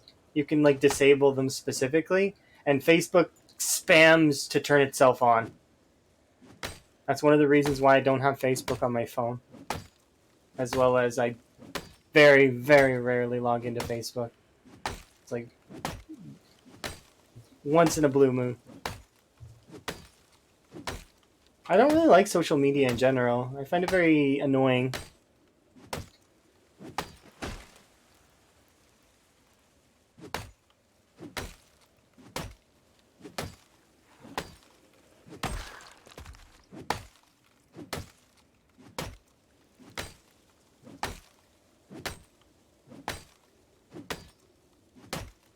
There's something satisfying about hitting the zombie before the outline appears.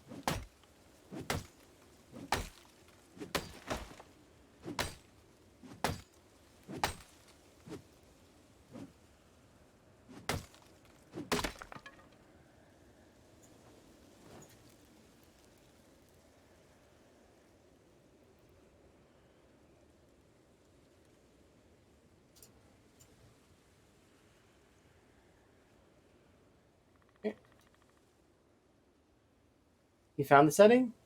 No problem. I mean, I didn't really do anything at all except just say that it exists and is something you can turn off. You did it on your own. You found the setting.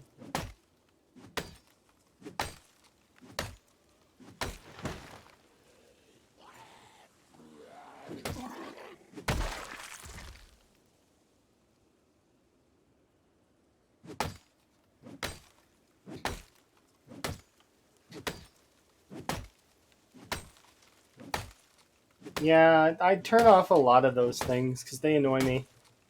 Even Discord annoys me a little bit, but like I mean, I'm at a point where it's like I can deal with Discord. It reminds me of Skype.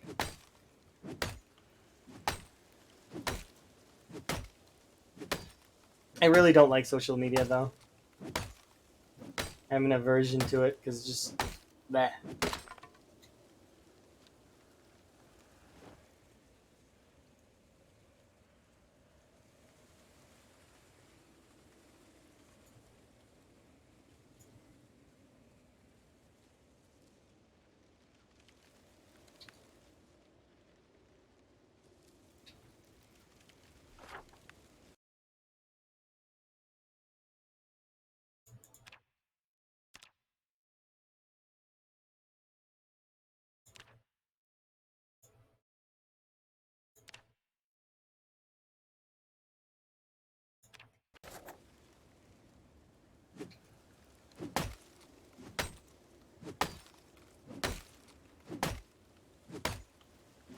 Memes and animals. I mean, you can kind of set it up that way.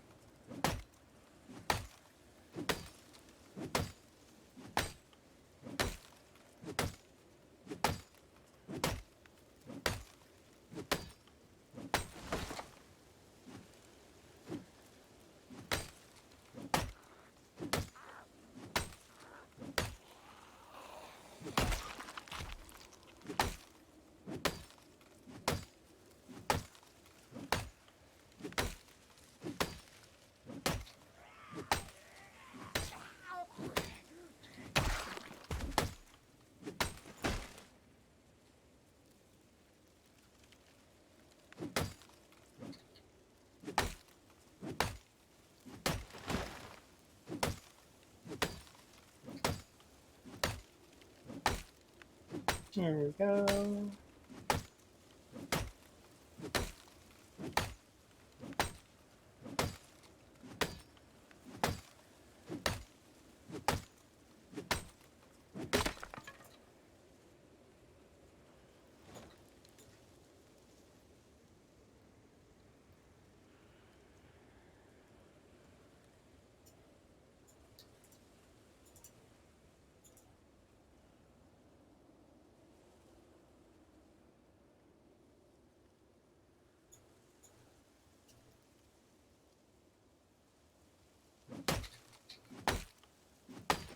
I think I'm gonna run out of axes again shortly, but that's okay because we managed to push ever so slightly forward.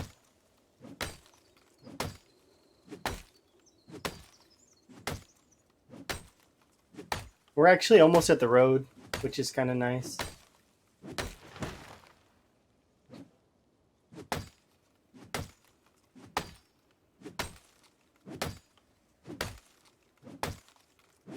Once I get to the road, we will then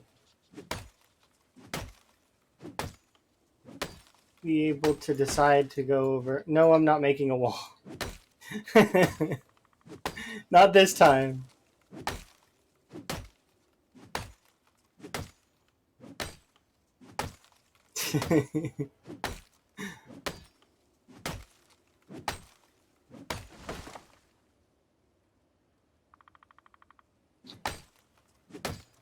I do want to make another wall around West Point, but not right now.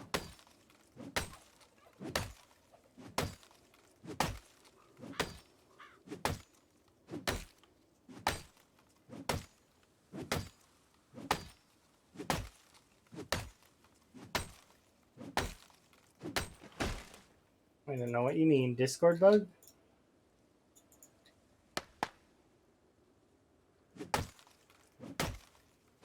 Like it showing you a notification or... The one that got me? What? On the wall? Oh, no, it wasn't a Discord bug. We figured out later that it was actually my graphics card. My graphics card alt-tabbed me.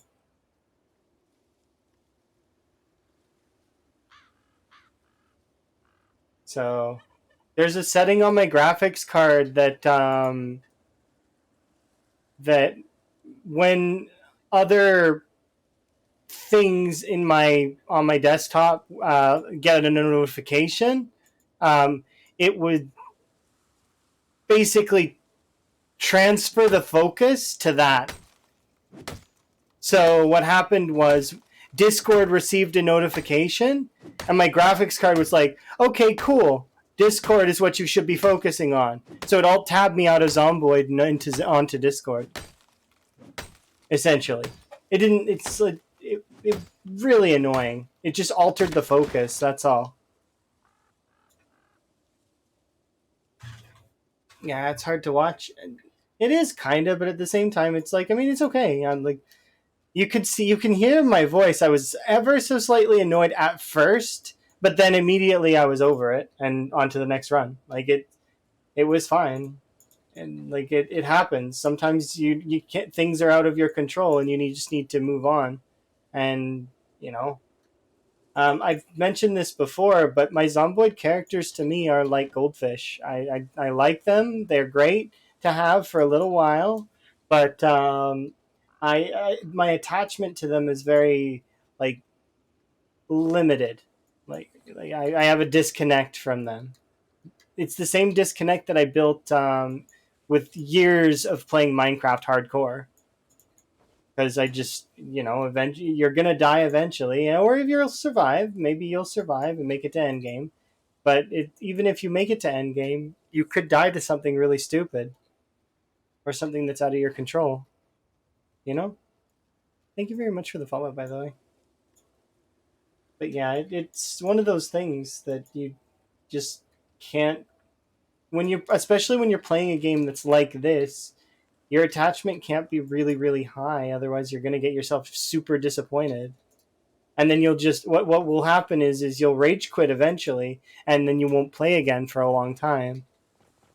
And there are some people that are like that, which is fine. There's nothing wrong with being that kind of person. Just know that going into the game that you are that kind of person.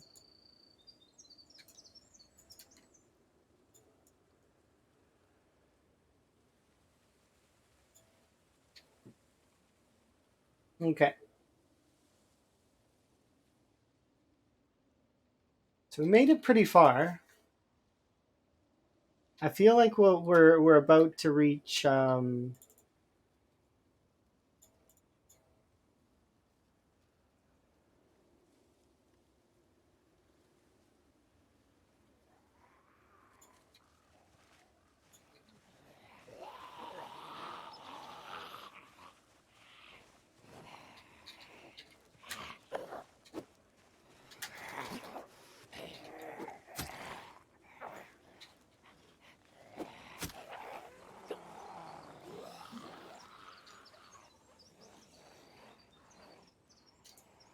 we're too cold to be picking fights.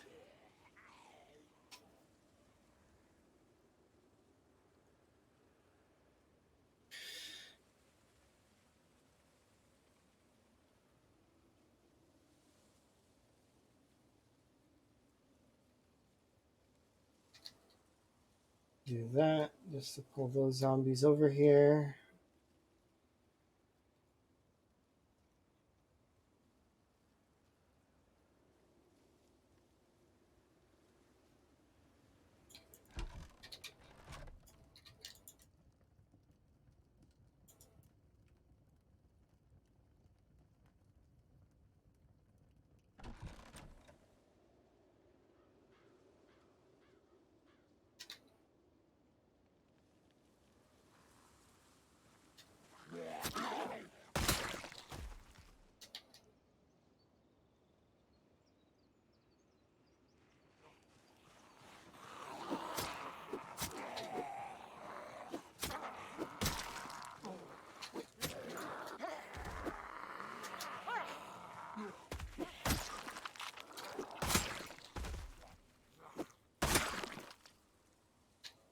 There we go. Ooh, that's a red pen.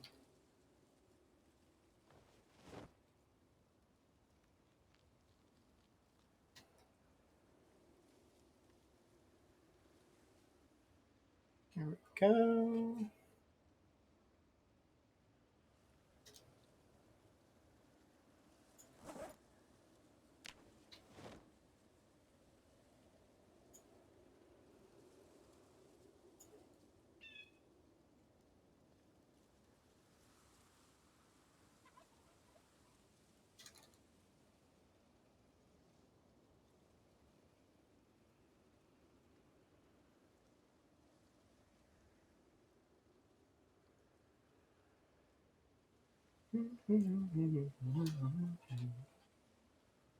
We'll get a little bit more fishing in. We're actually about to get into fall.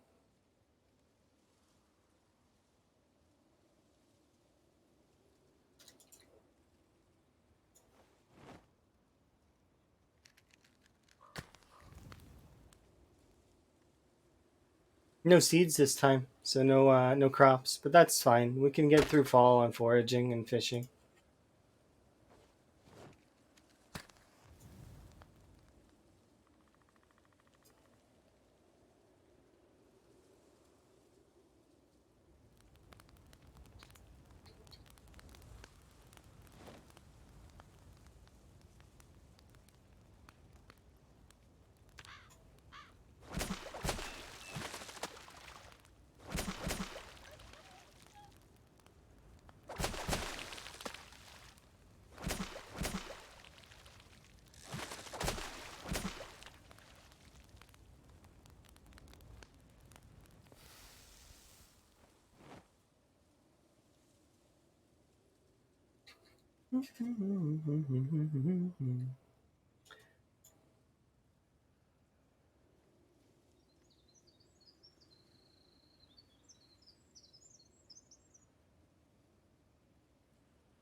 Pretty sure that's a zombie. It's fine. I don't really have the stamina to be fighting.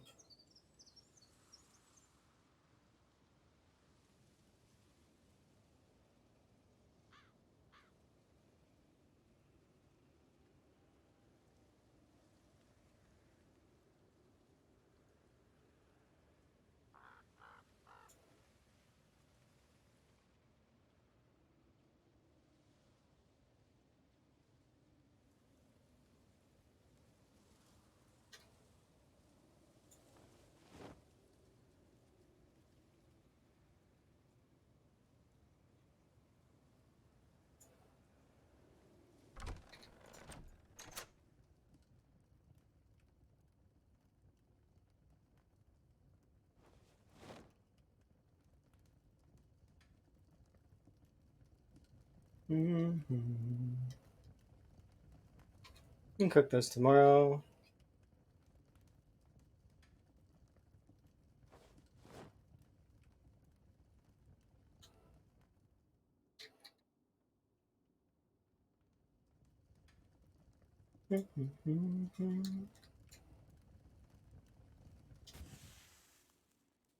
Should also collect some more wood.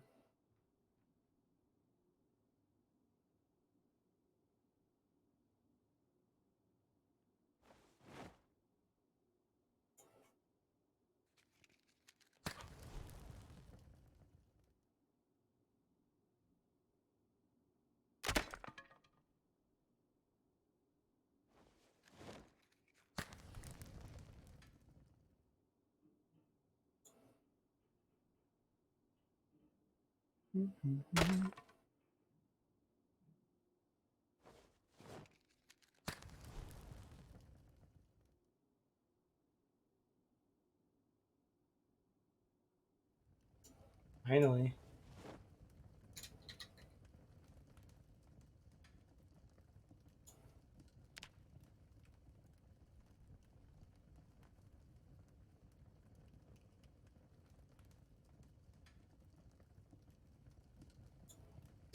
Alrighty, I'm gonna be right back.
Alrighty.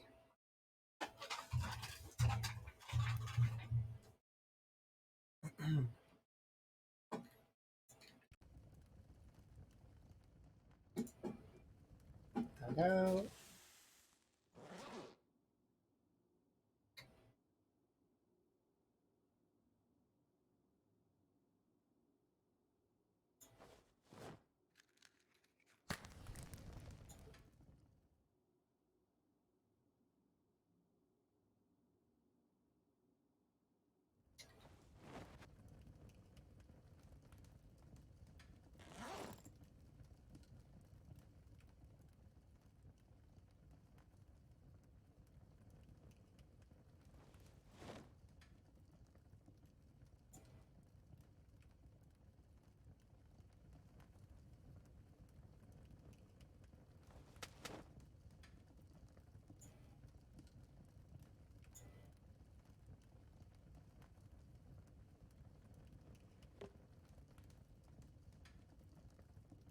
Okay, while those cook, we will go and stack more logs somewhere else.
There we go.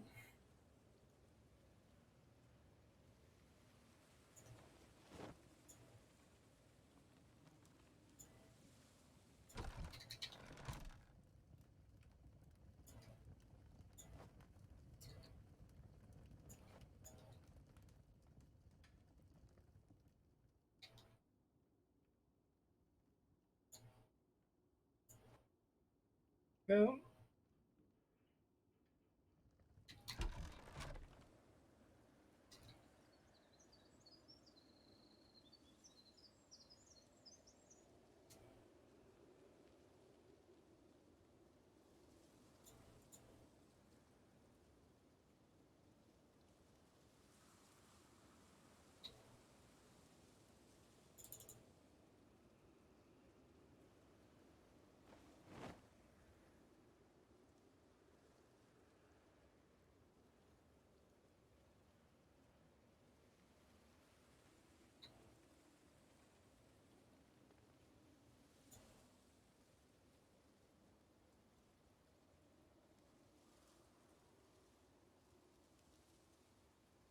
Mm-hmm.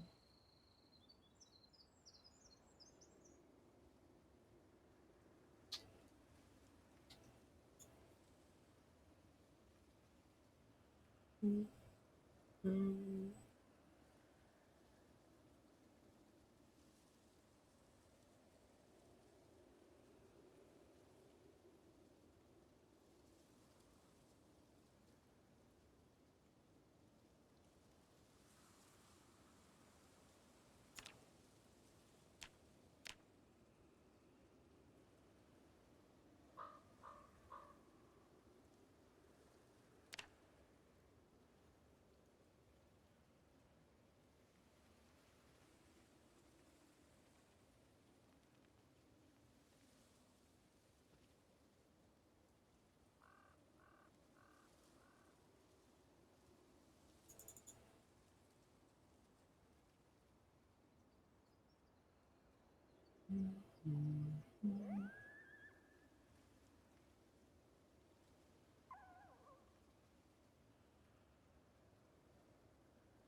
When?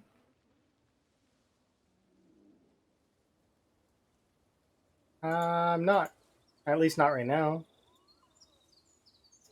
I don't have Power World, and I don't intend to play it right at the moment. I know that it's like Pokemon and stuff, but do it, do it, do it. No, I've got another game that I'm gonna play with Emma later. It's called Enshrouded. Not like Pokemon. I fair. Like, I mean, I know it's kind of like Arc, but you knew I was gonna play Enshrouded.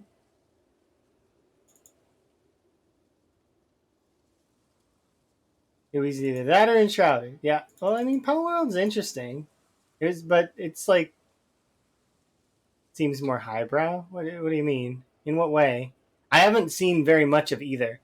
The only info I have, I've seen some of Power World, and I've seen it's a good meme. Okay, well, if it's a meme, then that means that I'll be able to get into it at some point later. I think it's neat in the sense that it's like it seems to me like Pokemon meet like Pokemon meets Arc essentially is what it seems like. Have you ever touched Valheim? I've seen Valheim, but I've never played it. I've seen a lot of folks play it though. There's like bosses and stuff. It's like a bunch of games thrown together. Yeah, it seems like an interesting sort of concept. I think it looks okay. Like it looks good, but I probably I don't know. I'm not sure. I was deciding whether to do that or Enshrouded, and I picked Enshrouded. You played Arc? I played Arc as well. Arc was fairly interesting. You love Power World? Okay, fair. I may get it at some point. I don't. I didn't like Arc. Oh, you've not played Arc. Okay. I have reasons for not liking Arc. I liked Arc's concept. Conceptually, I like Arc. I like dinosaurs. I like the idea of building a base and having dinosaurs and all. I like a lot of Arc's concepts. I made the mistake of playing Arc on a public server, and that soured my experience a little bit. And then also the fact that I don't really respect a game that cannot release itself and then like releases DLC. So it was still early access and it released DLC. No offense, but I don't think that you should be doing that. Finish your game first, then release DLC. Have a good sleep there. Yeah, if I end up playing Power World, I'll let you know. I need to fix my bot later. Not now though. I'm busy.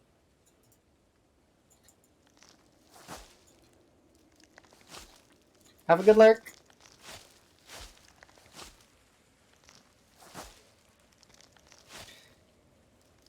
It's new addiction. I figure that's what's going to happen with Enshrouded for me. That it's going to be that other game that I play a lot of. But we'll see. I like the what I seen with when Rhett was streaming it. Um, and then I haven't watched any of the new stuff.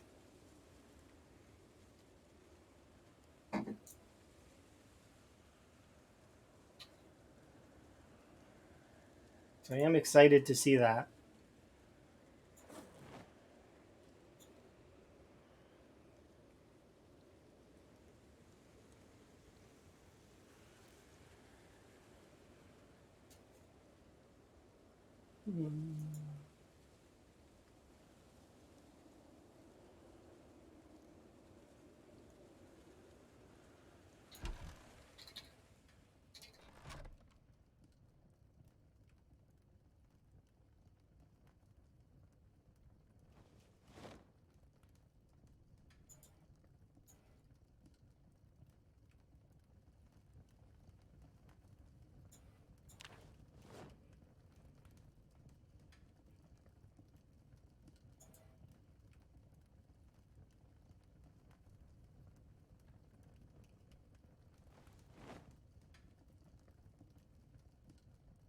Yeah, I like Ark's concept. I just was very annoyed with a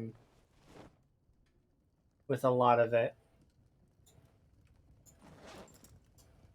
It's just like 7 Days though. I like 7 Days, but there's certain aspects of the game that just rub me the wrong way.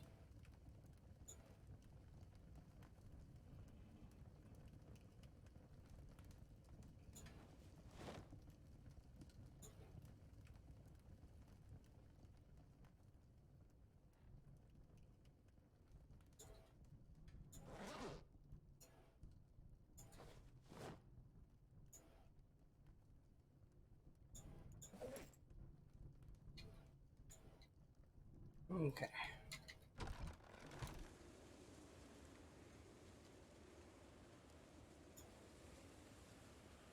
What did they do?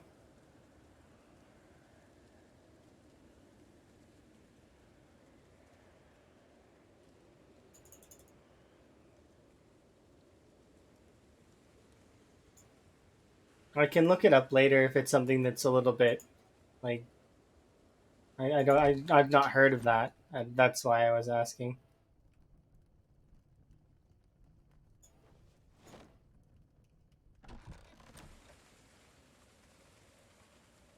There's just aspects of 7 Days that drives me a little bit, and like it's the same argument what people complain about PZ for is that they feel like there's no end game. I feel like there's no end game in 7 Days. That once you have your super base and your character becomes immortal. At least in PZ, if you get scratched, you can still die. And 7 Days, there's none of that unless you're playing permadeath. I would consider playing a permadeath like playthrough of 7 Days. But sometimes you get into situations where it's brutal. But same for PZ, I guess.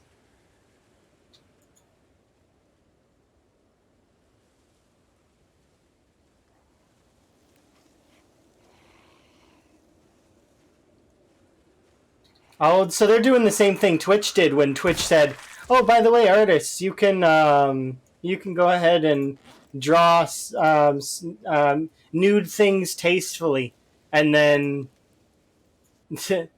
they got a big heaping pile of furry porn, and then that was it. They immediately started throwing the bans on a bunch of folks. That, which, in my opinion, they shouldn't. If they gave people the green light, they shouldn't be able to ban them. They should, send out warnings and then. But that's just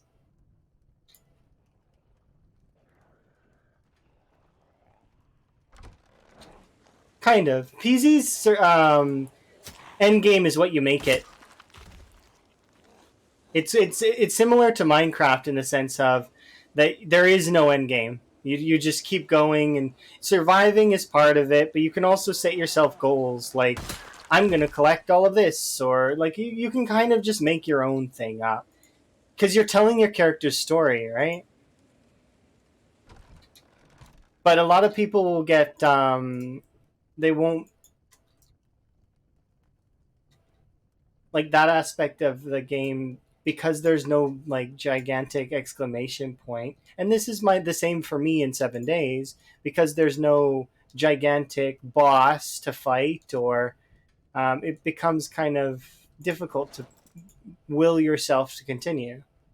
I don't feel that way about PZ, but I can see that feeling about PZ coming from my feeling of 7 days. I do like 7 days. The game is great. I do really like the fact that you can kind of like scale your gear up, and that part of it's awesome.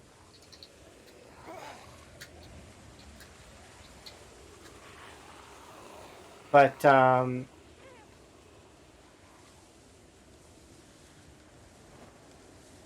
yeah, it just needs like a final polish on it.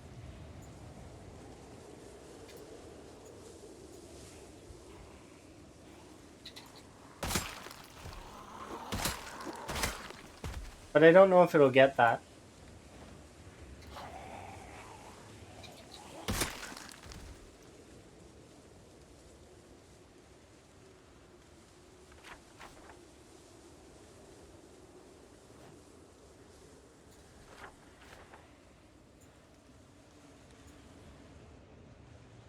You just have to wait and see. Because that's the thing. Games kind of change over time. And what's good now may be different in many years from now.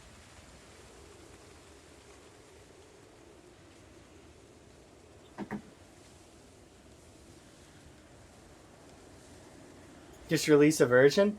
I don't. I think that the reason why that it's in early access is because there's certain parts of the game that need more. Like it to me feels like a finished product, but I can see that there are aspects of it that are not where they would want them to be. So like that there's still more to realize, there's potential that needs to be unlocked. We'll see what happens with Indie Stone over time.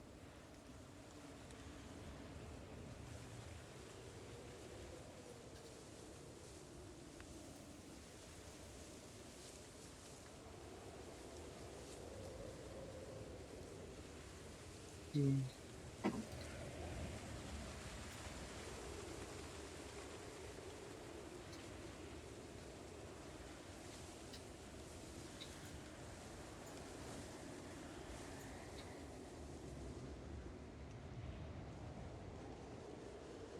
When did Build 41 release? I don't know. Like a couple years ago? It's been a few years.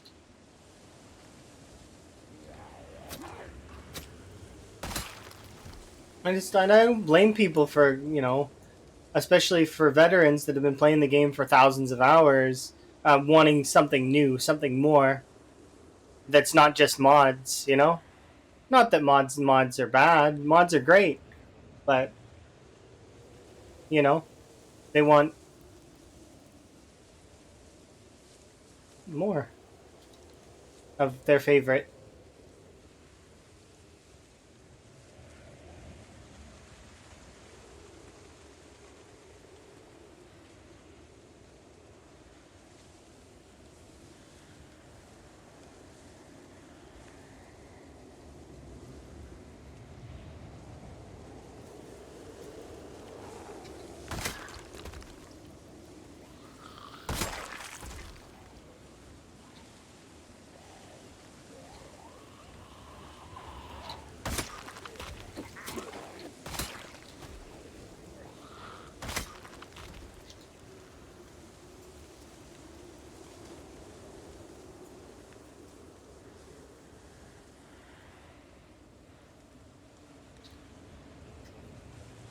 I marked this already, right?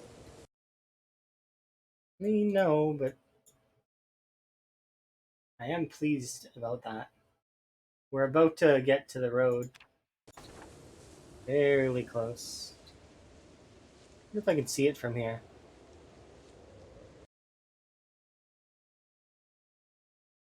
Not quite.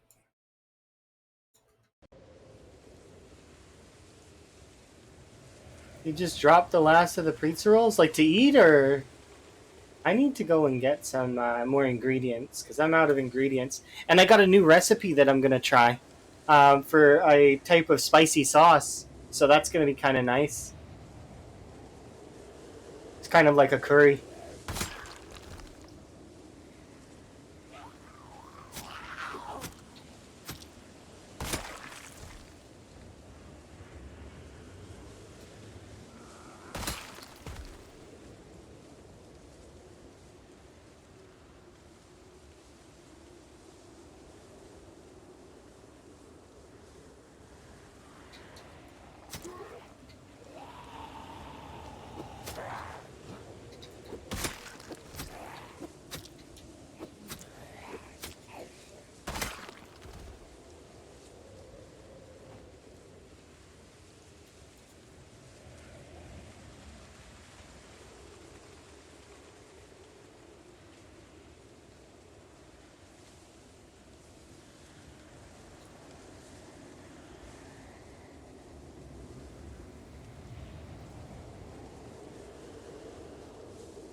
Yeah, the glue is kind of nice.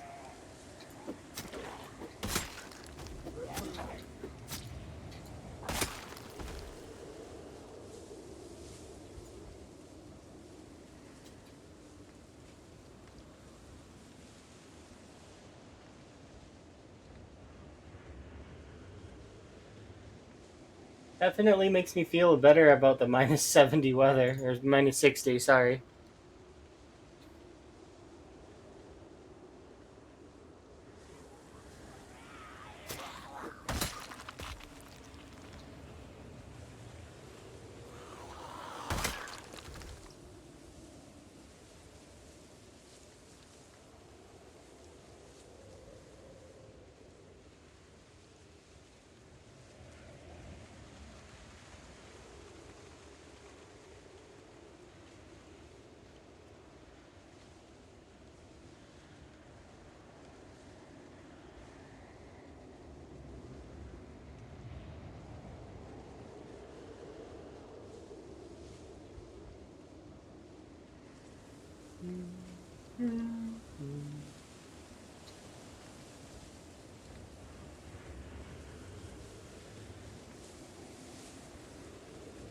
Do I think of myself of being the character? 50-50. Partially being the character, but there is a disconnect from me and the character. That exists so that I can feel like like the character for me is like a goldfish. There is a disconnect there. So sometimes the character is me, but sometimes it's not. It just varies. Because it is me. It's an extension of me, but it's like it's also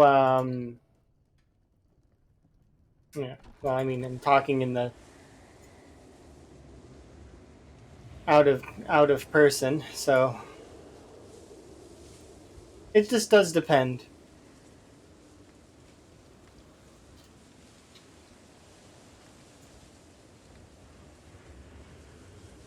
Yeah, it kind of is important to have that kind of disconnect when you could lose the character at any moment in time. Permadeath games will set you up like that. If you don't carry that mental into the game, you're gonna have a bad time.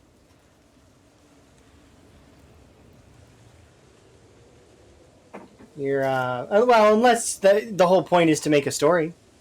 But even if it is to make a story and to sort of immerse yourself in that sense, you will be feeling a little bit of something when your character dies. Probably.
That's not to state that I don't feel anything when my characters die. I don't want them to die. Like, I want them to live for as long as possible. But they will eventually. That's the thing, right? It's an eventuality. Oh, cool. Just keep at it. Hello. You'll figure it out.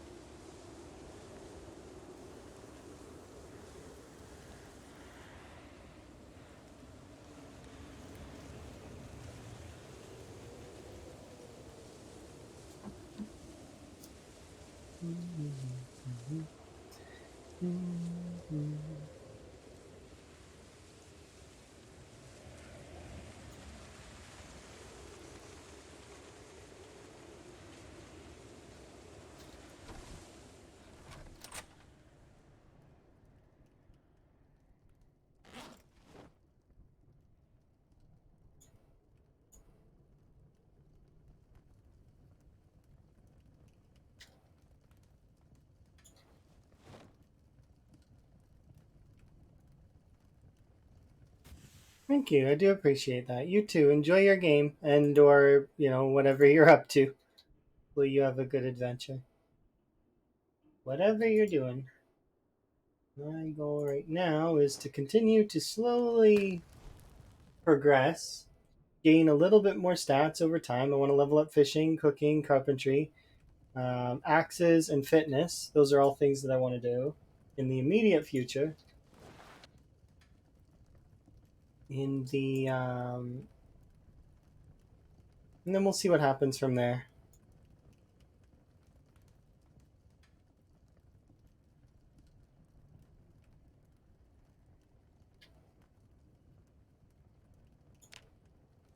Oh, absolutely. I'm sure I'll see you again.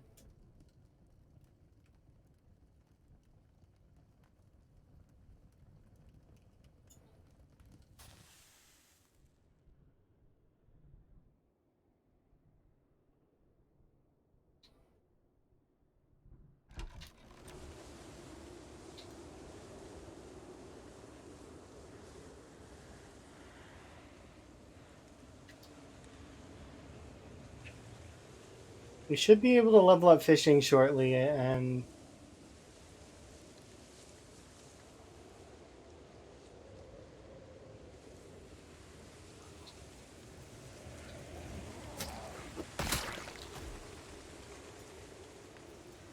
from there.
Okay.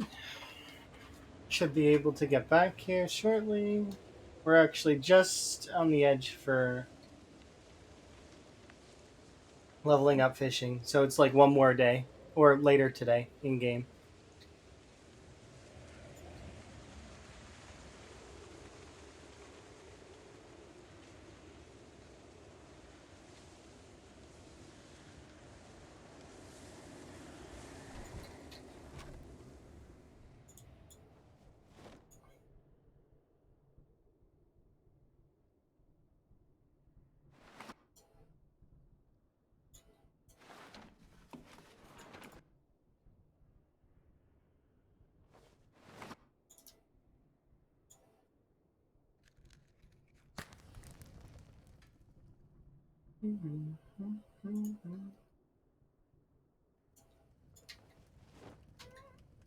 I was gonna eat that, but I'm not gonna now.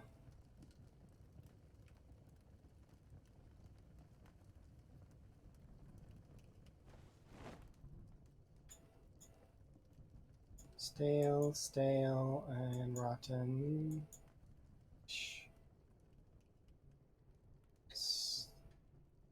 Stale.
Okay.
go.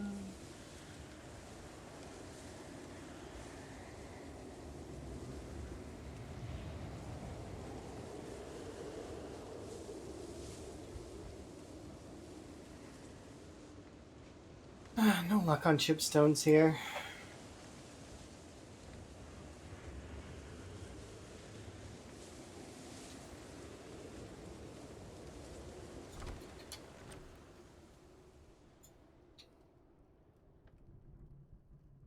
We've got one chipstone, at least.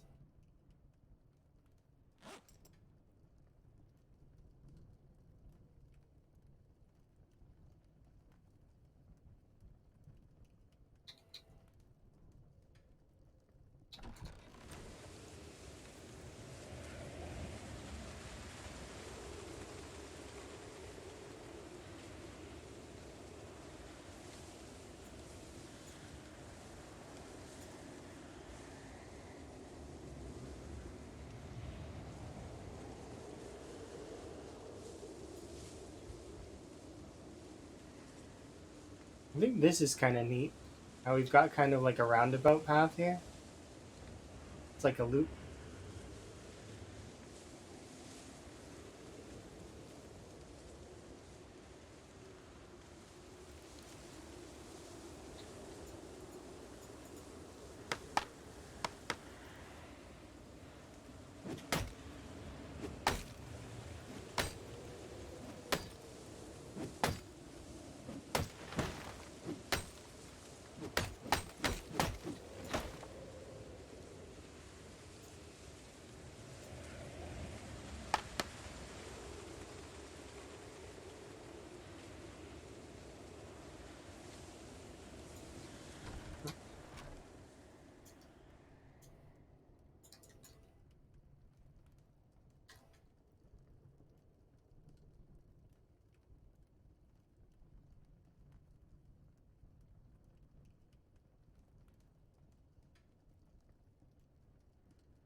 Those are trees.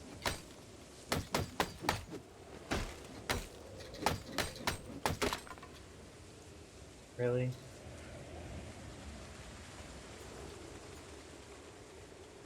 I just wanted to clean up the yard, that's all. Alright, let's put that in both hands.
Okay.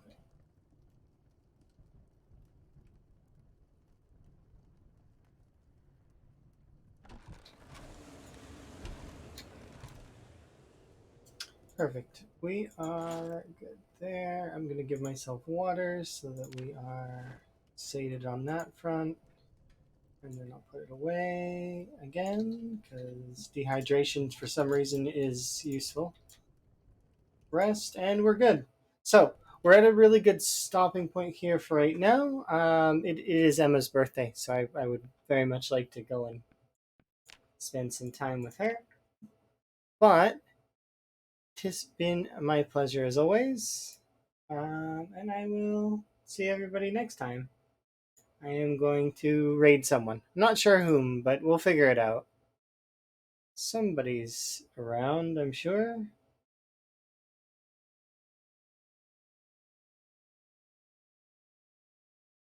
Hmm.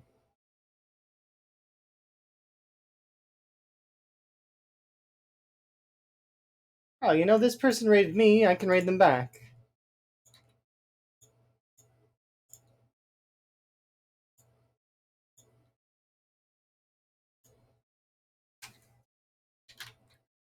Okay. It's been my pleasure as always. You guys have yourself a wonderful time. They're new to PZ, so be kind, alright? Bye.